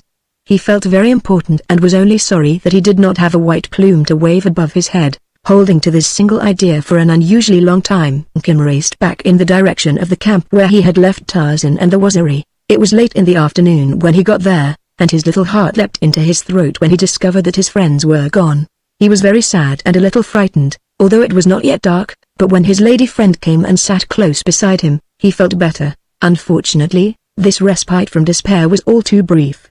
The little band of monkeys to which his playmate belonged came trooping through the trees. They saw Kim and the shameless young creature who had run away with him, jabbering, chattering, scolding. Several of the males of the clan came swinging through the trees toward Kim and his light of love. For a moment, just a fleeting moment, Kim had visions of standing his ground and doing battle, but the leading male was an old fellow, very large and strong. His fangs were bared in a most disconcerting manner, and he voiced terrifying threats that made Kim's heart quail, so that on second thought he determined to go elsewhere and go quickly, but his lady friend clung to him tightly, hampering his movements, for she, too, was frightened. Perhaps she did not want to lose Kim who, after all, had a way with him. The terrifying old monkey was approaching rapidly, and then Kim did a most ungallant thing. He struggled to free himself from the lady's embrace, and when she only clung more tightly he tore at her arms to disengage himself, and then struck her in the face until she finally released him. By now, Kim was screaming in terror. The little she was screaming, and so were all the other monkeys. Bedlam reigned in the jungle, and to the accompaniment of this din of rage and terror, little Kim broke away and fled, but through it all he had clung to his stick with its fluttering bit of paper, and now toward the north he bore it away like a banner, but scarcely triumphantly. Some of the males pursued him for a short distance, but when terror impelled little Kim only a bird on the wing might hope to overtake him, and so his pursuers soon gave up the chase. For some time thereafter, Kim did not reduce his speed. He continued to flee, screaming at the top of his voice. It was only after he had almost reached the point of exhaustion that he slowed down and looked back, listening. In his mind's eye was the picture of the snarling visage of the old male, but he was nowhere to be seen, nor was there any sound of pursuit, so little Kim took heart and his courage commenced to return. He even swaggered a little as though he were returning triumphant from a well-earned victory. Had he had a wife, he would have gone home to her and bragged of his exploits. There are men like that, so who may censure little Kim who was only a monkey. Presently he found the trail of Tarzan and the Waziri. He knew that they had been traveling north, and so he came down and sniffed the earth in the game trail that they had been following. Clear in his nostrils was the scent spoor of his friends. This heartened him, and he hurried on again. Little Kim moved through the trees many times faster than a man on foot. His fear of the coming jungle night held him to his purpose, so that he did not stop along the way to chase butterflies and birds. That night he perched high among the smaller branches where Sheeta, the panther, cannot go. Chapter 19 Hate and Lust. The discovery that Annette was missing from the camp momentarily stunned the remaining members of the ill-fated expedition. What could possibly have become of her? Demanded Jane. I know that she wouldn't just have wandered off into the jungle. She was too much afraid of it. Brown advanced slowly upon Sparrow. There was murder in his heart and it was reflected in his eyes. You know where she is, you rat, he said. Tell me what you've done with her. Sparrow fell back, instinctively raising his hands in defense. I know nothing about her, he said. I was asleep. You lie, said Brown, still advancing. Keep away from me, cried Sparrow. Don't let him get me, Jane, he'll kill me. You're right, I'm going to kill you, growled Brown. It was then that Sparrow turned and ran. Brown sprang forward. In a dozen steps he had overtaken the terrified man and seized him by the shoulder. Screaming, Sparrow wheeled to fight with all the mad ferocity of the cornered rat fighting for its life. He pounded and scratched and bit, but the American bore him to the ground and closed his fingers upon his throat. Where is she? Demanded the American. Where is she?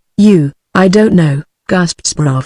As God is my judge, I don't know. If you don't know, you might as well be killed anyway, for you ain't no good for anything then anyhow. Brown's fingers tightened upon the throat of the terrified Sparrow, who still struggled and fought furiously to free himself. All that it takes so long to tell happened in the span of a few brief seconds, nor during this time was Jane idle.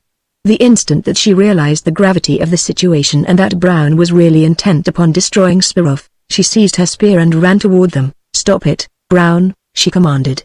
Let the prince up, not till I've given him what's coming to him, cried the pilot, and he's going to get it, even if I hang for it. Jane placed the point of her spear beneath Brown's left shoulder blade and pushed until he felt the sharp point against his flesh. Drop him, Brown, demanded Jane, or I'll run this spear straight through your heart. What do you want to kill me for, miss? Demanded Brown. You need me. I don't want to kill you, Brown, she said, but that fact won't do you any good unless you obey my command and remember that I am leader of this expedition. You are doing a foolish thing, Brown. You haven't any evidence to uphold your judgment. Remember, we haven't made the slightest investigation. We should do that first to determine the direction in which Annette left camp, and whether she left alone or was accompanied by another. We can also tell by examining the spoor if she went willingly or was taken by force. Slowly Brown's fingers relaxed upon the throat of the struggling, gasping prince, then he released him and rose slowly to his feet. I guess you're right, miss, he said. You're always right. But poor little Annette, what she told me yesterday about that rat made me see red. What did she tell you? Asked Jane. He waylaid her yesterday and tried to take that piece of coat sleeve away from her, and then he threatened to kill her if she told. It wasn't no snake that made her scream yesterday, miss, leastways not an honest-to-God respectable snake, it was him. She was terribly afraid of him, miss. Alexis was gasping his breath back slowly. He was trembling from head to foot from terror. Is this true, Alexis? Demanded Jane. No, he gasped. I just asked her for the coat sleeve so that I could see if it was really mine, and she commenced to scream just to get me in trouble. She did it just for spite. Well, said Jane, we're not accomplishing anything this way. The rest of you stay where you are while I look for some kind of tracks. If we all wander around looking for them, we'll obliterate any that there may be. She started to circle the camp slowly, examining the ground carefully. Here they are, she said presently. She walked out this way, and she went alone. Jane walked slowly for a few yards, following the footprints of the missing girl, then she stopped. They end here, she said, right under this tree. There is no indication of a struggle, no sign that she was forced. As a matter of fact, she walked very slowly. There are no other footprints near hers. It is all very strange. Jane stood for a moment, looking first at the footprints that ended so mysteriously and then up into the branches of the tree above. Suddenly she sprang upward, seized a branch and drew herself up into the tree. Brown came running forward and stood beneath her. Have you found anything, miss? He asked. There's only one explanation, she replied. People do not vanish in thin air. Annette walked from the camp to the spot where her footprints ended beneath this tree. She did not return to the camp. There is only one place that she could have gone, and that is up here where I am. But she couldn't have jumped up the way you did, protested Brown. She just couldn't have done it. She didn't jump, said Jane. Her tracks would have shown it, if she had jumped. She was lifted up, lifted up. My God, miss, by what? Brown's voice was trembling with emotion. It might have been a snake, miss, if you'll pardon me for suggesting it, said Tibbs. It could have reached down and wound itself around her and pulled her up into the tree. She would have screamed, said Brown. We'd have heard her. Snakes charm their victims so that they are helpless, said Tibbs. That is all poppycock, Tibbs, said Jane. impatiently. "I don't believe snakes do anything of the sort, and it wasn't a snake that got her anyway. There has been a man up here. He has been in this tree for a long time, or if not a man, some sort of a man-like creature." "How can you tell that?" demanded Brown. "I can see where he squatted on this big branch," she replied. "The bark is scuffed a little, for he must have remained in the same position for a long time, and then in a line between where his eyes would have been and the camp, some small twigs have been cut away with a knife, giving a less obstructed view of the camp. Whatever it was, sat here for a long time watching us." Sparrow and Tibbs had approached and were standing nearby. "I told you I had nothing to do with it," said the former. "I can't figure it out," said Brown. "I just can't figure it out. If she had been frightened, she would have screamed for help and some of us would have heard her." "I don't know," said Tibbs, "but I saw something much like it once before, sir. His Grace had a castle on the east coast up in Lincoln. It was a most lonely place, overlooking the North Sea. We only went there once a year for about 6 weeks, but that was enough, and what happened there the last time was why I gave notice. I couldn't stand the place any longer.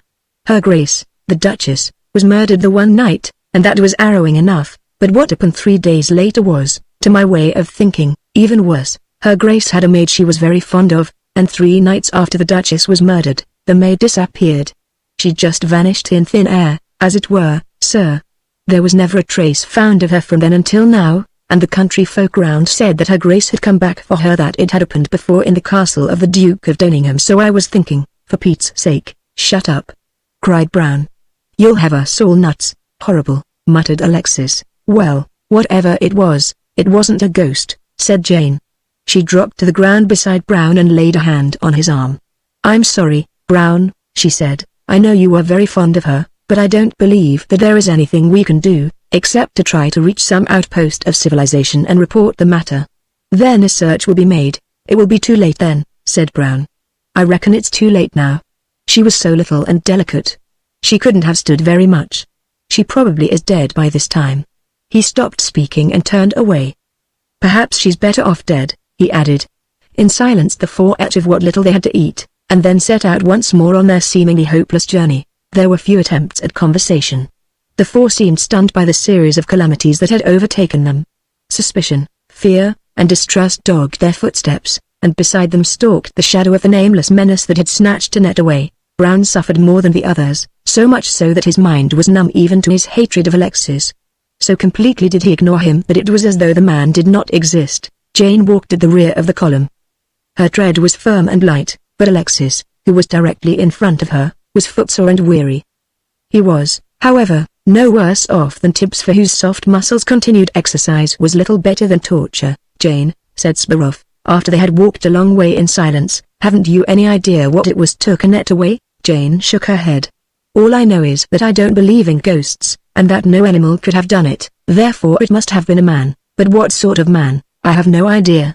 Whatever it was must have been as agile as a monkey, and for that reason I cannot bring myself to believe that it was a member of any native tribe. They are, as a rule, far from being excellent climbers, and I never heard of one who traveled through the trees as this creature must have to reach our camp and depart again with a net without leaving any spoor on the ground." "But you are willing to believe now, that it was not I?" queried Sparrow.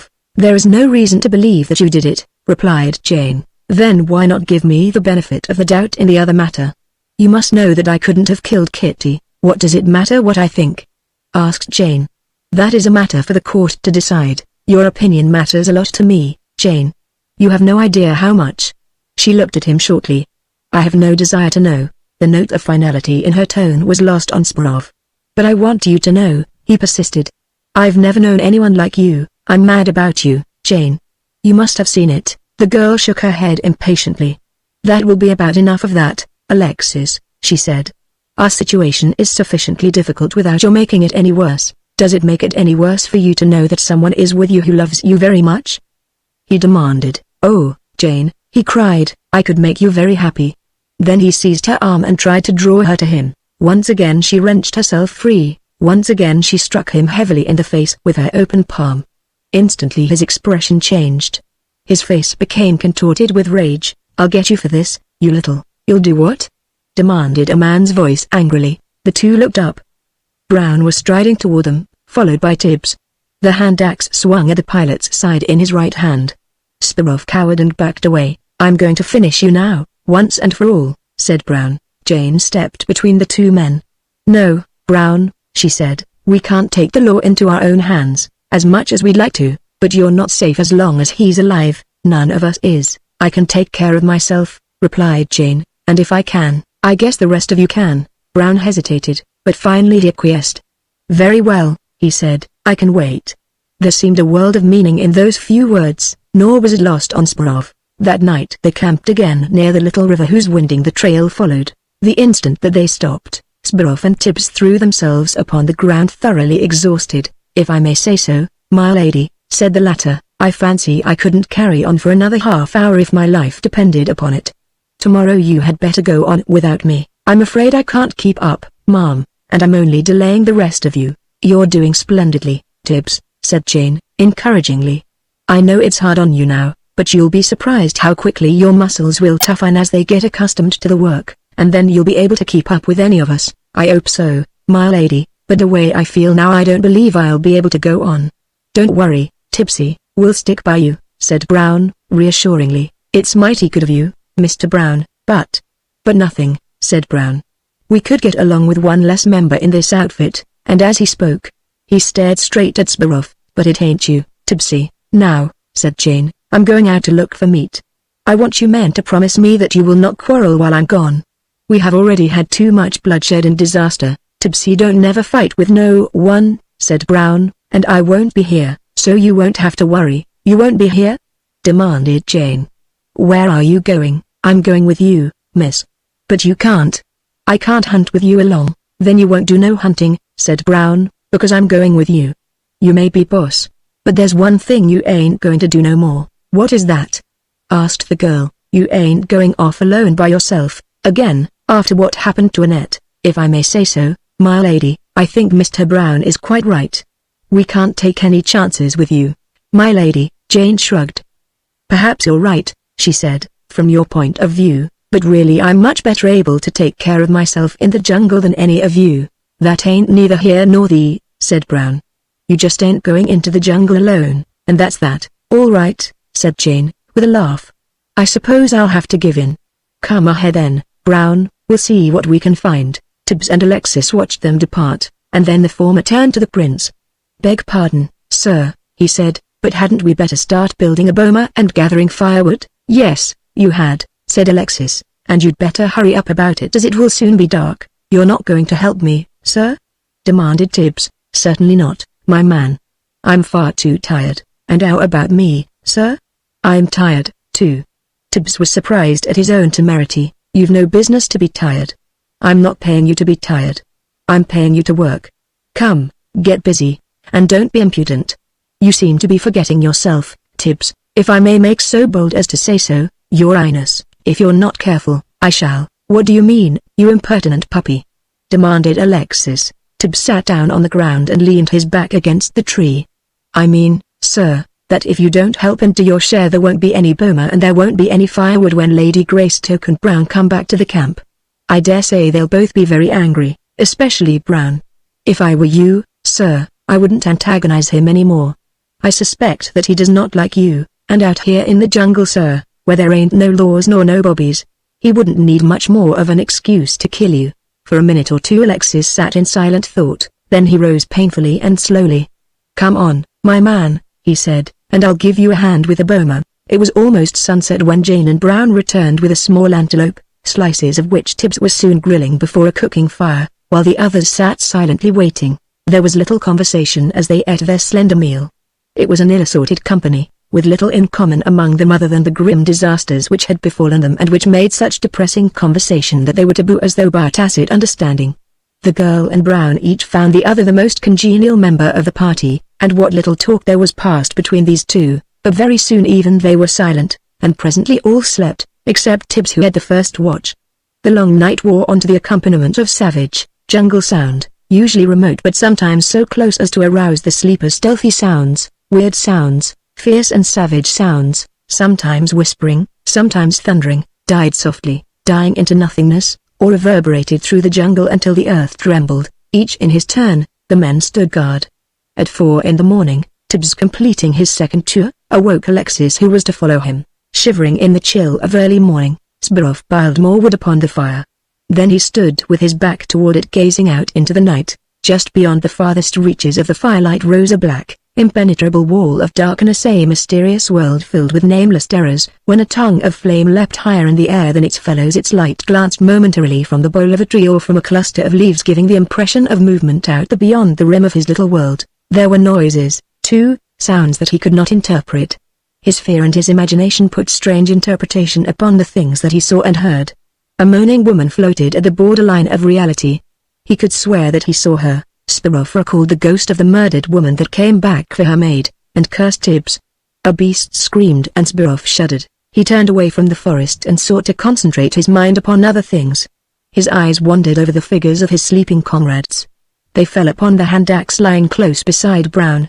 Sbarov breathed an imprecation and tore his gaze away. It fell on Jane and rested there. How beautiful she was! Why did she spurn him? He had always had luck with women. He fascinated them, and he knew it. He could not understand why Jane repulsed him, and so he blamed Brown, whom he hated, assuring himself that the fellow had talked against him and embittered Jane's mind. His eyes wandered back to Brown and the hand axe. How he hated the man and feared him. The fellow would kill him. He had threatened him more than once. Alexis felt that if the man were dead, his own life would be safer and there would be no one to stand between him and Jane. He rose and walked nervously to and fro. Every once in a while he shot a glance at Brown and the axe. He walked closer to Tibbs and listened. Yes, the fellow was already asleep, sound asleep. He must have been asleep almost at the instant he touched the ground. Jane was asleep, too, and so was Brown. Sbarov assured himself of both of these facts. If Brown were only dead. The thought repeated itself monotonously, drumming on his tired brain. If Brown were only dead. Presently Alexis Sbarov seemed galvanized by a sudden determination. He moved directly, though stealthily, toward the sleeping Brown. He paused beside him and kneeled upon one knee. Listening intently, he remained silent, motionless, then cautiously one hand crept out toward the axe. Brown moved and turned in his sleep, and Sbarov froze with terror. Then the pilot resumed the regular breathing of sleep. Sbarov reached out and seized the axe handle. His mad eyes glued upon the forehead of the sleeping man. He raised the weapon aloft to strike. Chapter 20 Kimmer plays a game. Tarzan and the Waziri moved on in search of the village of the Kavaru. It was yet early in the morning. The dawn mist still defied the efforts of a low swinging sun to dispel them. The spirits of the searchers were low, for there were many long marches from their homeland, and with each passing day a sense of the futility of their quest had been increasingly impressed upon them, for not once since they started had they seen any sign or clue to suggest that they were on the right track. Only vague rumors based upon tribal legend had suggested the fate of Buera, the daughter of Mufiro. Several of the warriors felt that they were chasing a myth, and only great courage and loyalty kept them, uncomplaining, on the trail. It was true that Tarzan had met Jenny, the Kavaru, and that he had rescued Naka, the daughter of Gipingu, and heard her story, yet these things had occurred at such a remote distance from the land of the Waziri that even Mufiro was commencing to doubt that it had been a Kavaru who had been responsible for the disappearance of Buera. For why should these strange men go so far afield when they could find young girls much closer to their mysterious village? But upon this chill and misty morning, it was not the Waziri alone who were depressed and discouraged. Upon the trail behind them, a damp and bedraggled little monkey swung through the trees. In one hand he carried a stick in the end of which fluttered a bit of paper. That he still clung to it was a miracle, for Kimmer was not particularly tenacious of purpose. Perhaps it had become a fixed idea, for the stick was often an encumbrance to him, yet it never occurred to him to discard it. There was however another thought that was forming in his mind. It was the thought that he was very far from his own country, that he had lost Tarzan and could never find him again, and that he was very much afraid. It made him wish to turn around and start for home. He was almost upon the verge of turning about, when he recollected the grimacing visage of the disagreeable old male whom Kimmer was certain thirsted for his life-blood somewhere upon the back trail, and then there were Sheeta, and Hista, the snake, and the bad Gamangani. All these lay behind him, and until he encountered some of their like upon the trail he was following, his little mind so functioned that he could not anticipate their presence, though what little Kimmer did not know did not bother him. And so he continued on his way into a land that seemed free from inhospitable monkeys and bloodthirsty beasts and men. As the ascending sun warmed him, his spirits rose, and after he had discovered and robbed a bird's nest, sucking the eggs, he felt equal to any adventure. Then came the crowning moment of happiness. In the trail ahead of him, he saw a file of 10 ebon warriors led by the giant white man who was his god. With a loud scream of joy that attracted the attention of the men below him, Nkima fairly flew through the trees to drop upon one of Tarzan's broad shoulders. "Where had Nkima been?" asked the ape-man. Tarzan thought that at last Sheeta had caught him. "Little Nkima has been fighting with all the Manus in the forest," replied the monkey. They tried to stop Little Nkima from coming through their trees, but he scratched them and bit them and hit them with a stick. Then he chased them into the country where Kudu, the sun, lies down at night. That is where Little Nkima has been, that is what he has been doing, that is why he has been away from Tarzan." The ape-man smiled. "Little Nkima is very brave," he said, as he stroked the little head nestled in the hollow of his neck. Tarzan noticed that Nkima still carried the message stick, and was surprised that his little friend should have been constant to one idea for so long a time, and then he noticed that the paper in the end of the stick was not the same as that which Nkima had taken away with him. The ape-man's curiosity was aroused. "What is that in the end of your stick, Nkima?" he asked. "Where did you get it? It is not the thing that Tarzan gave you. Let me see it." And he reached for it. Now Nkima had forgotten just why he had clung to the stick. He had forgotten that he had been mimicking the Waziri warrior who had carried the message to Tarzan. Also, he was very happy and wanted to play, so when Tarzan tried to take the paper from the end of the stick, Nkima saw therein a challenge and an invitation to a new game, and so he leapt nimbly from Tarzan's shoulder and scampered away, waving the stick with its bit of fluttering paper above him. The ape-man called to him to come back, but Nkima's thoughts were wholly centered upon play, and he only climbed the higher, grimacing and chattering in great good humor, as he challenged the ape-man to catch him. Perhaps if Tarzan had guessed the message that fluttered from the end of the cleft stick and all that it meant to him and one dear to him, he would not have laughed so lightly and let Nkima go his way unrebuked, but he did not know. Upon such trivial things may hinge the lives and happiness of men. Seeing that Tarzan did not pursue him, nor even pay any further attention to him, Nkima soon lost interest in the game and started to descend again to his master. But once more fate intervened, this time in the form of a fledgling bird trying its wings for the first time in short, uncertain flights. Little Nkima espied it, and forthwith forgot all else in the excitement of the chase. When the bird rested upon a twig he crept toward it, but when he would have seized it, it flew away just eluding his grasp. Again and again was this repeated, and as long as the bird remained in sight the excitement of the chase held Nkima enthralled. Farther and farther north he followed the fledgling, bearing with him the message that would have meant so much to Tarzan of the apes. But at length, in a flight much longer sustained than any it had previously attained, the bird disappeared, and that was the last that Nkima saw of it. For no good reason he had pursued it, for thus his little monkey mind functioned. He had wasted his time, he had missed an opportunity to accomplish something worthwhile, and he had nothing to show for his pains. But then we have seen men do likewise. We have all chased chimeras. For some time Nkima continued on toward the north, impelled by the rapidly fading vestiges of the urge that had been driving him. But presently he noticed the paper in the end of the stick that he had been carrying mechanically because he had been carrying it for so long. This recalled Tarzan to his mind and the fact that he was again alone in a strange land. He decided to return to the ape-man and the Waziri, but even as the determination was forming he heard something to the north of him that aroused his curiosity, demanding investigation.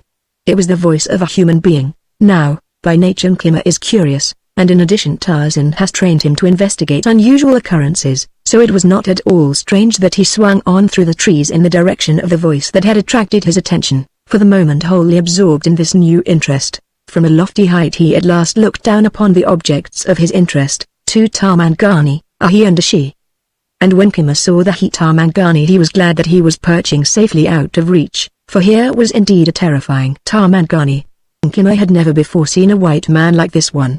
He had seen the Gomangani, the black men, thus arrayed, but never a white man. The fellow was large and powerful, with a fierce, evil face, the ferocity of which was surely not lessened by the straight piece of bone or ivory 6 or 8 inches long that pierced the septum of his nose, nor by the feathers in his headdress, nor the paint on his face, the rings in his ears, and the necklace of human teeth lying against his massive chest.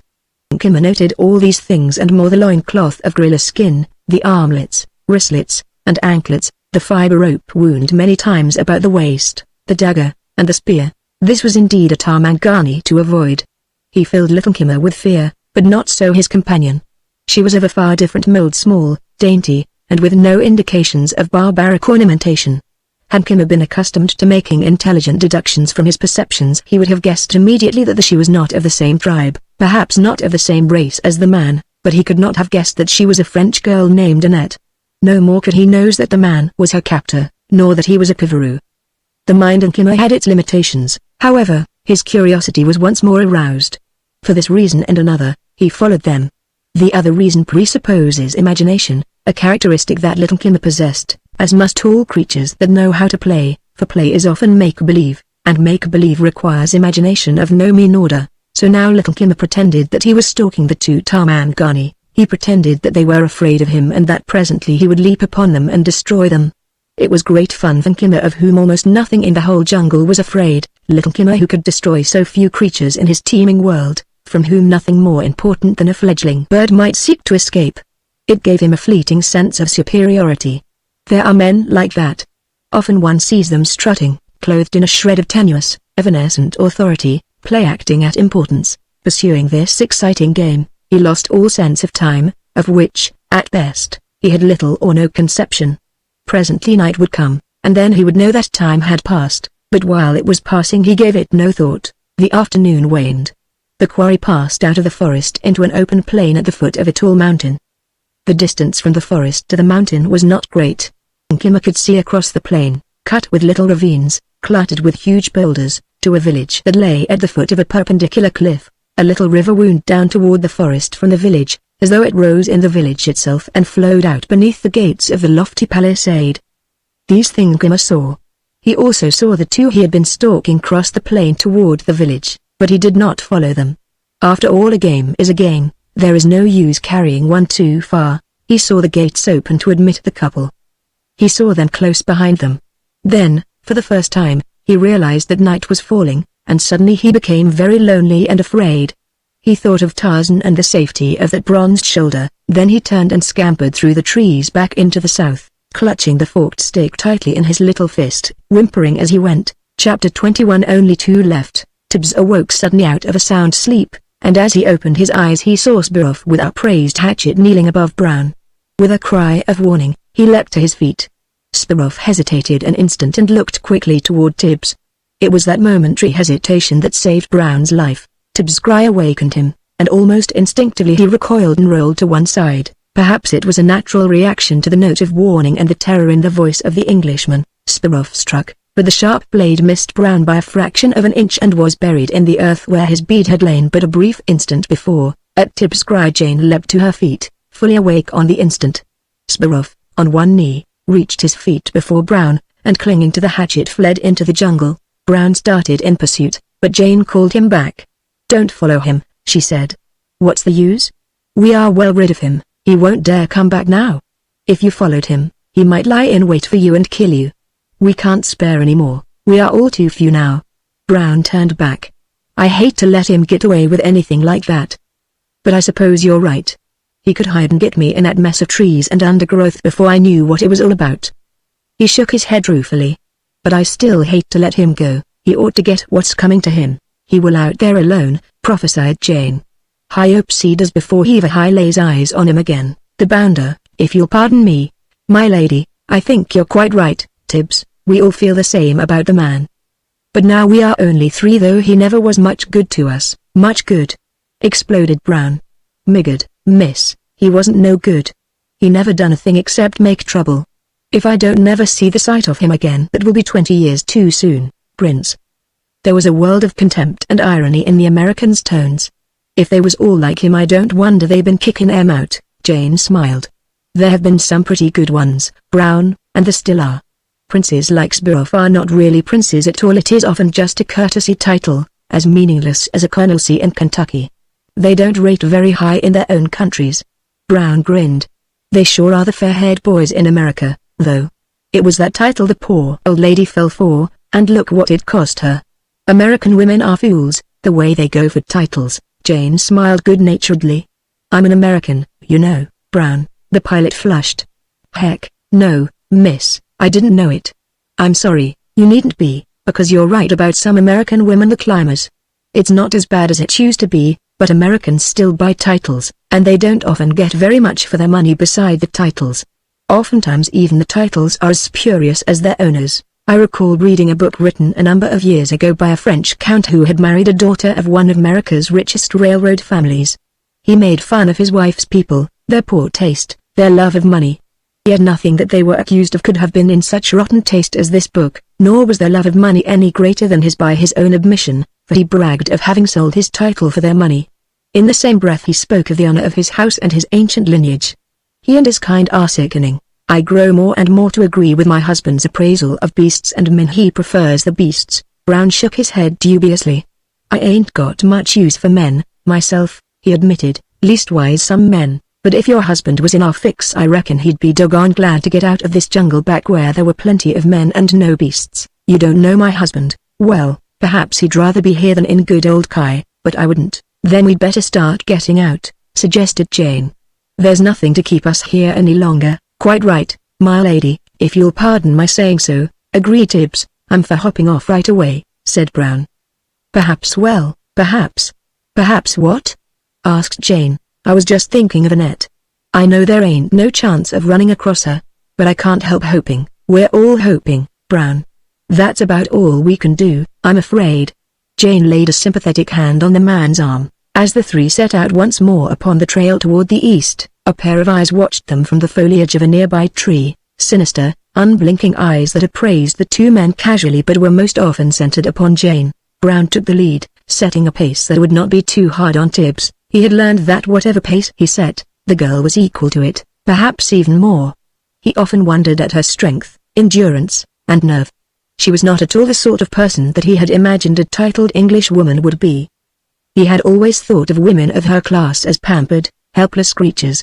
It seemed strange to him now that he should look up to one as a trusted, dependable leader. That is, it seemed strange when he gave the matter any thought. Otherwise, it appeared perfectly natural. He had never followed a man in whom he had greater confidence, or for whom he had more respect, than this slender, beautiful lady of quality. Behind Brown came Tibbs. The night's rest had refreshed him. His muscles were already becoming inured to the hardships of the trail. He swung along this morning like a veteran. It's a grand day, my lady, he remarked, if you don't mind my saying so. I feels as how things was going to be a little bit of all right, you know, from now on. I hope so, Tibbs. Perhaps the worst is over. If we only knew just where we were, it would make things so much easier. We may be headed straight for some friendly village where we can get guides, or we may be headed into a wilderness. That is what troubles me most. If we only knew. The Duke of Doningham used to say that what we don't know won't never harm us. My lady, it won't do us any good, either, laughed Jane. But maybe you wasn't ever lost in Africa, suggested Tibbs. I never had no idea Africa was such a large place. It covers quite a lot of territory, Tibbs. It's no place to be lost. I'd to be lost in it all alone, my lady like his Highness. My word, my lady, but he must be frightened back there all alone, nothing only his thoughts to keep him company, and such terrible thoughts, Tibbs. I shudder to think what they must be, but I'm not worrying about him. It's poor little Annette. Tibbs was silent. He too was thinking of Annette. Gliding silently through the trees behind them followed a tireless stalker.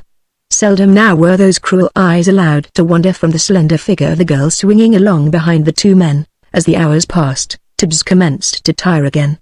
He lagged a little and dropped further behind Brown. He no longer sought to converse with Jane. He was too tired to talk. The last couple of times that he had glanced back to see if the girl were coming he had stumbled because his muscles were so weary and his feet seemed so heavy, so he gave it up, and set his mind wholly upon plodding steadily ahead. He thought that Brown would never stop. What was the man made of, anyway? His legs and feet seemed to be mechanical things that must go on, forever. They no longer seemed a part of him. Yet he realized that he had done better today, that he had tired less quickly than on previous days. That was something, but sitting down would be heaven. Would Brown never stop? But at last Brown did stop. This looks like as good a place as any to stop for the night, he said. Tired, tipsy? The Englishman staggered up and threw himself to the ground. Tired? He echoed. Mr. Brown, there ain't no word in the whole bloomin' Oxford English dictionary that's as tired as I am. Brown laughed. Well, I don't feel so chipper myself, he admitted. I'll bet the lady's the freshest one of all. Say, where is she? Tibbs looked back along the trail. She was right behind me the last time I looked.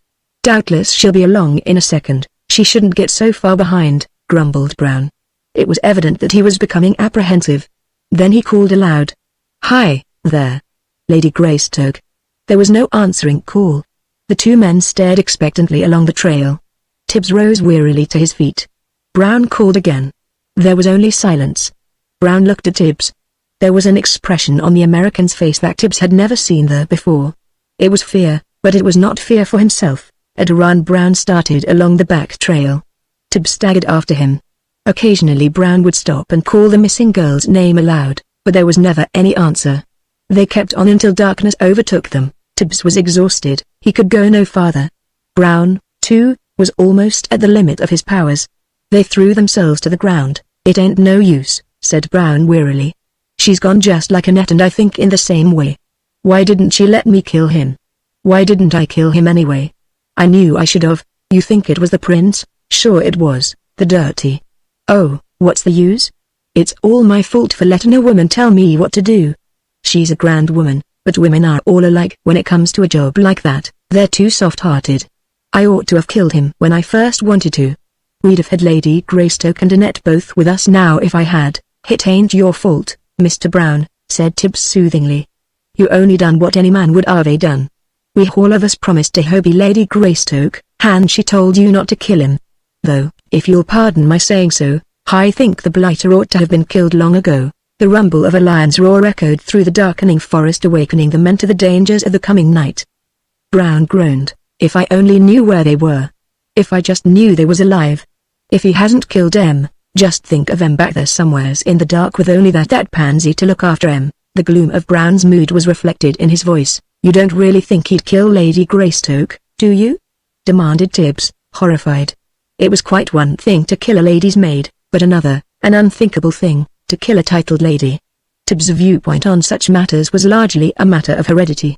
His people had been serving people as far back as any of them knew, and training and habit of thought. His snobbishness was the snobbishness of the serving class, ingrained and ineradicable. "No, I don't think he'd kill her, unless she resisted him, and there ain't no question about that. But he did have good reason to want to kill poor little Annette. If it was him that got her, she's dead all right. God, if I could only lay my hands on him. What say we backtrack tomorrow and keep on hunting till we find him? We may never find them, but it would be some satisfaction to find him. What do you say, Tibbsy? I'll let you help me kill him. I've never been one that believed in bloodshed, Mr. Brown, but I do say, and I'm not ashamed of it, that if he killed Lady Greystoke and Annette I'd like nothing better than to do him in all by my bloomin' self. But, Mr. Brown, I don't think we ought to turn back. I think we should carry on just like my lady told us to, and get help to come back here and search for them, someone that knows the country. I suppose you're right, Tibbsy.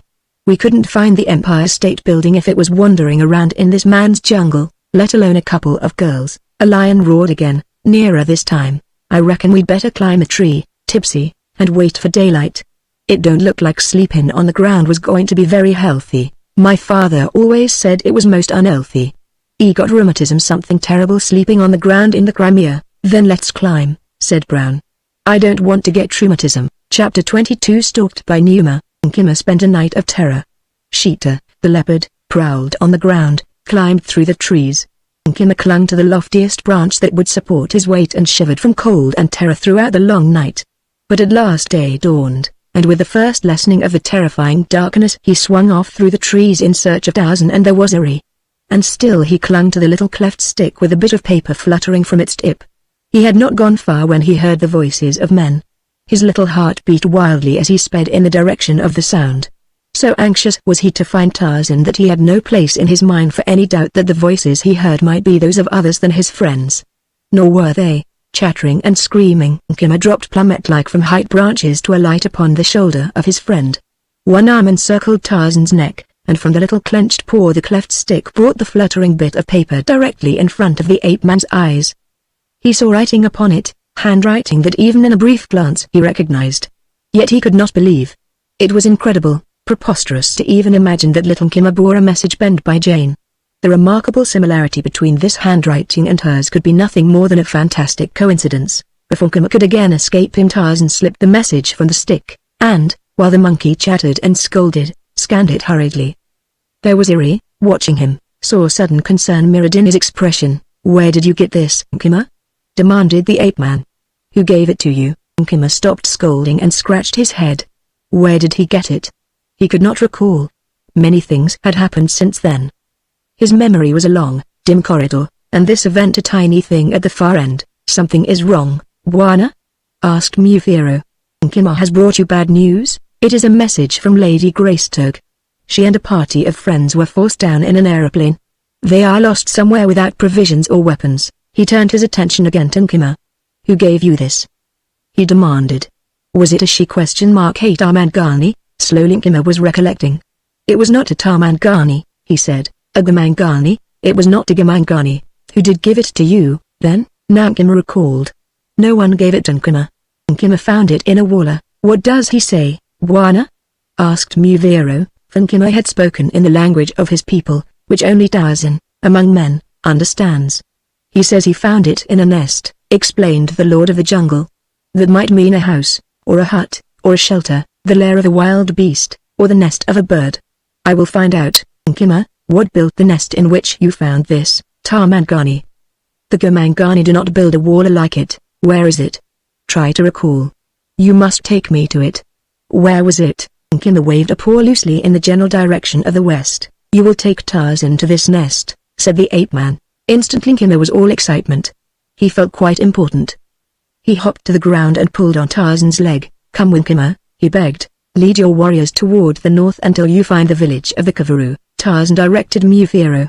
"If they are unfriendly, and you cannot enter their village to recover Buira, wait for me there. If you find her and take her away, leave some sign that will tell me so. You understand?" "Yes, Bwana." "Then Nkima and I go to search for Lady Greystoke." It was not by a direct route that Nkima led Tarzan toward the shelter in which he had found the message, but a circuitous one that retraced his wanderings. Each of his mischances and adventures of the preceding days was a landmark on the back trail, and thus slowly he found his way back toward the shelter. At one point he told Tarzan he had seen a strange Tarmangani with a she Tarmangani, and Tarzan was almost convinced that it might have been Jane, the captive of a Kavaru. He was tempted to give up the search for the shelter where the message had been found and attempt to trail the man and the woman, but Nkima could not tell him in which direction they had gone. The spoor had disappeared, and his judgment told him that the place to start his search for Jane was at some point at which he might be positive she had been. It required infinite patience to endure vagaries of Nkima's memory and his inability to hold for long to a fixed continuity of thought, but most beasts are patient, and in this respect Tarzan was like his fellows of the jungle. His reward came eventually when Nkima proudly led him down through the trees to the camp that the marooned flyers had made. The camp where Nkima had found the note. Here Tarzan found indisputable evidence that Jane had indeed been a member of the ill-starred company, and plain before him lay the trail that they had taken toward the east. No longer was he dependent upon Nkima, and with renewed hope he swung off into the unknown country that had swallowed his mate. Retribution is seldom swift or well-directed, yet perhaps in his terror Prince Alexis Burroughs was tasting the immediate fruits of his misdeeds through a punishment scarcely less drastic than death itself, for Burroughs was an arrant coward, and he was suffering as only a coward might as he trembled alone in the menacing silence of the mysterious jungle, and he was torn between two terrors, one of which almost cancelled the other. He was afraid of the denizens of the jungle and the thought of facing a jungle night alone, and it was this fear that almost submerged another, his fear of Brown. But not quite.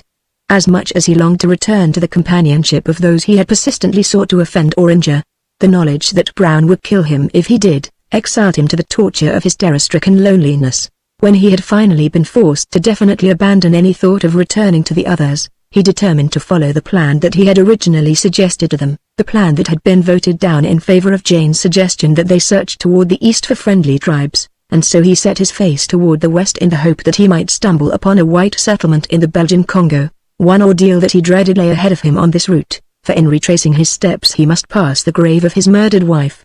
He had no regrets for his deed, but his superstitious mind was terror-ridden by imaginings induced by Tibbs' story of the murdered Duchess of Doningham, who returned from the grave to carry away her maid. As Tibbs had, so did Burroughs see a parallel in the mysterious disappearance of Annette, a disappearance that he could not account for logically in any other way.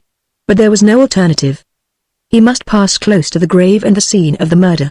Once again he would wield the hand axe in the fullness of his imagination, and once again the warm blood of his victim would splatter upon his hand and his clothing. The first night he spent among the branches of a tree, too terrified to sleep. He heard the hunting beasts prowl beneath him. He heard the screams of stricken prey. The earth trembled to the roar of the king of beasts, and there were other sounds, stealthy, mysterious sounds that were even more terrifying because he could not identify them. But at last the night passed and dawn came to look down upon a haggard, unkempt creature that started at its own shadow, a creature exhausted by fright, by sleeplessness, and by hunger, a very different creature from the Prince Burroughs of the Paris boulevards. His hands and arms, his unshaven face, his matted hair were caked with dirt and dried sweat, cut down his shrunken cheeks by muddy rivulets of tears. His mind was stuttering. He talked to himself, and then cautioned himself to silence lest his voice might attract the attention of some beast of prey. Thus he stumbled on through the day, without food and without water, hopeless victim of his own avarice, a sorry contrast to the proud beasts he feared, a sad commentary upon the theory of evolution. It was mid-afternoon when the thing that he had dreaded occurred. He was walking a broad and, for a short distance, straight trail. As he had been constantly doing. He glanced behind him. His knees trembled. He thought that he must fall. For a moment he was paralyzed, for where the trail turned to disappear among the underbrush stood a great lion. He was eyeing Burroughs appraisingly. What he was doing abroad at that hour of the day when he should have been lying up waiting for evening and the hunting hours is a matter of his own concern, but there he was. He merely stood and contemplated Burroughs. Presently the man regained control of his muscles. He started to move slowly along the trail. He had heard that if one ran, almost any beast of prey would pursue and overtake, for man is of the slowest of animals. As Burroughs moved away, the lion moved after him. It came slowly, just keeping pace with the man. It was stalking him. When it was ready to do so, it would charge, and that would be the end. Burroughs knew little of the habits of lions, but he had gleaned this much from yarns spun around the campfires, to which he had listened, even though he had never been encouraged to take part. He wondered how long it would be before the lion would rush at him and drag him down. He wanted to run. It was with difficulty that he restrained the impulse. He looked longingly at the trees that he was too weak to climb. A turn in the trail hid the lion from him, and then Burroughs broke into a run. An instant later an angry growl sounded behind him. It seemed very close. The man threw a glance back across his shoulder. The lion was advancing at a trot. Its eyes were blazing, terrible yellow-green eyes that shriveled the last vestige of his self-control. Burroughs voiced a piercing scream of terror. Chapter 23 Captive. Tarzan swung through the trees not far from a jungle trail that led toward the east. Kimmer scampered some tunes ahead, sometimes above his master. He was very brave and truculent, for the sanctuary of a bronzed shoulder was always near. You saw, the wind was blowing in Tarzan's face. To his nostrils it brought messages from the jungle ahead. It spoke of Hester, the snake, of Whoopi, the antelope, and of Sheeta, the leopard. Faintly from a great distance, it told of water it had passed upon its journey. Thus could Tarzan direct his course and select his campsites far ahead when he passed through country that was unfamiliar to him. There came also upon the breath of Ushur the pungent odor of Numa, the lion, and a moment later Tarzan heard the angry growl of the king of beasts. Almost simultaneously he caught the scent spoor of man, of a lone Tarmangani. Tarzan could almost picture the scene that was being enacted somewhere along that trail ahead of him, and he increased his speed, for a white man in this particular district might well be a member of the party that Jane had accompanied. He might know where she was or what fate had befallen her. It would not do to let Numa destroy him, at least not until Tarzan had questioned him. No considerations of humanity prompted Tarzan of the apes to hasten to the aid of this unknown man, nor would it have been selfish callousness to the suffering of another that would have left him more or less indifferent but for the thought of Jane. He was a jungle animal, a fellow to the lion, and he knew that the lion must eat, even as he must. If it did not feed upon this man, it would feed upon some other living creature whose life was as precious to it as the man's was to him, and in the philosophy of the jungle one life is no more valuable than another, unless it be that of oneself or a friend. Tarzan knew that the two were not far ahead of him. The odor of Numa told him that the lion was not empty and that therefore he was probably stalking the Tarmangani with no immediate likelihood that he would attack unless provoked. Then the quiet of the jungle was shattered by a scream of terror, and Tarzan guessed that the lion's short temper had been aroused. Instantly the ape-man swung forward at terrific speed, and so swiftly he sped through the middle terrace of the forest that even little Kimmer had difficulty in keeping pace. Burroughs thought that the lion was charging, but it was not. It was merely keeping its prey in sight, but the angry growl of annoyance was a warning against attempted escape and a threat of what the quarry might expect if it forced the king to exert himself unnecessarily at this hour of the day when heat lay heavy and humid upon the jungle and royalty should be taking its siesta. but Sparrow would have been deaf to all warnings now even had he understood them. He was crazed with terror. His only impulse was to escape, and so he ran on, his legs staggering from exhaustion and fear, his heart pounding in his throat, choking the screams that trembled the unborn. Now indeed did Numa wax wroth.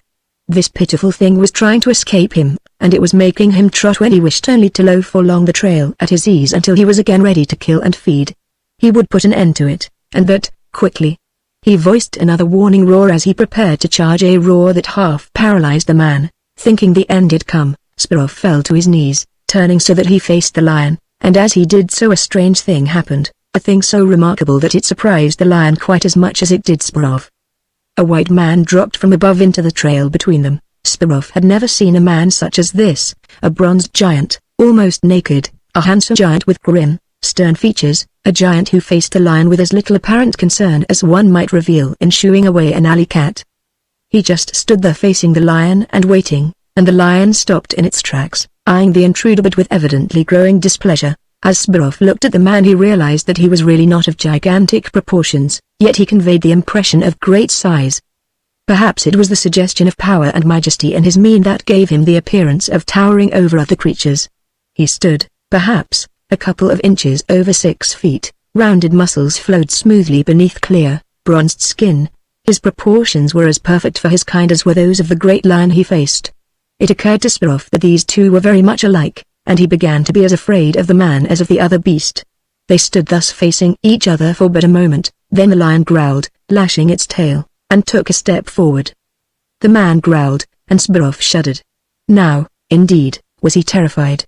Above them a little monkey danced up and down upon the limb of a tree, chattering and scolding.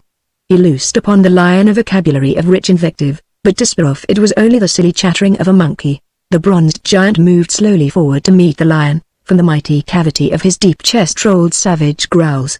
Numa halted. He glanced quickly from side to side. He shook his head and, holding it upon one side, snarled, then he wheeled about and stalked majestically away without a backward glance. The man had outbluffed the lion. Suddenly the newcomer wheeled upon Sparrow. "Who are you?" he demanded. Had the lion spoken, Sparrow would have been little less surprised than he was to hear excellent English fall from lips that had just been voicing the hideous growls of a beast. He was so surprised that he did not reply. Then the man repeated the question. This time his tone was peremptory. Brooking no delay, "I am Prince Alexis Sparrow. Where are the rest of your party, Lady Greystoke and the others?" Sparrow's eyes went wide. How did this man know about them? Who could he be? "I don't know. They left me alone to die in the jungle." "Who left you alone?" "Only Lady Greystoke, myself, my valet, and the pilot. Brown were left of the original party when they abandoned me." "Why did they abandon you?" "Brown wanted me to die. He did not want me to reach civilization and accuse him of murder." Tarzan scrutinized the man closely. There was nothing about him to arouse the ape-man's admiration or liking. "Whom did he murder?" he asked. "He killed my wife, because he thought that she could not keep up with the rest of us and would thus prevent Brown's escape from the jungle. He knew that I could not leave her, and he did not want to lose any of the men. He was afraid to travel alone." "Then why did he abandon you?" demanded Tarzan. Sparrow realized the inconsistency of his two statements, but his explanation came quickly, glibly. "He was in love with Lady Greystoke. They ran off together." Tarzan's face darkened, and his fingers moved as though closing upon something, a throat, perhaps. "Which way did they go?" he asked. "Along the same trail toward the east," replied Sparrow. "When?" "Yesterday, I think, or perhaps the day before. It seems very long that I have been alone in the jungle. I have lost track of time." "Where are Tibbs and Annette?" Again Sparrow was astonished. "Who are you?" he asked. "How do you know so much about us?" Tarzan did not reply. He just stood looking at the man. What was he to do with him? He would delay his search for Jane, yet he could not leave him alone to die, as he most assuredly would, because he believed that he was a friend of Jane. In her note she had given no details of the mishaps that had befallen them. She had only enumerated the members of the party, explained that their ship had crashed and that Princess Sparrow had died. He naturally assumed that Jane was a guest of the Sparrows and that therefore the man must be her friend. "What became of Tibbs and Annette?" "Annette disappeared," explained the prince. "We do not know what became of her. She just vanished in thin air. Her footprints led to a point beneath a tree. They stopped there." "How long ago was that?" "I think it was the day before Brown ran away with Lady Greystoke." "And Tibbs?" Tibbs went with them. Why did he take Tibbs and not you? He was not afraid of Tibbs. He knew that I would protect Lady Greystoke and also bring him to justice if we ever reached civilization. Tarzan's level gaze held steadily upon Burroughs as he appraised the man. He mistrusted him. But no hint of what was passing in his mind was betrayed by any changing expression of his inscrutable face. He was repelled by Burroughs' face, by his manner, by the suggestion of contradiction and inconsistency in several of his statements, yet he realized that in the latter must lie some germ of fact. At least the fellow had definitely assured him that he was on Jane's trail, and convinced him that the girl Kimmer had seen with the cavalry must have been Annette, as Jane must still have been with Brown and Burroughs at the time that Kimmer had seen the other woman. "Come," he said to the man, "we shall go and find Lady Greystoke and Brown." "Brown will kill me," said Burroughs. "He has threatened to many times. He will not kill you while I am with you. You do not know him." "I do not need to know him," replied the ape-man. "I know myself. I am too weak to travel fast," explained Burroughs. "If you know this country, you had better take me to some village and then go on after Brown yourself. I have not eaten for a long time. I doubt that I could walk another mile. I am so weak from hunger." "Stay here," directed Tarzan. "I will get food, then we will go on after Brown." Burroughs watched the man move off into the forest, a little monkey perched upon one broad shoulder. Chapter 24. Down into darkness. Jane's thoughts had been far away as she swung along the trail behind Tibbs and Brown that afternoon. They had been far to the west where a little, time-worn cabin stood near the shore of a landlocked cove on the west coast. There had centered many of the important events and thrilling adventures of her life. She had met that strange demigod of the forest whom she had later come to know as Tarzan of the Apes. Where was he now? Had he received her cablegram? If he had, he was already searching for her. The thought gave her renewed hope. She longed for the sanctuary of those mighty arms, for the peace and safety that his strength and jungle craft afforded. As her thoughts re-explored the winding back trail of time, her pace slowed and she dropped still farther in the rear of her companions. For the moment they were forgotten. She was alone in the great jungle of her memories. But she was not alone. Eyes watched her every move, from the foliage of the trees above. They watched her, ever keeping pace with her. Presently she felt an unaccountable urge to turn back. She wondered why. Was it a woman's intuition directing her for her best good? Was it a beneficent or a malign influence? She could only wonder. At first this peculiar urge was only a faint suggestion, then it became more pronounced, became a force beyond her power to deny. At last she ceased to wonder or to question. Tibbs and Brown seemed very far away. She thought of calling to them, but she knew that it would be useless. For just an instant longer she hesitated, striving to force her will to drive her along the trail in an effort to overtake them. Then she surrendered. A power stronger than she controlled her, and she turned docilely back away from them. It was as though someone was calling to her in a voice that she could not hear but that she must obey. It offered her nothing, nor did it threaten her. She had neither hope nor fear because of it. When the noose of the cavalry dropped about her she felt no surprise, no terror. Her sensibilities were numbed. She looked into the savage, painted face of the white man who drew her to a limb beside him and removed the noose from about her. It all seemed perfectly natural, as though it were something that had been foreordained since the beginning of time. The man lifted her to a shoulder and started off through the trees toward the east away from the trail that ran in a northeasterly direction at that point. He did not speak, nor did she. It all seemed quite in order. This state of mind persisted for a matter of an hour or so, then it gradually commenced to fade as she slowly emerged from the state of hypnosis that had deadened her sensibilities. Slowly the horror of her situation dawned upon her. She realized that she was in the clutches of a strange, savage creature that was also a white man. She knew now that she had been hypnotized, the victim of a strange power that turned her will to its own purposes yet left her conscious of all that transpired. She felt that she must do something about it. But what was there to do? From the ease with which the man carried her, she knew that his strength was abnormal, far beyond any that she could pit against it in an effort to escape. Her only hope lay in evolving some stratagem that would permit her to elude him when he was off guard. This she could never hope to do as long as he carried her. She wondered where he was taking her and to what fate. If she could only carry on a conversation with him she might discover, but what language would such a creature speak? Well, she could only try. "Who are you?" she asked in English. "What are you going to do with me?"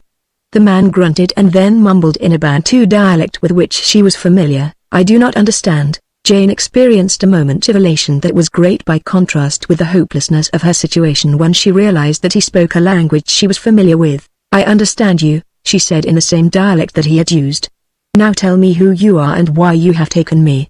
"I am not an enemy of your people," But if you keep me or harm me, my people will come and destroy your village. They will kill many of you. Your people will not come. No one ever comes to the village of the Kavaru.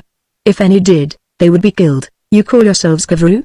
Where is your village? You will see. What are you going to do with me? I take you to Kavandavanda. Who is Kavandavanda? She demanded. He is Kavandavanda. The man spoke as though that were sufficient explanation. It was as though one said, God is God. What does he want of me? What is he going to do with me? If he wants ransom, if you want ransom, my people will pay much to have me back unharmed. You talk too much, snapped the Kavaru. Shut up. For a while Jane was silent, then she tried again, spurred on by the discomfort of the position in which she was being carried. Put me down, she said. I can travel through the trees quite as well as you. There is no reason why you should carry me. It will be easier for us both if you let me walk. At first the Kavaru appeared to ignore the suggestion, but at last he put her down. Do not try to escape, he warned. If you do try to, I may have to kill you. No one must ever escape from a Kavaru. Jane stretched her cramped muscles and surveyed her captor. He was indeed a savage-appearing specimen, but how much of that was due to his natural countenance and how much to the paint, the nose ornament and the earrings she could not guess. Like many savage or primitive people, his age was undeterminable by his appearance, yet somehow she felt that he was a young man. What is your name? She asked. Aughtly, he replied. You are a chief, of course, she said, hoping to make a favorable impression by flattery. I am not a chief, he replied. There is only one chief, and that is Kavandavanda. She tried to draw him on into a conversation, but he was short and taciturn at first, finally becoming ugly. Shut up, or I will cut your tongue out, he snapped. Kavandavanda does not need your tongue. Thereafter, Jane was silent, for there was that about her captor and the tone in which he made the threat that told her it was no idle one. That night he bound her securely with his rope while he lay down to sleep, and the next morning they were on their way again. At the halt he had gathered some fruit and nuts, and these formed the only breakfast that they had. In the middle of the forenoon they came suddenly to the end of the forest and looked out across a narrow plain to a lofty mountain at the foot of which Jane thought that she discerned what appeared to be a palisade built close to a perpendicular cliff. The plain was strewn with large boulders and cut by several washes, so that as they advanced across it toward the mountain the palisade was sometimes in view and sometimes hidden from their sight. As they approached more closely, Jane saw that the palisade was a massive affair of stone and that it formed three sides of a rectangle, the rear wall of which was evidently the face of the mighty cliff that loomed high above them. A small river followed a winding course across the plain from the very foot of the palisade, as though it were born there, though when she came closer she saw that it flowed from beneath the stone wall through an opening left for that purpose. Her captor shouted as he approached the palisade, and a moment later one of the two massive gates swung open a little way to admit them. Beyond was a narrow street flanked by small stone houses, the flat roofs of which suggested that this was a country of little rain. They were houses similar in design to those built of stone and adobe by the prehistoric builders of the ancient pueblos of southwestern America. Savage warriors loitered before tiny doorways or tended cooking fires built in little outdoor ovens. Like Ogtley, they were all young men, their ornaments, apparel, and weapons being almost identical to his. Some of them gathered around Jane and her captor, examining her and asking questions of Ogtley. You and Denny have all the luck, grumbled one. He captured a black girl and a white girl all during the full of the moon. The black girl got away from him, said another. Yes, but he went right back into the forest and caught a white girl. He will get no teeth for the black girl. No, but he will get a fine string for the white one, and Ogtley will get another row of teeth that will make 4 for Ogtley. Kavandavanda will think well of him. He should, said Ogtley. I am the greatest warrior among the Kavaru, a big fellow grunted derisively. You have but 3 rows of teeth, he taunted. I have 7, and he tapped his chest where it joined his throat. Jane, listening to this strange conversation, made little of it until this gesture of the speaker called her attention to the necklaces of human teeth about his throat. Then she saw that there were 7 rows of them and that about Ogtley's neck were 3 similar strands. She glanced at some of the other warriors. Some had 1 or 2, others had none. These necklaces were evidently a sign of greatness, evidencing the prowess of the individual and his success in capturing women. Suddenly she became aware of a marked peculiarity of her surroundings. Here she was in an isolated village of a warlike people far removed from other villages, a village in which there were many men in the prime of life, yet she had seen neither women nor children. What could it mean? Did some strange custom require that women and children remain indoors at certain hours or upon certain occasions, or were there no women nor children? If the latter were true, then what became of the women captives of which they boasted? But it could not be true, there must be women and children. But if there were women, why did the men attend the cooking fires? That was no fit work for warriors. These observations and thoughts passed quickly through Jane's mind as she was led along the narrow street by Ogdley. At an intersection her captor turned into a narrow alley and led her to a low, circular building that lent to her surroundings a still greater similitude to the ancient villages of the Pueblos, for this was a windowless structure against which leaned a primitive wooden ladder leading to the roof. If it were not a ceremonial kiva, its appearance belied its purpose. With a grunt, Ogdley motioned her to precede him up the ladder, and when she gained the roof she found still further evidence of cave-like attributes, for here the top of a second ladder protruded from a small, rectangular opening. Ogdley pointed to it. "Go down," he commanded, "and stay down. Do not try to escape. It will be worse for you if you do try." Jane looked down through the aperture. She could see nothing, just a black pit. "Hurry," admonished Ogdley. The girl placed a foot upon a rung of the ladder and started slowly down into the black, mysterious void. She was no coward, but her courage was tested to its utmost as she forced her unwilling feet down that shaky, primitive ladder. Uppermost in her mind was the fact that she had seen no women in the village of the Kivaru. What had been the fate of the captives of which the warriors had boasted? Had they, too, descended this ladder? Had they gone down into this dark abyss never to return? Chapter 25. Defeat. Muvero and the wizard came to the end of the forest. Before them stretched a narrow plain that lay at the foot of a lone mountain. One of the warriors pointed. "There is a village built at the foot of that high cliff." "I see the palisade." Muvero shaded his eyes with his hand. He nodded. "It must be the village of Kivaru. We have found it at last. Perhaps we shall not find Buera, but we will punish the Kivaru. We will teach them to leave the daughters of the Waziri alone." The other warriors assented with savage growls, for they were Waziri, known for ages as mighty warriors. Who might dare encroach upon their rights? Who might steal their women with impunity? None. Other tribes suffered similar losses. They made big noise with tom-toms and shouting. They danced their war dances. And then, when there was little chance of overtaking their enemy, they set out in pursuit, but always they abandoned the chase before they overhauled the quarry. Not so the Waziri. What they undertook, they pursued relentlessly whether it brought victory or defeat. "Come," said Muvero, and led his warriors out upon the plain toward the village of the Kivaru. Suddenly he halted. "What is that?" he demanded. The Waziri listened. A low droning sound that at first barely commanded the attention of their ears was growing steadily in volume. Their warriors, standing in silence, looked up toward the heavens. "There it is," said one, pointing. "It is a canoe that flies. I saw one pass low over the country of the Waziri." It made the same sound. The ship came rapidly into view, flying at an altitude of 3,000 or 4,000 feet. It passed over the plain in the Waziri, then it banked steeply and turned back. With motor throttled, the ship descended gracefully in wide spirals. At a few hundred feet from the ground the pilot gave it the gun, but still he continued to circle low over the plain. He was searching for a landing place. For 2 hours he had been searching for one, almost hopelessly, lost, and with only a little fuel remaining in his tanks. He welcomed the sight of this open plain and the village with heartfelt thanks.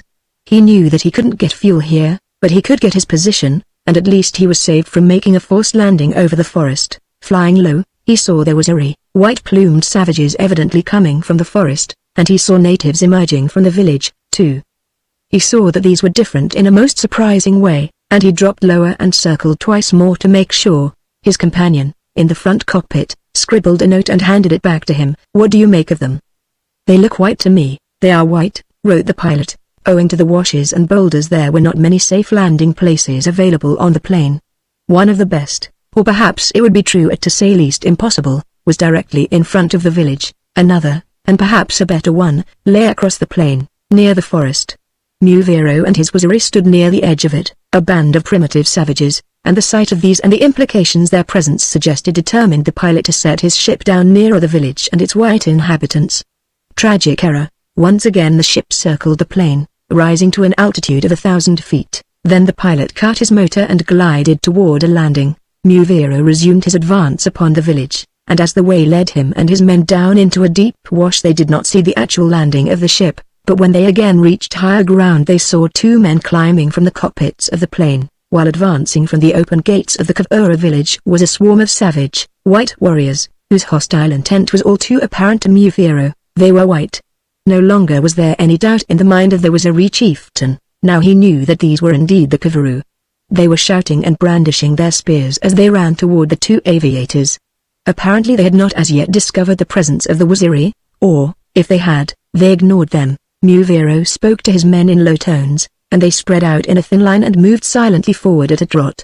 They did not yell and prance as do many native warriors, and because they did not they seemed always to inspire greater fear in the hearts of their enemies. There were only 10 of them, yet they charged the savage Kavaru, who outnumbered them 10-1, with all the assurance that they might have been expected to have had the odds been reversed. The flyers, seeing that the natives were hostile, fell back toward their ship. One of them fired a shot over the heads of the advancing Kavaru, but as it had no deterrent effect, the man fired again, and this time a Kavaru fell. Still the savage white warriors came on. Now both the flyers opened fire, yet on came the Kavaru. Soon they would be within spear range of their victims. The men glanced behind them as though seeking temporary shelter, but what they saw must have been disheartening. A thin line of black warriors trotting silently toward them from the rear.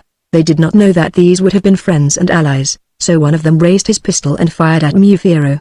The bullet missed its mark, and the Waziri chieftain sought cover behind a boulder, ordering his men to do likewise, for he knew better than the Kavaru the deadly effectiveness of firearms. Then he called to the two flyers in English, telling them that the Waziri were friendly, but the harm had already been done. The delay permitted the Kavaru to close in upon the two men before the Waziri could join forces with them to repel the enemy.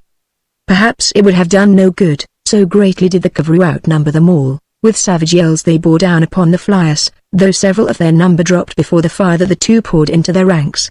Now they were close, but close too were the Waziri, who were moving forward again, now at a run. Presently the Kavaru spears began to fly. One of the strangers fell with a weapon through his heart. Now a volley of spears leapt from the hands of the Waziri, momentarily checking the advance of the Kavaru, who seemed to fear spears more than they did firearms. They did not retreat, but merely paused a moment, then they launched another flight of spears, and this time the second flyer fell, and with him 3 Waziri. A moment later the Kavaru and Waziri closed in a hand-to-hand struggle. Now there were but 7 of the latter, and though they fought valiantly, they were no match for the 100 Kavaru warriors that overwhelmed them. Fighting close to the bodies of the slain flyers, Muvero and one of his warriors, Balando, salvaged the pistols and ammunition of the dead men. At close quarters the firearms had a more definite effect on the morale of the Kavaru, stopping them temporarily and permitting Muvero and his remaining warriors to fall back in search of shelter. Now there were but 4 of them, Muvero, Balando, and 2 others. The Waziri chief sought to reach a pile of granite rising spire-like from the plain, and at last he was successful. But now only Balando remained alive to carry on the unequal struggle with him. Together they fell back to the rocky sanctuary Muvero had chosen, and while Muvero held the Kavaru at bay Balando clambered to the summit safely out of effective spear range. Then he fired down upon the enemy while Muvero climbed to his side.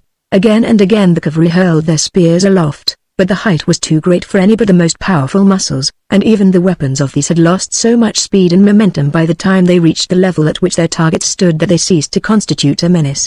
The revolvers and bows of the 2 Waziri, however, still did effective work, so effective that the Kavaru fell back toward their village, and with the coming of the swift equatorial twilight Muvero saw them definitely give up the attack and file back toward the village gate. As they passed the grounded ship, Muvero saw that they avoided it and guessed that they were afraid of it as of something supernatural. Then night fell, blotting out the scene. Sorrowfully Muvero and Balando descended from the rock that had afforded them sanctuary. They sought shelter and a place to sleep in the forest, the unpenetrable gloom of which seemed no darker than their future. But they made no plans. They were too exhausted, too overcome by grief and disappointment to think clearly. If only the big Bwana would come, sighed Balando. Yes, agreed Muvero.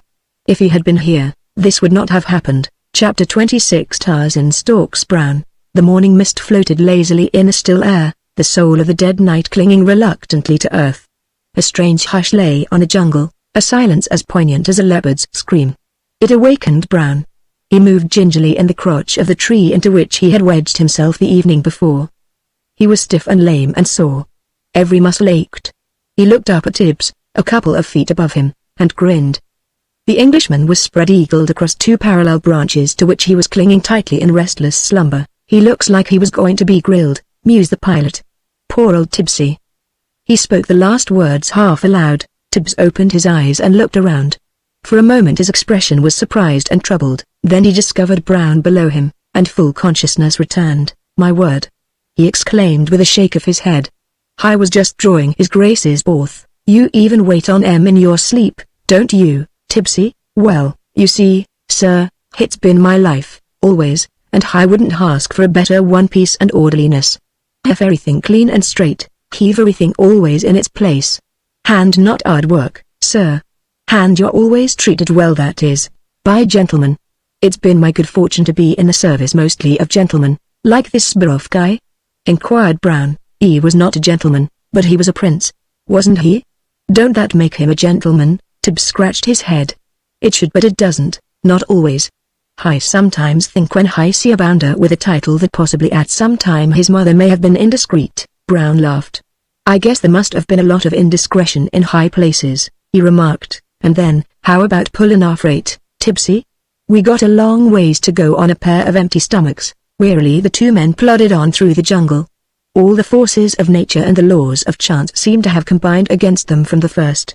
Now they were sad, disheartened, almost without hope, yet each tried bravely to keep up the spirits of the other. It was oftentimes a strain, and occasionally one of them voiced the morbid doubts and fears that assailed them both. "Do you believe in black magic, Tipsy?" asked Brown. "I've seen some strange things in my life, sir," replied the Englishman. "You know what the old dame come down here to look for, don't you?" "Yes, something that would renew youth. Wasn't it?" "Yes. I know a lot about that. I knew a lot I didn't tell her. If I had she might not have come, and I sure wanted her to. I wanted to get that formula. Cripes, Tipsy. It would be worth $1 million back in civilization. But it's well guarded. A few men have tried to get it. None of them was ever heard of again. Well, we ain't trying to get it now. We got troubles enough trying to find our way out of this jungle to be bothering with any elixir of life. If we just go along and mind our own business, we'll be all right." "I don't know about that. I never took much stock in black magic, but it is funny all the things that's happened to this expedition ever since it started out. Just like somebody or something had put a jinx on it. It started right off the bat with that 00 flying weather, then come the forced landing, then the old dame's murdered, then Annette disappears, now Lady Greystoke's gone. Do you realize, Tipsy, that of the 6 that took off from Croydon there's only 2 of us left? It's just like something was following us, picking off one at a time. It sure gets my goat when I stop to think about it. It's doggone funny, Tipsy, that's what it is. I see nothing amusing in it, sir," objected Tibbs, "but then I've always heard that you Americans had a strange sense of humor." "The trouble is that you Englishmen don't understand English," explained Brown.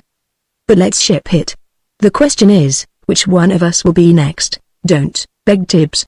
"That's just what I've been trying not to think about." Brown turned again and looked back at his companion who was following along a narrow trail. The American grinned. "Wasn't Lady Greystoke walking behind when it got her?" he reminded. Tarzan, following the trail toward the east, found Burroughs a problem. The man was too exhausted to move faster than a snail's pace, and even so he was compelled to rest often. Tarzan was anxious to overtake Brown and Tibbs, with whom he believed Jane to be. He would kill Brown. The very thought of the man caused the scar across his forehead to burn red, the scar that Bolgani, the gorilla, had given him years ago in that first me and death struggle that had taught the boy Tarzan one of the uses of his dead father's hunting knife and thus set his feet upon the trail that led to the lordship of the jungle. Ordinarily the life of a strange Tarmangani would have weighed as nothing as against a delay in his search for Jane, but Alexis had given the impression that he had been Jane's friend and protector, and Tarzan could not desert him to the certain fate that would have claimed such as he alone in the jungle. So the Lord of the Jungle decided to remain with Burroughs until he could turn him over to the chief of some friendly tribe for protection and guidance to the nearest outpost of civilization, or place him in the hands of his own wizardry, seemingly imbued with many of the psychic characteristics of the wild beasts among which he had been reared. Tarzan often developed instinctive likes or dislikes for individuals on first contact, and seldom did he find it necessary to alter his decisions. He had formed such a conviction within a few moments after his meeting with Burroughs, a conviction which made it doubly distasteful to him to be in the company of the man and waste time befriending him. He mistrusted and disliked him, but for Jane's sake he would not abandon him.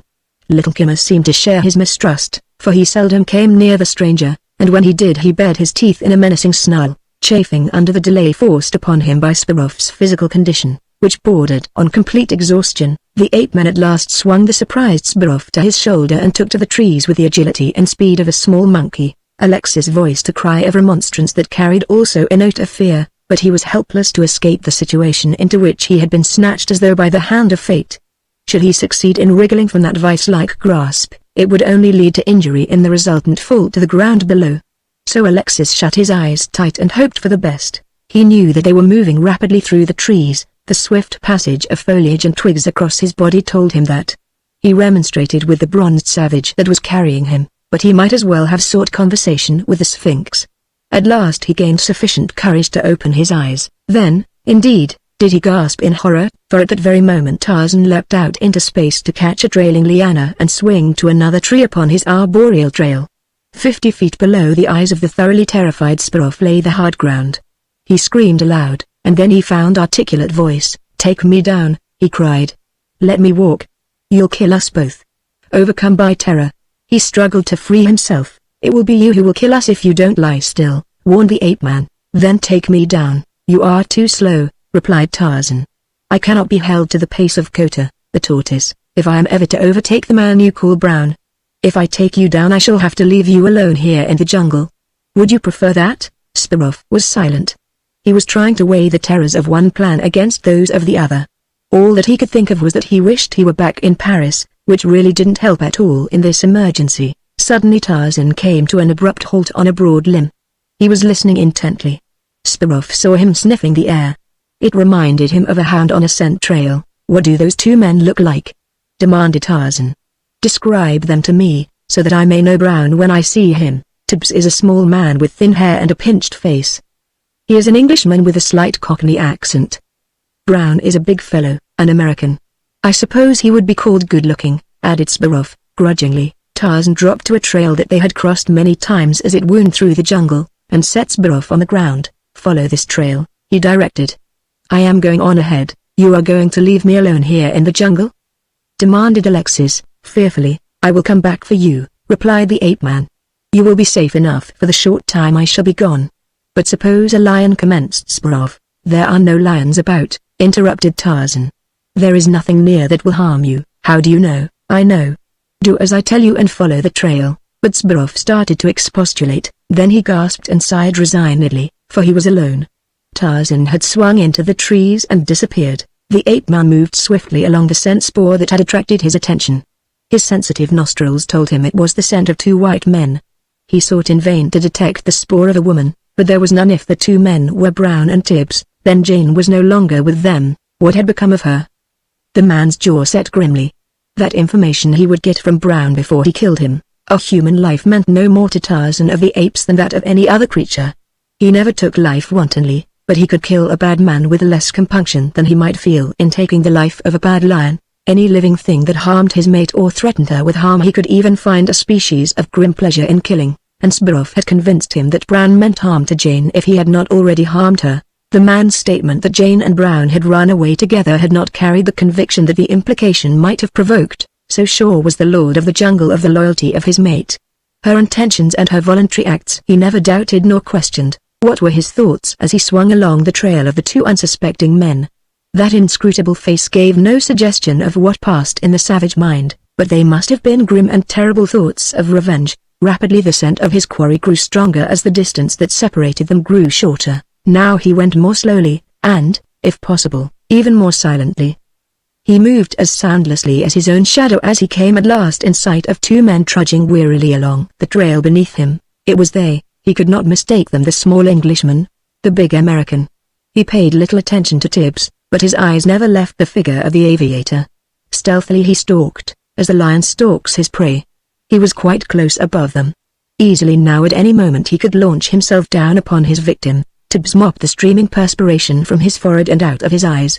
"Phew," he sighed. "It all seems so bloody useless. It's like looking for a needle in a haystack. We won't never find her anyway. Let's stop and rest. I'm jolly well done in, I know how you feel, but we got to keep on looking though. We might find her." "The more I think about it, the less I think Sparrow got away with Lady Greystoke." "What's made you change your mind?" demanded Tibbs. "I thought you was sure he had." "Well, in the first place, she was armed, and she had the guts to defend herself." "He ain't got no guts at all. He had enough to murder his poor wife," objected Tibbs. "He sneaked up on her in the dark while she was asleep," sneered Brown. "That didn't take no guts." But how about Annette? Brown shook his head. I don't know. I can't make it out. Of course, there was a good reason for his wanting to kill Annette. She had the evidence against him. She knew too much, and she wasn't armed, but what gets me is the way her footprints disappeared, just like she dissolved in thin air. If his footprints had been the two, and gone on, I'd have thought he picked her up and carried her into the jungle to finish her, but hers were all alone. They had stopped now while Tibbs rested. The ape-man crouched above them, listening. He missed no word, but what effect they had upon him was not revealed by any change of expression. But he couldn't have picked her up and carried her off and her not scream, argued Tibbs. That would have woke some of us. She might have been too scared to scream, explained Brown. Annette was awful scared of him. Lady Greystoke wasn't scared of him. Why didn't she call for help? Lady Greystoke wasn't scared of nothing. There was some dame, Tibbs. I quite agree with you, replied the Englishman.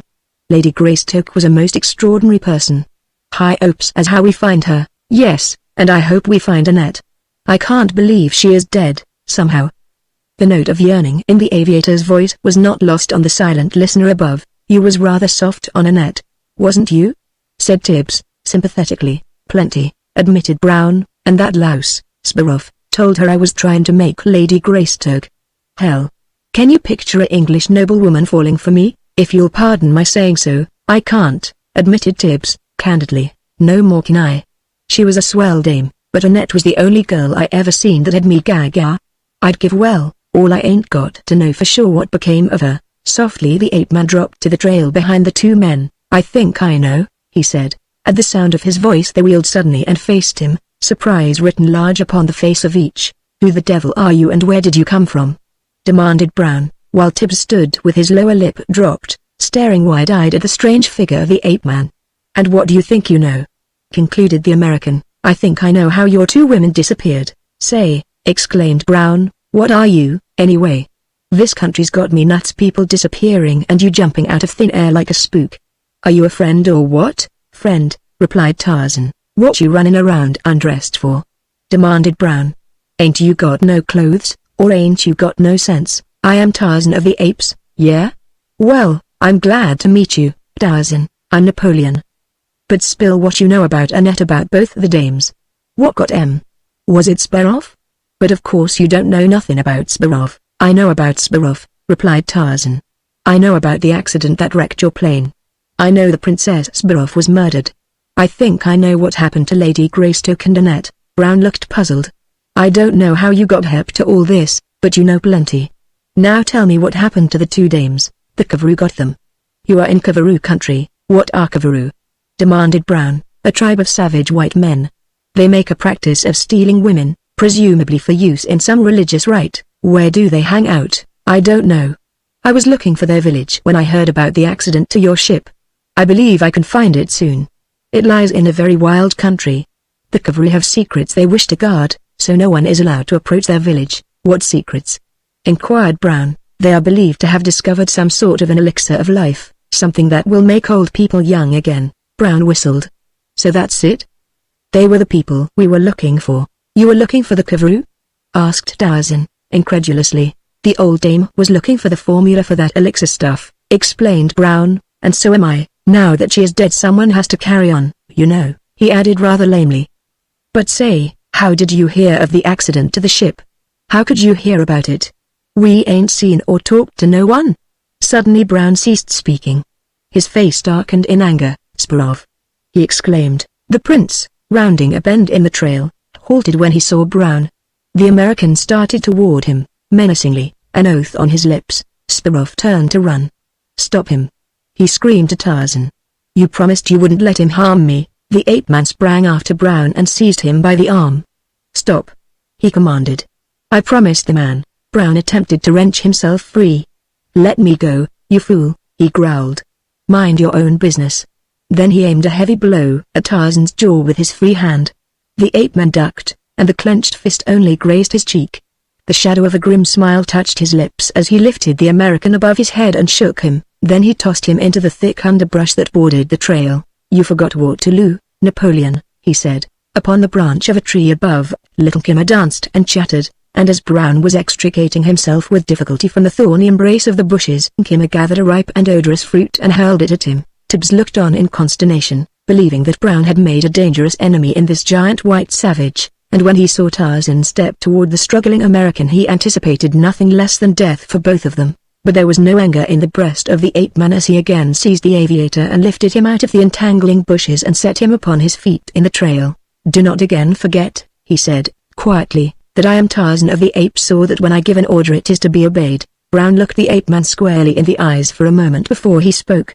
"I know when I'm licked," he said.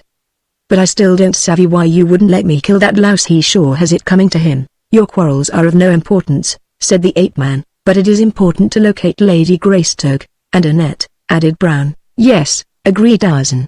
"Also that you three men get back to civilization where you belong. You do not belong in the jungle. The world is full of fools who go places where they do not belong, causing other people worry and trouble. If I may make so bold as to say so, sir, I quite agree with you," ventured Tibbs. "I shall be jolly well pleased to get out of this bally old jungle." "Then don't any of you start killing off the others," advised Tarzan. "The more of you there are the better chance you will have of getting out, and three are none too many. Many times you will find it necessary for someone to stand watch at night, so the more there are the easier it will be for all." "Not for mine with that Prince Skylong," said Brown, emphatically. "The last time he stood guard he tried to kill me with a hatchet, and he'd have done it if it hadn't been for old Tibbsy. If you say I don't kill him, I don't kill unless he forces me to it, but I don't travel with him, and that's that." "We'll get him back here," said Tarzan, "and have a talk with him.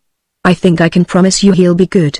He was in a blue funk when I found him. A lion had been stalking him and I think he'd promise anything not to be left alone again." "Well," agreed Brown, grudgingly, "get him back and see what he says." Tarzan called Sparrow's name aloud several times, but there was no answer. "He couldn't have gotten so very far," said Tibbs.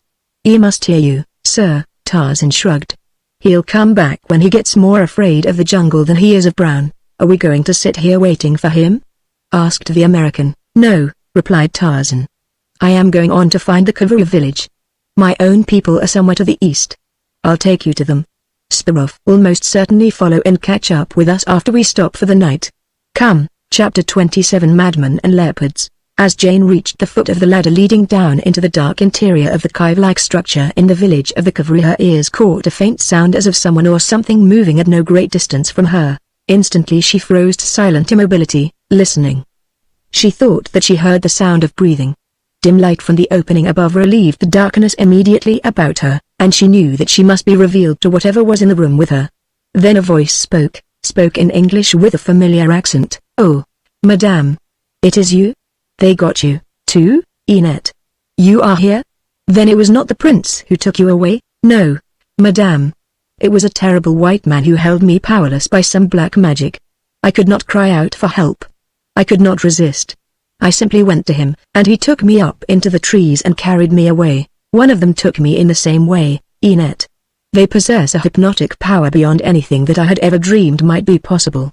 "Have they harmed you, Annette?" "I have only been terribly frightened," replied the girl, "because I don't know what they intend to do with me." Jane's eyes had become accustomed to the gloom of the dark chamber.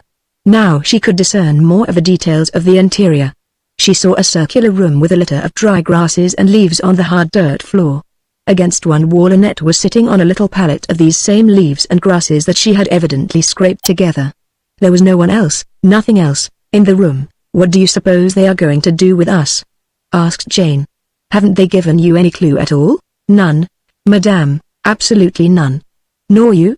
They have told you nothing?" "The man who captured me was named Ogtley. He told me that much and that he was taking me to someone called Kavandavanda, who, I gathered, is their chief.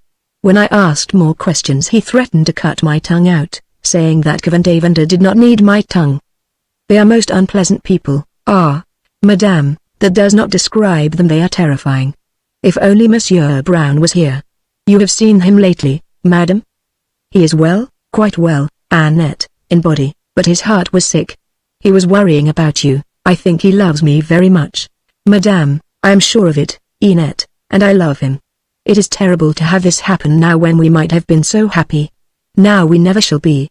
I shall never see him again. I have that feeling, madame. It is what you call a premonition. I shall die here in this awful village soon." "Nonsense, Enette. You mustn't say such things, you mustn't even think them. What we should be thinking about is escape and nothing else. Escape?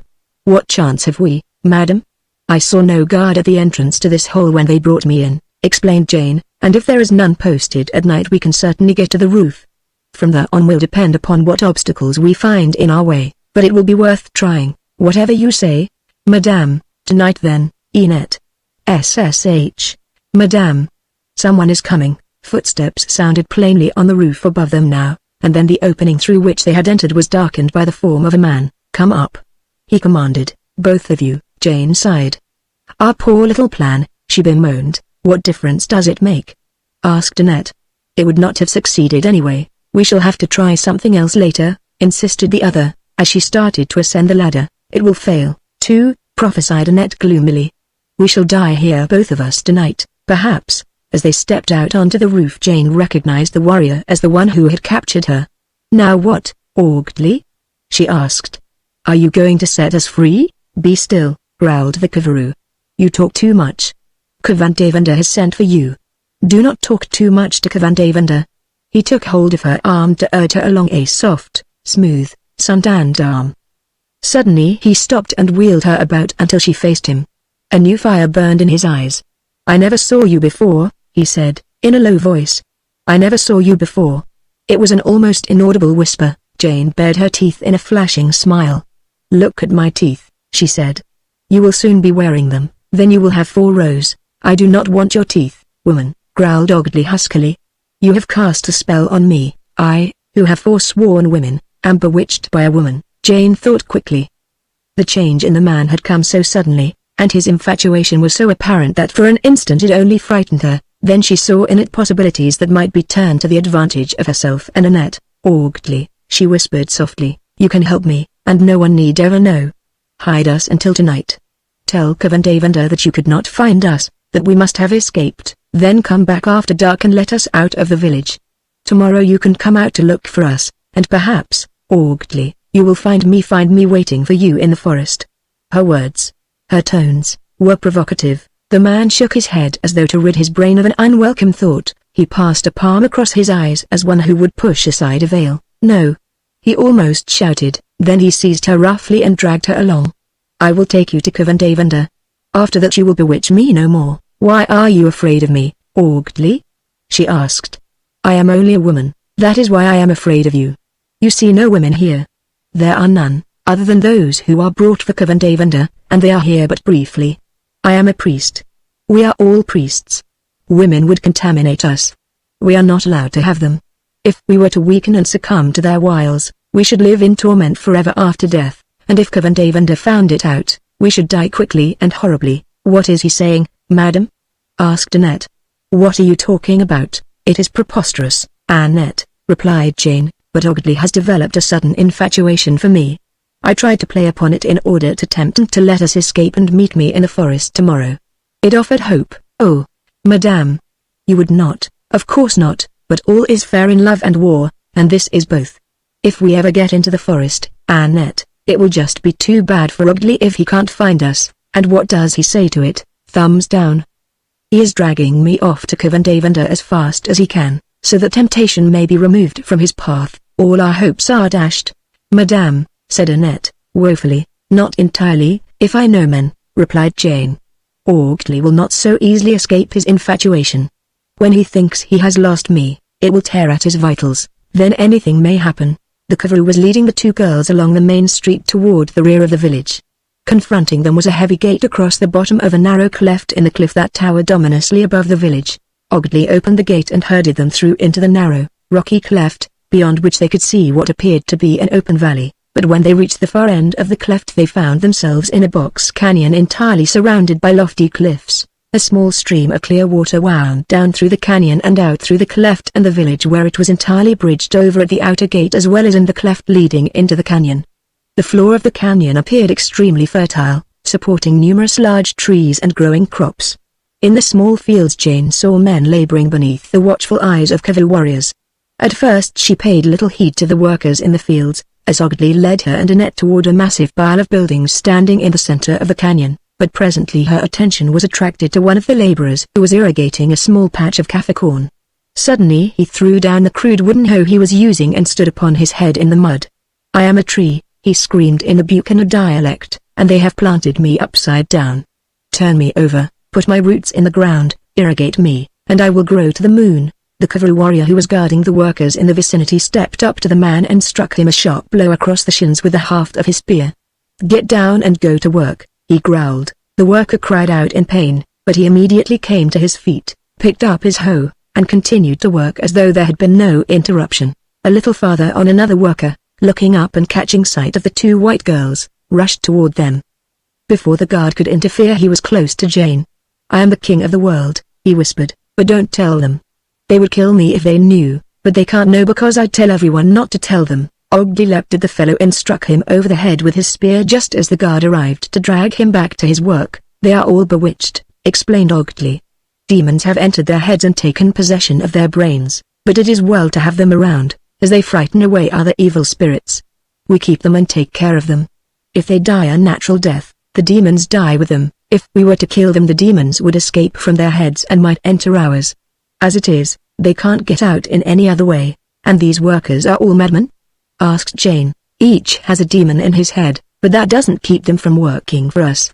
Kavandavanda is very wise, he knows how to use everything and everybody." Now they had arrived before closed gates in the wall surrounding the building that they had seen when they first entered the canyon. Two cavalry warriors stood on guard at the entrance to Kavandavanda's stronghold, but at the approach of Ogdy and his prisoners they opened the gates and admitted them. Between the outer wall and the buildings was an open space corresponding to the bloom of a medieval castle. In it grew a few large trees, a few clumps of bamboo, and patches of brush and weeds. It was ill-kept and unsightly. The buildings themselves were partially of unbaked brick and partially of bamboo and thatch, a combination which produced a pleasing texture, enhancing the general effect of the low, rambling buildings that seemed to have been put together at different times and according to no predetermined plan, the whole achieving an unstudied disharmony that was most effective. As they crossed to the entrance to what appeared to be the main building, a leopard rose from a patch of weeds, bared its fangs at them, and slunk away toward a clump of bamboo. Then another and another of the treacherous beasts, disturbed by their passage, moved sinuously out of their path. Annette, her eyes wide with fright, pressed close to Jane. "I am so afraid," she said. "They're ugly-looking brutes," agreed Jane. "I wouldn't imagine this to be a very safe place." "Perhaps that is why there are no people here, only the guards at the entrance ahead of us," said Annette. "Ask Ogdy if the leopards are dangerous." "Very," replied the cavalry in reply to the question that Jane put to him. "Then why are they allowed to run at large?" demanded Jane. "They do not bother us much in the daytime, partially because they are fairly well fed, partially because only armed men cross this courtyard, and partially because they are, after all, cowardly beasts that prefer to sneak upon their prey in the dark. But it is after dark that they best serve the purpose of Kavandavanda. You may be sure that no one escapes from the temple by night, and that is all that they are kept for?" asked the girl. "That is not all," replied Ogdy. Jane waited for him to continue, but he remained silent. "What else, then?" she asked. He gazed at her for a moment before he replied. There was a light in his eyes that appeared strange to Jane, for it seemed to reflect something that was almost compassion. He shook his head. "I cannot tell," he said, "but you will know soon enough another reason that the leopards are here in the outer court." They were almost at the entrance when a weird, wailing scream broke the stillness that seemed to brood like an evil thing above the temple of Kavandavanda. The sound seemed to come either from the interior of the mass of buildings or from beyond them, sinister, horrible. Instantly it was answered by the snarls and growls of leopards that appeared suddenly from amongst the weeds, the brush, or the bamboo and bounded off to disappear around the ends of the buildings. "Something called to them," whispered Annette, shuddering. "Yes," said Jane, "something unclean. That was the impression conveyed to me." At the entrance there were two more guards to whom Ogdy spoke briefly, then they were admitted. As they passed the portal and came into the interior they heard muffled screams and growls and snarls as of many leopards fighting, and to the accompaniment of this savage chorus the two girls were conducted through the dim rooms and corridors of the temple of Kavandavanda. Kavandavanda? Who, or what, was he? To what mysterious fate was he summoning them? Such were the questions constantly recurring in the thoughts of the girls. Jane felt that they would soon find answers, and she anticipated only the worst. There seemed to be no hope of escape from whatever fate lay in store for them. That one hope that had given her strength to carry on through danger-fraught situations many times in the past was denied her now. for she felt that Tarzan must be wholly ignorant of her whereabouts. How could he know where, in the vast expanse of the African wilderness, the ship had crashed? He would be searching for her, she knew that, for he must have long since received her cablegram, but he could never find her, at least, not in time. She must depend wholly upon her own resources, and these were pitifully meager. At present there was only the frail store of Ogdley's seeming infatuation. This she must nurse. But how? Perhaps when he had delivered her to Kavandavanda he would return to the village and she would never see him again. Then even the single straw to which her hope clung in the deluge of dangers that threatened to engulf her would be snatched from her. Ogdley, she said, suddenly, do you live here in the temple or back in the village? I live where Kavandavanda commands, he replied. Sometimes in the village, again in the temple, and now? Where do you live now? In the village, Jane mused. Ogdley would be of no good to her unless he were in the temple. You have lived here all your life, Ogdley? No, how long? I do not remember. Perhaps 100 rains have come and gone, perhaps 200, I have lost count. It makes no difference, for I shall be here forever unless I am killed. I shall never die otherwise. Jane looked at him in astonishment. Was he another maniac? Were they all maniacs in this terrible city? But she determined to humor him. Then if you have been here so long, she said, you must be on very friendly terms with Kavandavanda. If you asked him a favor he'd grant it, perhaps, he agreed, but one must be careful what one asks of Kavandavanda. Ask him if you can remain in the temple, suggested the girl. Why? Demanded Ogdley, suspiciously. Because you are my only friend here, and I am afraid without you. The man's brows knit into an angry scowl. You are trying to bewitch me again, he growled. You have bewitched yourself, Ogdley, she sighed, and you have bewitched me. Do not be angry with me. Neither of us could help it. Her beautiful eyes looked up at him appealingly, seemingly on the verge of tears. Do not look at me like that, he cried, huskily, and then once more she saw the same look in his eyes that she had noticed before they left the village. She laid a hand upon his bare arm. You will ask him? She whispered. It was more a statement than a question. He turned away roughly and continued on in silence, but on Jane's lips was a smile of satisfaction. Intuition told her that she had won. But what would she do with her success? Its implications terrified her. Then she gave a mental shrug. By her wits she must turn the circumstance to her advantage without paying the price. She was every inch a woman. As they passed through the temple corridors and apartments, Jane saw a number of black men, fat, soft, oily-looking fellows that reminded her of the guardians of a sultan's harem. They seemed to personify cruelty, greed, and craft. She instinctively shrank from them if they passed close. These, she assumed, were the servants of Kavandavanda. What then was Kavandavanda like? She was soon to know. Chapter 28. Kavandavanda, an idiot, gibbered beneath the gloomy shadows of the forbidding forest. A little monkey swung low from a branch, and the idiot leapt for it, shrieking horribly. From high among the foliage of a nearby tree two appraising eyes watched the idiot. What passed in the brain behind those eyes only the creature and its maker knew. The idiot suddenly started to run blindly along a trail. He stumbled and fell. It was evident that he was very weak. He scrambled to his feet and staggered on. Through the branches above, the creature followed, watching, always watching. The trail debouched upon a little clearing, perhaps an acre in extent. A single tree grew alone near the far side. Beneath the tree sprawled three maned lions, young lions, they were, but in the prime of their strength. As the idiot stumbled into the clearing, one of the lions arose and stared at the intruder, more in curiosity than in disapproval. The idiot saw the lions, and with loud screams, hideous screams, he bore down upon them, waving his arms wildly above his head. Now lions are nervous, temperamental creatures. It is difficult to prophesy just what they will do under any given circumstances. The others had come to their feet with the first scream of the idiot, and now all three stood watching his approach. For just a moment they stood their ground before such an emergency as had never confronted any of them before, nor, doubtless, ever would again. Then the one who had first risen turned and bounded off into the jungle, his two companions close upon his heels. The idiot sat down suddenly and commenced to cry. They all run away from me, he muttered. They know I am a murderer, and they are afraid of me, afraid of me. Afraid of me. Afraid of me. His shrieking voice rose to a final piercing crescendo. The stalker among the trees dropped to the floor of the clearing and approached the idiot. He came upon him from behind. He was Danny, the Kavaroo. Stealthily he crept forward. In his hand was a coiled rope. Danny leapt upon the idiot and bore him to the ground. The idiot screamed and struggled, but to no avail. The mighty muscles of the cavalry held him and deftly bound his wrists together behind his back. Then Danny lifted the man and set him upon his feet. The idiot looked at his captor with wide eyes from which terror quickly faded to be replaced by a vacuous grin. "I have a friend," he mumbled. "At last I have a friend, and I shall not be alone." "What is your name, friend?" "I am Prince Burroughs." "Do you understand?" "I am a prince."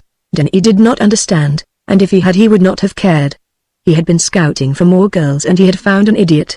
He knew that Kavandavanda would be pleased, for, while there were never too many girls, there were even fewer idiots, and Kavandavanda liked idiots. Danny examined his captive. He discovered that he was weak and emaciated and that he was unarmed. Satisfied that the man was harmless, the cavalry released his wrists, then he fastened the rope securely about Sbrov's neck and led him off into the jungle along a secret, hidden path that was a shortcut to the village, his mind broken by terror and privation. The European babbled incessantly as he staggered along behind his captor.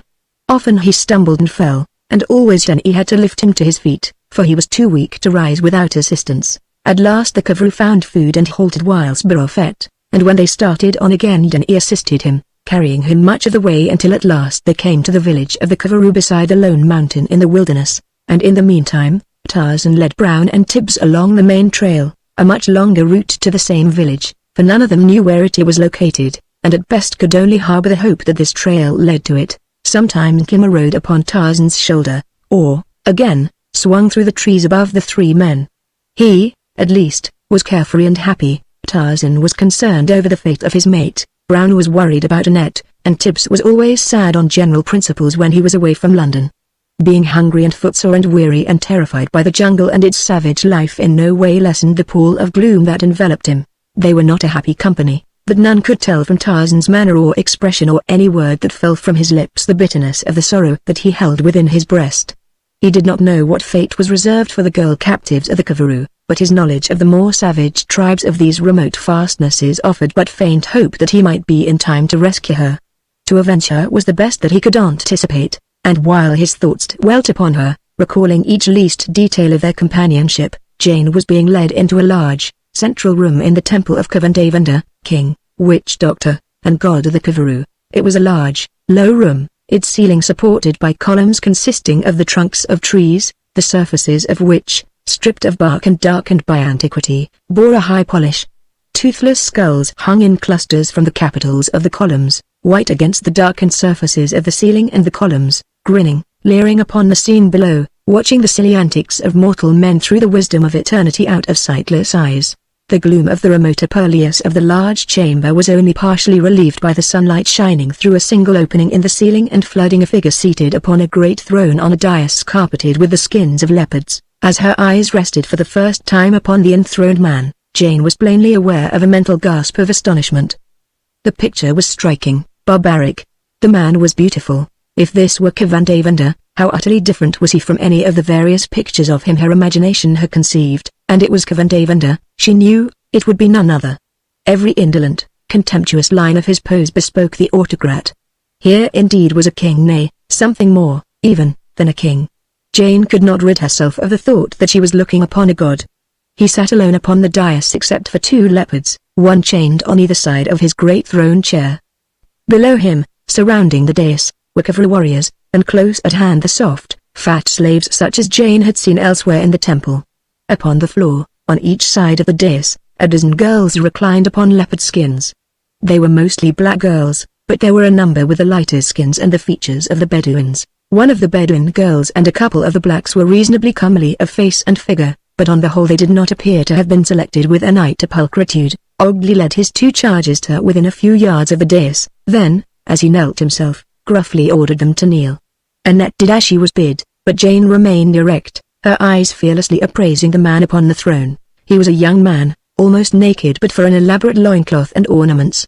Many rows of human teeth suspended about his neck, covered his chest and fell as low as his loincloth. Armlets, bracelets, and anklets of metal, of wood, and of ivory, completed his barbaric costume. But it was not these things that riveted the girl's attention, but rather the divine face and form of the youth. At first Jane felt that she had never looked upon a more beautiful countenance. An oval face was surmounted by a wealth of golden hair, below a high, full forehead shone luminous dark eyes that glowed with the fires of keen intelligence.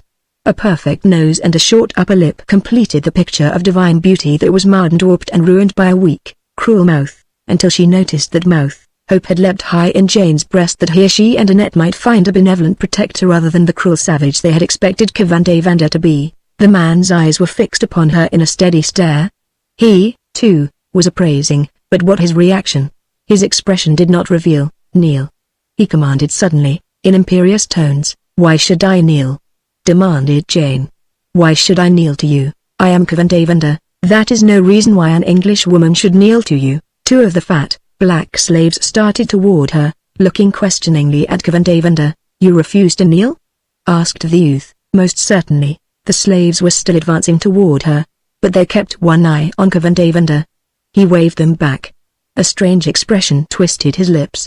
Whether it was from amusement or anger, Jane could not guess. It pleases me to discuss the matter, said the youth. Then he commanded Ogdley and Annette to rise. You brought in both of these prizes, Ogdley? He asked. No, replied Ogdley. Then he brought this one. He gestured toward Annette. I brought the other. You did well. We have never had one like her. She contains the seeds of beauty as well as youth. Then he turned his eyes upon Jane once more. Who are you? He demanded, and what were you doing in the country of the Kavaroo? I am Jane Clayton, Lady Greystoke. I was flying from London to Nairobi when our ship was forced down. My companions and I were trying to make our way to the coast when this girl and myself were captured by your warriors. I asked that you release us and give us guides to the nearest friendly village. A crooked smile twisted the lips of Kavandavanda. So you came in one of those devil birds, he said. Two others came yesterday. Their dead bodies lie beside their devil bird outside the city gates. My people are afraid of the devil bird. They will not go near it. Tell me, will it harm them? The girl thought quickly before she replied. Perhaps she might turn their superstitious fear to her advantage. They had better keep away from it, she advised. More devil birds will come, and if they find that you have harmed me or my companion they will destroy your village and your people. Send us away in safety, and I will tell them not to bother you. They will not know that you are here, replied the youth. No one knows what happens in the village of the Kavaroo or the temple of Kavandavanda. You will not set us free? No. No stranger who enters the gates of the village ever passes out again, and you, least of all. I have had many girls brought to me, but none like you. You have plenty of girls here. What do you want of me? His eyes half closed as he regarded her. I do not know, he said in a voice scarce raised above a whisper. I thought that I knew, but now I am not sure. Suddenly he turned his eyes upon Ogdley. Take them to the room of the 3 snakes, he commanded, and guard them there. They cannot escape, but see that they do not dry. I don't want anything to happen to this one. Medg will show you the way. He nodded toward one of the fat blacks standing near the dais. What was all the talk about, madam? Asked Annette, as they were being led through the temple by Medg. Jane told her, briefly. The room of the 3 snakes. Repeated Annette. Do you suppose there are snakes in the room? She shuddered. I am afraid of snakes. Look above the doors of the rooms we pass, suggested Jane. I think you will find the answer to your question there. There is a doorway with a boar's head above it. We just passed one with 2 human skulls over the lintel, and there, on the other side of the corridor, ahead, is one with 3 leopards' heads. It is evidently their way of designating rooms, just as we number them in our hotels. I imagine it has no other significance. Medg led them up a flight of rude stairs and along a corridor on the 2nd floor of the temple and ushered them into the room above the doorway of which were mounted the heads of 3 snakes. Ogdley entered the room with them. It was a low-ceiled room with windows overlooking the courtyard that surrounded the temple. Annette looked quickly around the apartment. I don't see any snakes, madame, she said, with evident relief, nor much of anything else, Annette. The Kavaroo don't waste much thought on furniture. There are 2 benches, madame, but no table and not a bed. There's the bed over in the corner, said Jane. That's just a pile of filthy skins, objected the French girl. Nevertheless, it's all the bed will get. Annette, what are you talking about? Demanded Ogdley. Don't think that you can escape. You haven't a chance, so there's no sense in planning anything of the sort. We weren't, Jane assured him. We can't escape unless you'll help us. I was so glad when Kavandavanda said that you were to guard us. You know, you are the only friend we have, Ogdley. Did you see how Kavandavanda looked at you? The man demanded, suddenly. Why no, not particularly, replied Jane. Well, I did, and I've never seen him look that way at a captive before. Neither did I ever know him to permit a person to stand before him without first kneeling. I believe that you have bewitched him, too. Did you like him, woman? Not as well as I like you, awkwardly, whispered the girl. He can't do it, exclaimed the man. He's got to obey the law the same as the rest of us. Do what? Demanded Jane. If he tries it, a noise in the corridor silenced him, and just in time. The door was swung open by a slave, and as he stood aside the figure of Kavandavanda was revealed behind him. As he entered the room Ogdley dropped to his knees. Annette followed his example, but Jane remained erect. So you won't kneel, eh? Demanded Kavandavanda. Well, perhaps that is the reason I like you, one of the reasons. You two may arise. Get out into the corridor, all of you except this one who calls herself Jane. I wish to speak with her alone. Ogdley looked Kavandavanda straight in the eyes. Yes, he said, yes, High Priest of the Priests of Kavaru, I go, but I shall be near. Kavandavanda flushed momentarily in what seemed anger, but he said nothing as the others passed out into the corridor. When they had gone in, the door had been closed. He turned to Jane. Sit down, he said, motioning toward one of the benches, and when she had, he came and sat beside her. For a long time he looked at her before he spoke, his eyes the eyes of a dreamer of dreams. You are very beautiful, he said, at last. I have never seen a creature more beautiful. It seems a pity, then, it seems a pity. What seems a pity? Demanded the girl. Never mind, he snapped, brusquely. I must have been thinking aloud. Again, for a space, he was silent, sunk in thought, and then, what difference will it make? I may as well tell you. It is seldom that I have an opportunity to talk with anyone intelligent enough to understand, and you will understand, you will appreciate the great service you are to render if I am strong. But when I look at you, when I look deep into those lovely eyes, I feel weak. No, no. I must not fail. I must not fail the world that is waiting for me. I do not understand what you are talking about, said the girl. No, not now, but you will. Look at me closely. How old do you think I am? In your 20s, perhaps. He leaned closer. I do not know how old I am. I have lost all track. Perhaps 1,000 years, perhaps a few hundred, perhaps much older. Do you believe in God? Yes, most assuredly. Well, don't. There is no such thing, not yet, at least. That has been the trouble with the world. Men have imagined a God instead of seeking God among themselves. They have been led astray by false prophets and charlatans. They have had no leader. God should be a leader, and a leader should be a tangible entity, something men can see and feel and touch. He must be mortal and yet immortal. He may not die. He must be omniscient. All the forces of nature have been seeking throughout all the ages to produce such a God that the world may be ruled justly and mercifully forever, a God who shall control the forces of nature as well as the minds and acts of men. Almost such am I, Kavandavanda, High Priest of the Priests of Kavaru.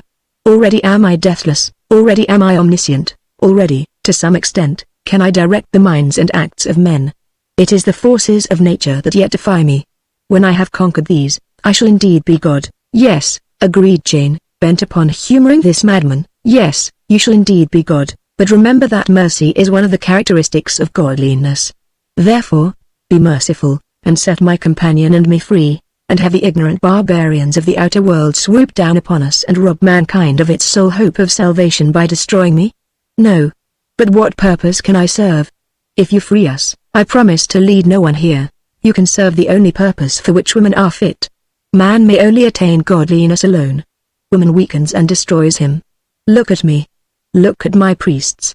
You think we are all young men. We are not. 100 reigns have come and gone since the latest neophyte joined our holy order. And how have we attained this deathlessness? Through women.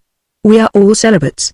Our vows of celibacy were sealed in the blood of women. In our own blood will we be punished if we break them. It would be death for a Kavaru priest to succumb to the wiles of a woman. Jane shook her head. I still do not understand, she said, but you win. Long ago I learned the secret of deathless youth. It lies in an elixir brewed of many things: the pollen of certain plants, the roots of others, the spinal fluid of leopards, and, principally, the glands and blood of women, young women. Now do you understand? Yes. The girl shuddered. Do not recoil from the thought. Remember that you will thus become a part of the living God. You will live forever. You will be glorified, but I won't know anything about it, so what good will it do me? I shall know. I shall know that you are a part of me. In that way I shall have you. He leaned closer to her. But I should like to keep you as you are. His breath was hot upon her cheek. And why not? Am I not almost a god? And may not God do as he chooses? Who is that to say him nay? He seized her and drew her to him. Chapter 29. To what doom? It was almost dusk when Denny led his captive through the village of the Kavaru and to the temple of Kavandavanda. By another trail Tarzan was approaching the clearing before the village. He paused and lifted his head. What is it? Asked Brown. Is Ines coming? Inquired Tibbs. The ape-man shook his head. We are hearing a village. It is the village of the Kavaru, but nearer still our friend's Waziri. How do you know? Demanded Brown. Tarzan ignored the question, but motioned for silence. Then from his lips came softly the call of the quail. 3 times he voiced it. For a moment, as he stood listening, there was silence, then once, twice, thrice came the answering call. Tarzan moved forward again followed by his companions, and a moment later Muvero and Balando came running to drop to their knees before him. Very briefly and in sorrow Muvero told what had happened. Tarzan listened without comment. No emotion of either sorrow or anger was reflected by his expression. Then you think it impossible to gain entrance to the village? He asked. We are too few, Bwana, replied Muvero, sadly, but if Buira still lives, she is there, Tarzan reminded him, and your mums are and another white girl who belongs to this man. He gestured toward the American. Much that life holds for us 3 may be behind the gates of that village, and there is the memory of our slain friends. Would you turn back now, Muvero? Muvero follows where Tarzan leads, replied the black, simply. We will go to the edge of the clearing that you speak of, and there we may make our plans. Come. The ape-man moved silently along the trail, followed by the others. As they came to the edge of the clearing, he halted. Brown smothered an exclamation of surprise. Well. In the name of... Say, do you see what I see? That's a ship, I forgot to tell you, said Muvero. 2 men came in a ship and landed. The Kavaru killed them. You can see their bodies lying beside the ship. As Tarzan stood at the edge of the forest beyond the village of the Kavaru, it was well for his peace of mind that he did not know what was transpiring in the temple of Kavandavanda on the opposite side of the village, for at that very moment the high priest seized Jane and crushed her to him. Helpless and hopeless, not knowing which way to turn for help, the girl acted upon what appeared an inspiration. Pushing the man's lips from hers, she raised her voice in a single piercing cry, Ogdli. Instantly the door of the apartment swung open. Kavandavanda released her and sprang to his feet. Ogdli crossed the threshold and halted. The 2 men stood glaring at one another. Ogdli did not ask why the girl had summoned him. He appeared to know. Kavandavanda's face and neck burned scarlet for a moment, then went deadly white as he strode past Ogdli and out of the room without a word. Their warrior crossed quickly to the girl. He will kill us both, now, he said. We must escape, then you will belong to me, but your vows? Cried Jane, clutching at a straw. What are vows to a dead man? Asked Ogdli. And I am as good as dead now. I shall go and take you with me. I know a secret passage beneath the courtyard and the village. Thus sometimes goes Kavandavanda to search in the forest for secret flowers and roots. When it is dark, we shall go. As Kavandavanda strode through the corridors of his palace, his heart black with rage, he met Denny coming with his captive. What have you there? He demanded. Denny dropped to his knees. One of those into whose skull a demon has come to dwell. I have brought him to Kavandavanda. Take him away, growled the high priest, and lock him up. I will see him in the morning. Denny rose and led Sparov on through the temple. He took him to the 2nd floor and shoved him into a dark room. It was the room of the 2 snakes. Next to it was the room of the 3 snakes. Then Denny shot a bolt on the outside of the door and went away and left his prisoner without food or water. In the next room Ogdli was planning the escape. He knew he could not carry it out until after the temple slept. I will go away now and hide, he said, so that Kavandavanda cannot find me before it is time to go. Later I shall return and get you. You must take a net, too, said Jane the other girl. Where is she? In the next room.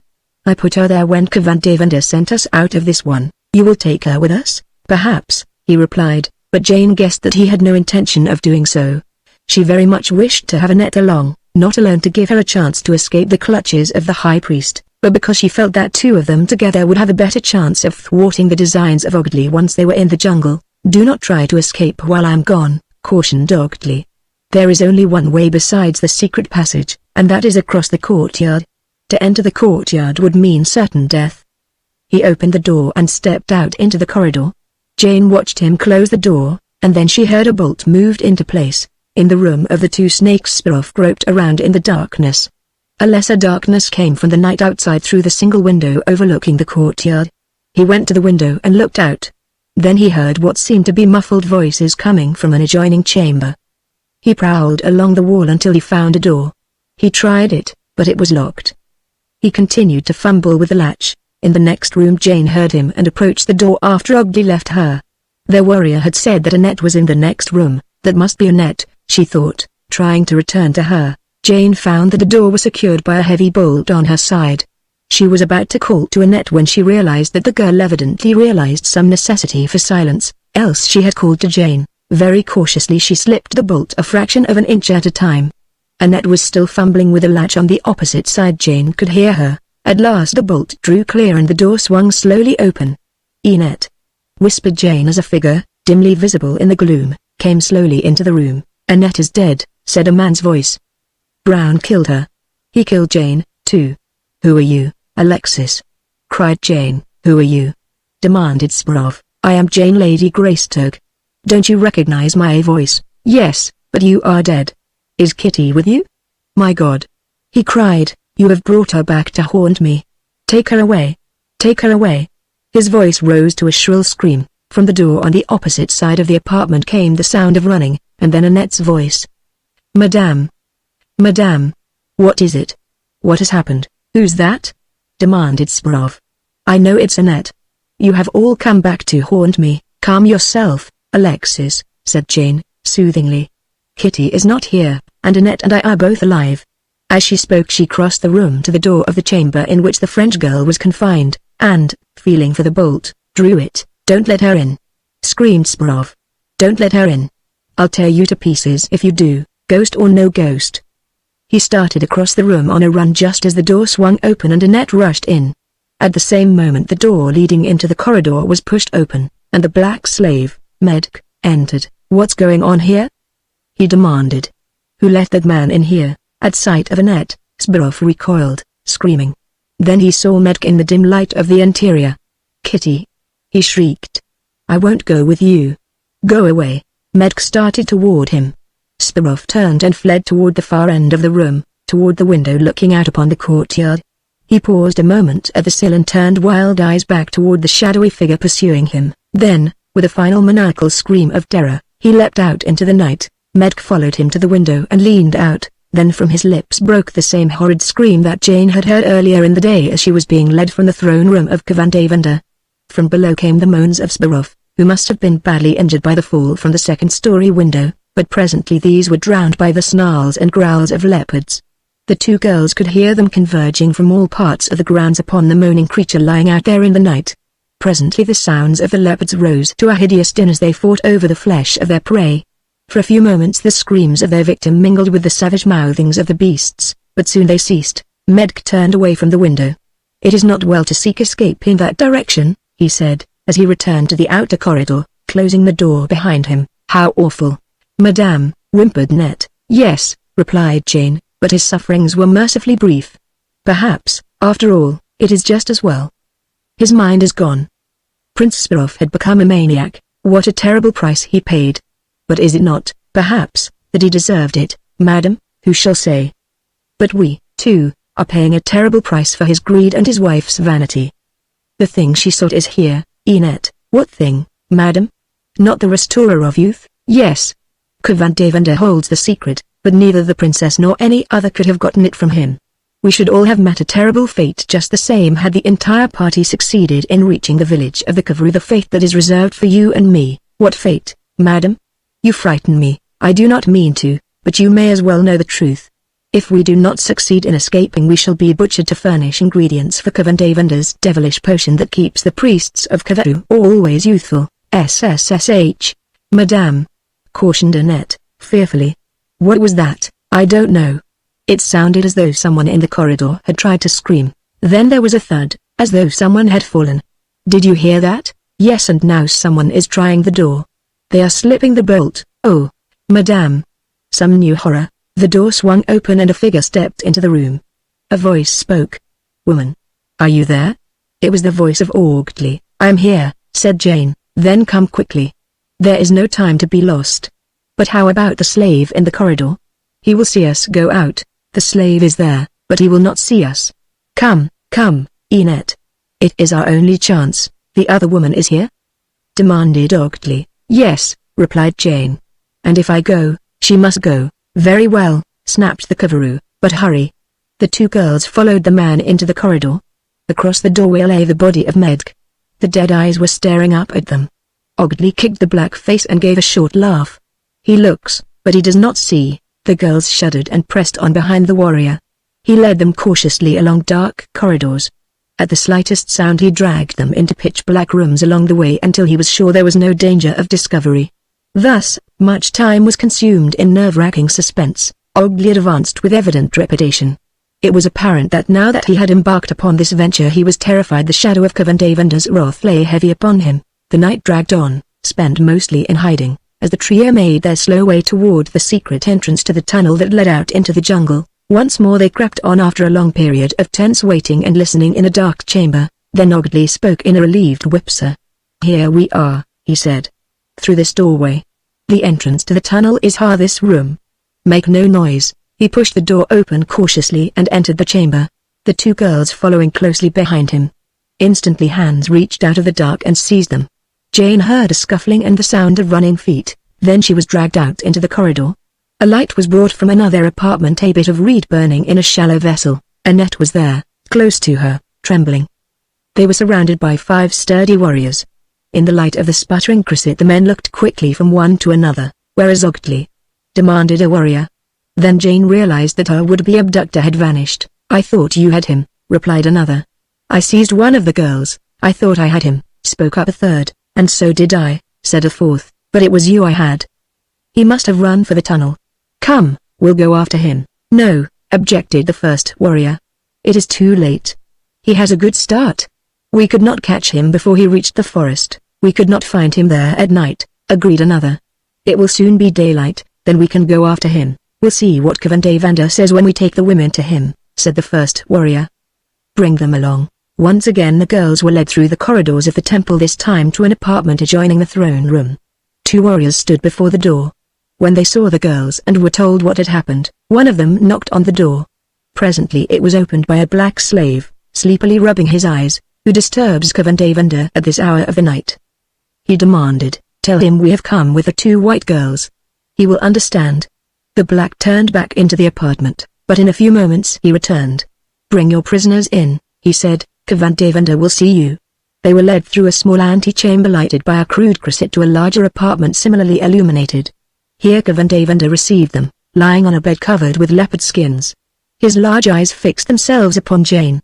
So you thought you could escape? He asked, a crooked smile twisting his weak lips. You were going to run off with Ogly and be his mate, were you? Where is Ogly? He demanded suddenly, as he realized that the man was not with the others. He escaped through the tunnel, reported a warrior. He must have thought Kavandavander a fool, sneered the high priest. I knew what was in his mind. There are only 6 men beside myself who know about the tunnel. Ogly was one of them, the other 5 are here. He was addressing Jane. I sent these 5 to wait at the entrance to the tunnel until Ogly came, for I knew he would come. He paused and gazed long at Jane, then he turned to the others. Take this other one back to the room of the 3 snakes, he ordered, and see that she does not escape again. He indicated Enette with a gesture. This one I will keep here to question further, there may have been others concerned in the plot. Go. Enette cast a despairing look at Jane as she was led from the room, but the other could give her no reassurance nor encouragement. Their position seemed utterly without hope now. Goodbye, Enette. That was all. May the good God be with us both. Madame, whispered the French girl as the door was closing behind her. So, said Kavandavander when the others had left, you were going to run off into the jungle with Ogly and be his mate? He was going to break his vow because of you. The shadow of a sneer curled the girl's lip. Perhaps Ogly thought so, she said. But you were going with him, Kavandavander insisted. As far as the jungle, replied Jane. Then I should have found some means to escape him, or, failing that, I should have killed him. Why? Demanded the high priest. Have you, too, taken a vow? Yes, a vow of fidelity.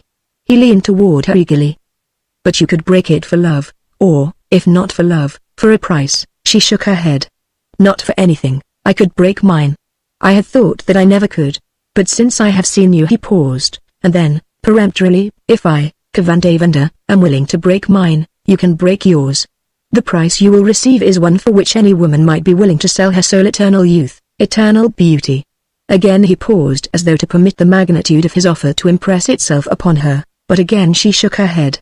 No, it is out of the question. You spurn Kavandavanda? His cruel mouth imparted some of its cruelty to his eyes. Remember that I have the power to destroy you, or to take you without giving anything in return, but I am generous. And do you know why? I cannot imagine. Because I love you. I have never known love before.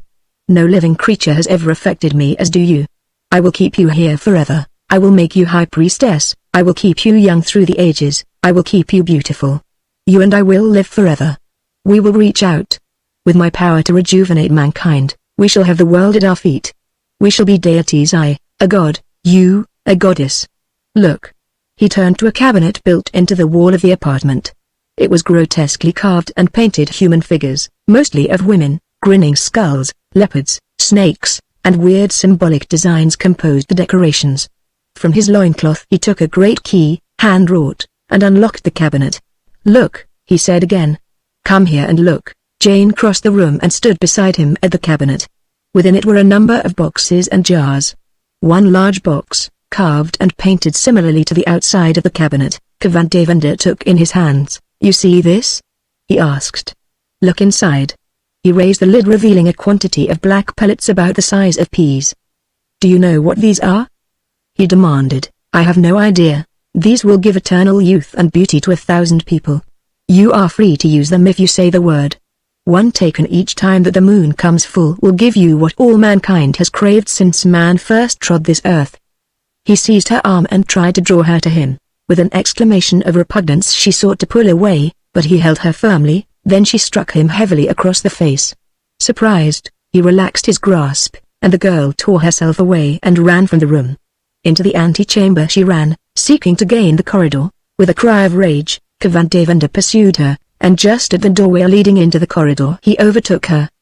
He seized her roughly, tangling his ringers in her hair, and though she fought to extricate herself, he dragged her slowly back toward the inner apartment. Chapter 30. The Dead Men Fly. Tarzan and Brown had talked late into the night in an attempt to formulate a feasible plan whereby they might gain entrance to the village of the Kavaroo, with the result that the ape-man had finally suggested a mad scheme as the only possible solution of their problem. Brown shrugged and grinned. We could sure get in that way, of course, though it all depends. But how we going to get out again? Our problem now, replied Tarzan, is to get in. We shall not have the problem of getting out until later. Perhaps we shall not come out. It really is not necessary that you come in with me if— Skip it, interrupted Brown. Annette's in there. That's enough for me to know. When do we start? We can't do much until just before dawn. You need rest. Lie down.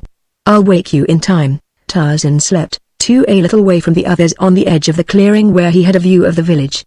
He slept in a low crotch a few feet above the ground, and he slept well, yet he slept lightly, as was his wont.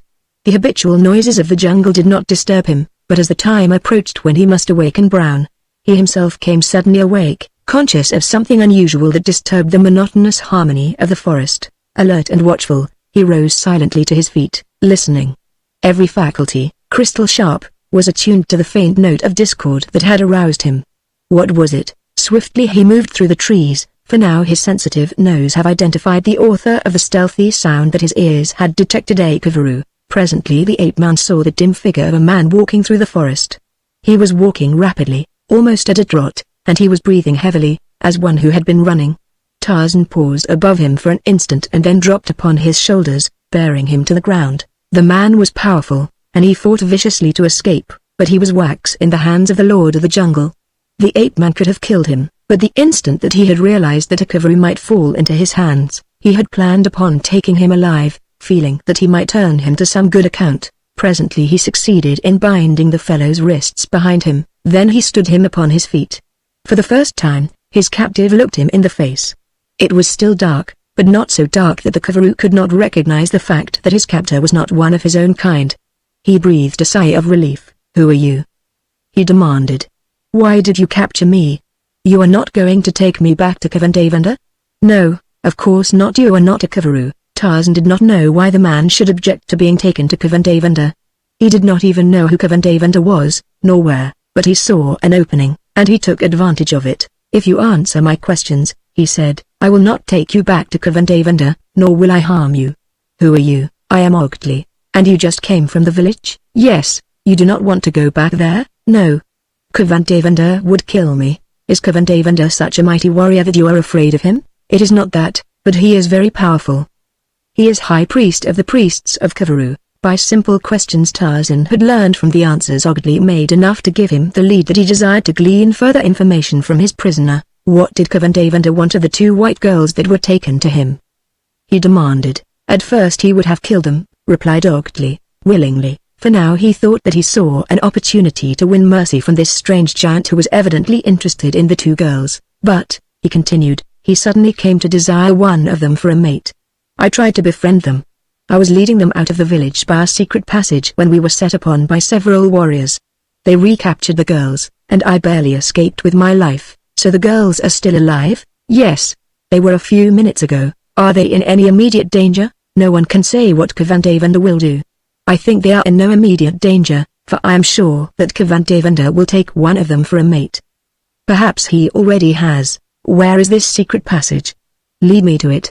"Wait until I get my friends." He led Ogdley to where the others slept, and aroused them. "I can show you where the passage is," explained Ogdley. "But you cannot enter the temple through it. The doors at either end open only in one direction, toward the forest, for those who do not know their secret, and only Kavandavanda knows that. One may easily pass out of the temple, but it is impossible to return." Tarzan questioned Ogdley for several minutes, then he turned to Brown. "Annette and Lady Greystoke are in the temple," he explained. "The temple is in a small canyon behind the village. If we gained access to the village we would still have a battle on our hands to reach the temple. This fellow has told me where I can expect to find the prisoners in the temple. He has also given me other valuable information that may be useful if we succeed in getting to Lady Greystoke and Annette. I believe that he has spoken the truth. He says, further, that one of the women is in grave danger at the moment. I think it is Lady Greystoke, from his description, so there is no time to be lost." Then he turned to Mufiro. "Hold this man until Brown and I return. If we do not return before dark, you may know that we have failed, then you should return to your own country. Do, then, what you will with this prisoner. Give Brown and me the weapons that you took from the bodies of the flyers. They are of no more use to you, as you have exhausted the ammunition. Brown thinks we may find more in the ship. Come, Brown." The 2 men moved silently out into the clearing, the ape-man in the lead. He bent his steps toward the ship, Brown treading close upon his heels. Neither spoke, their plans had been too well formulated to require speech. When they came to the ship, Brown immediately crawled into the forward cockpit. He was there for several minutes, then he entered the rear cockpit. While he was thus engaged, Tarzan was busy over the bodies of the slain aviators. When Brown had completed his examination of the interior of the cockpits, he descended to the ground and opened the baggage compartment. Then he joined the ape-man. "Plenty of ammunition," he said, and handed Tarzan a full box of cartridges. "That's about all you can manage. You ain't got no pockets." "I've stuffed my pockets full. Must weigh a ton." "How about petrol?"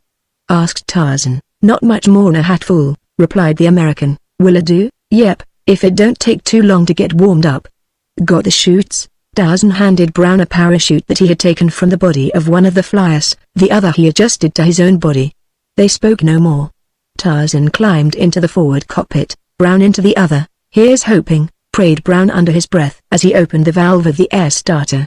The answering whir of the propeller brought a satisfied smile to his lips, then the ignition caught and the engine roared. They had waited for dawn, and dawn was breaking as Brown taxied across the rough plain downwind for the takeoff. He picked his way among boulders, choosing the best lane that he could find, but he saw that it was going to be a hazardous undertaking at best. When he reached the limit of the best going, he brought the nose of the ship around into the wind, set the brakes, and opened the throttle wide for a moment. The motor was hitting beautifully. "Sweet," muttered the American, then he throttled down to idling speed and shouted ahead to Tarzan, "If you know any prayers, buddy, you'd better say 'em all of 'em. We're off." Tarzan glanced back, his white teeth gleaming in one of his rare smiles. There was a rush of wind as Brown gave the ship full throttle. It was a perilous takeoff, swerving to miss boulders as the ship picked up speed. The tail rose. The ship bumped over the rough ground, tipped drunkenly as one wheel struck a small rock. A low boulder loomed suddenly ahead. it would be impossible to swerve enough to miss it without cracking up. Brown pulled the stick back and held his breath. The ship rose a foot or two from the ground. Brown saw that it was not going to clear the boulder. He could see but a single hope, a slim one, but he seized it instantly. He pushed the stick forward, the wheels struck the ground with a jarring bump, the ship bounced into the air as the stick helped to pull her up just enough to clear the boulder. She had flying speed by now and continued to rise slowly. It had been a close call, and although the morning air was chill, Brown was wet with perspiration as he climbed in a wide spiral above the forest. The village of the cavalry lay below, snuggled against the foot of the high escarpment that backed it, but it was not the village in which the two men were interested. It was the box canyon behind it where lay the temple of Cavendavanda of which Ogdley had told them. Higher and higher rose the graceful plain, watched from the edge of the forest by Muvero, Balando, Tibbs, and Ogdley, and now, awakened by the drone of the motor, by cavalry warriors congregated in the main street of the village. "The dead men fly," whispered a warrior in awed tones, for he thought that the ship was being flown by the two who had brought it down and who had fallen before the attack of the villagers. The thought, once voiced, took root in the minds of the cavalry and terrified them. They saw the ship turn and fly toward the village, and their fear mounted. "They come for vengeance," said one. "If we go into our huts they cannot see us," suggested another. That was enough. Instantly the street was deserted, as the cavalry hid from the vengeance of the dead. Above the lofty escarpment and the towering cliffs Brown guided the ship. Below them lay the little valley and the temple of Cavendavanda, plainly visible in the light of the new day. The pilot cut his motor and shouted to Tarzan. "Not a chance to land there," he said. Tarzan nodded. "Get more elevation, and tell me when." Brown opened the throttle and commenced to climb in a great circle. He watched the altimeter. Before they had left the ground he had known the direction of the wind and estimated its force. At 2,000 feet he leveled off and circled the rim of the canyon to a point above the cliffs on the windward side. He cut his motor for an instant and shouted to the ape-man. "Stand by." Tarzan slipped the catch of his safety belt. Brown brought the ship into position again. "Jump!" he shouted as he brought the ship sharply into a momentary stall. Tarzan swung onto the lower wing and jumped. An instant later Brown followed him. Chapter 31 The Wages of Sin. Cavendavanda's soft, youthful appearance belied his strength. Jane was no match for him, and though she fought every foot of the way, fought like a young tigress, he dragged her back into his inner apartment. "I ought to kill you, you she-devil," he growled, as he threw her roughly upon the couch, "but I won't. I'll keep you, I'll tame you, and I'll start now." He came toward her, leering. Just then a pounding sounded on the outer door of the antechamber, and a voice rose in terror, calling Cavendavanda. "Cavendavanda! Save us! Save us!" The high priest wheeled angrily. "Who dares disturb Cavendavanda?" he demanded. "Get you gone." But instead of going, those at the door flung it open and pressed into the antechamber to the very door of the inner room. There were both slaves and warriors in the party. Their very presence there would have told the high priest that something was amiss even without the evidence of their frightened faces. Now, indeed, was he impressed. "What brings you here?"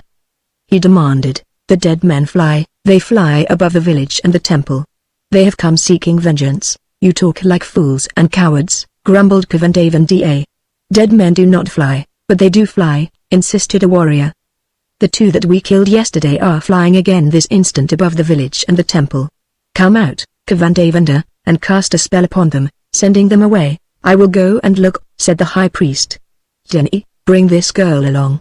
If I leave her out of my sight, she will find some means to escape." "She shall not escape me," said Jenny, and, seizing Jane by the wrist, he dragged her after the high priest, the warriors, and the slaves into the courtyard of the temple. The moment that they emerged from the building Jane heard plainly the drone of a ship's motor far above them. Looking up, she saw a biplane circling the canyon. With fascinated eyes the cavalry were watching it with fascinated, frightened eyes. Jane, too, was fascinated. She thought that the ship was searching for a landing place, and she prayed that the pilot might not attempt a landing here, for she knew that whoever was in the ship would meet instant death at the hands of the savage cavalry. Then she saw a figure leap from the plane. A gasp of terror rose from the cavalry. The first figure was followed by a second. "They come!" cried a warrior. "Save us, Cavendavanda, from the vengeance of the dead." The billowing white chutes opened above the falling figures, checking their speed. "They have spread their wings," shrieked the slave.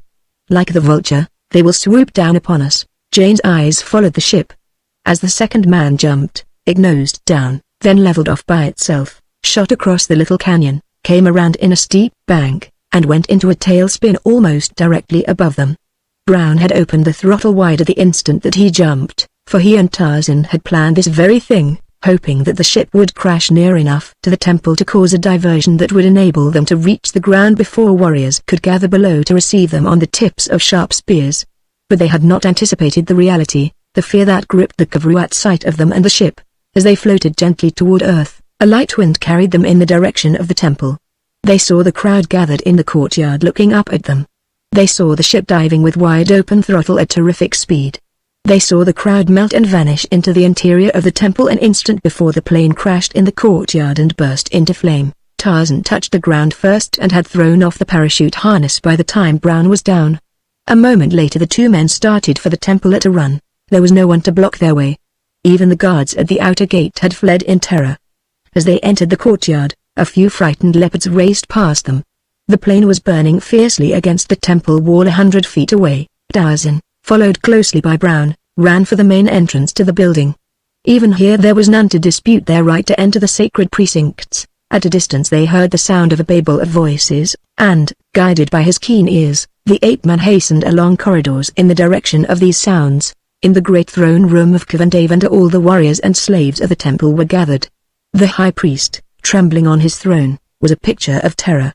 The girls of the temple, those poor creatures who were awaiting death to give eternal life and youth to the Kavuru, were crouched at one side of the dais, wide-eyed and terrified. A warrior pushed forward toward the throne. An angry scowl darkened his painted face, made doubly hideous by the ivory skewer that passed through the septum of his nose. Many human teeth lay upon his breast, marks of his prowess as a hunter of girls. He pointed a finger at Kavandavanda. "Your sins are being visited upon us," he bellowed. "You would have broken your vow. We who prevented Ogdley from taking the white girl last night know this. She bewitched him. She bewitched you. It is she who has brought the dead men upon us. Destroy her. Destroy her now with your own hands that we may be saved. Kill her. Kill her," shrieked 100 hoarse voices. "Kill her. Kill her," shrilled the fat, oily black slaves in their high falsettos. A couple of warriors seized Jane where she stood among the cowering girls and dragged her to the dais. They raised her roughly and threw her upon it. Still trembling, Kavandavanda seized her by the hair and dragged her to her knees. From his loincloth he drew a long, crude dagger.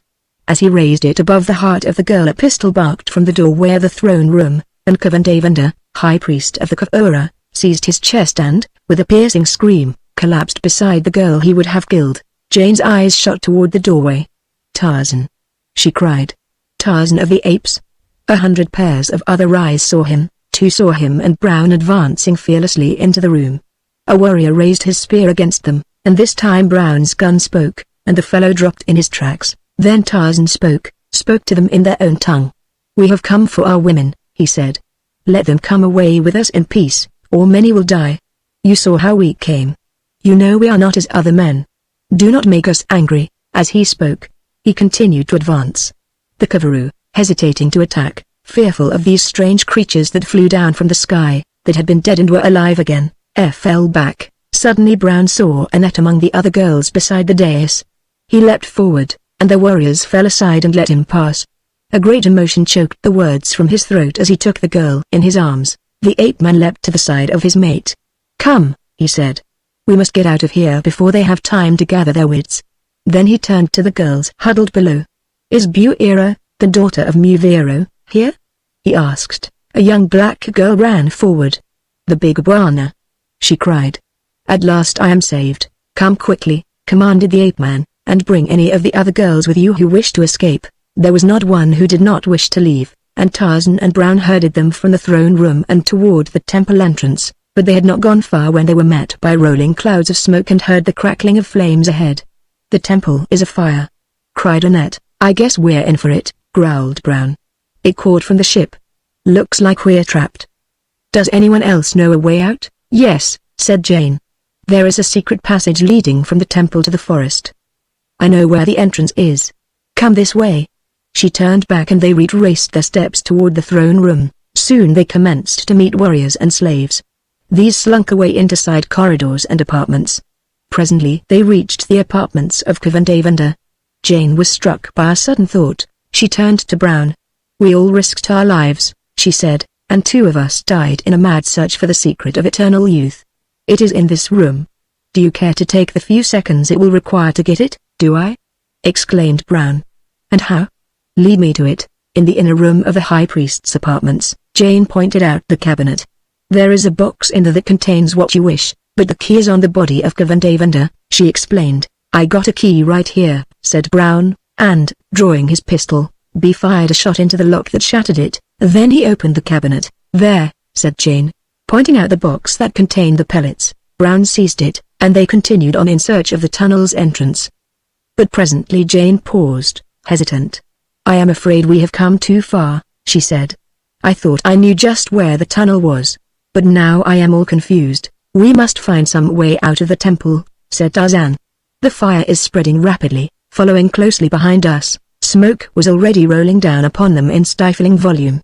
They could hear the ominous roaring of the flames, the crash of falling timbers as portions of the roof fell in, the shouts and screams of the inmates of the temple. A warrior, choking and half-blinded, stumbled into view from the dense smoke that filled the corridor along which they had come.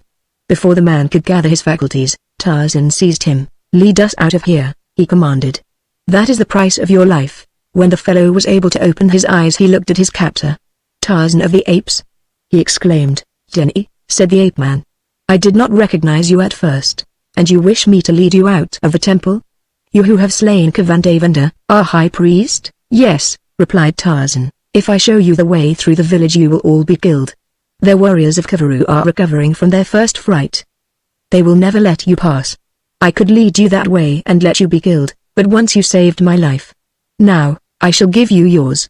Follow me. He led the party a short distance down a side corridor and turned into a gloomy apartment.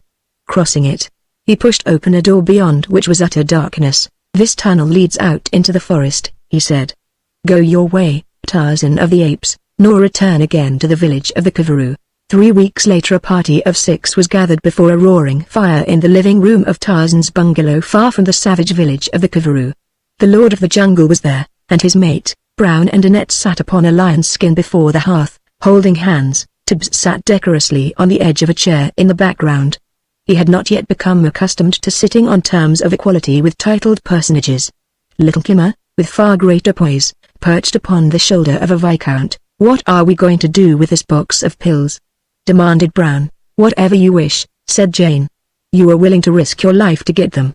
If I recall correctly, I think you said something to the effect that if you had them back in civilization they would make you lousy with money. Keep them. No, replied the American. We all risked our lives, and anyway you were the one that really got them. The more I think of it, the less I like my scheme. Most everybody lives too long anyway for the good of the world. Most of them ought to have died young.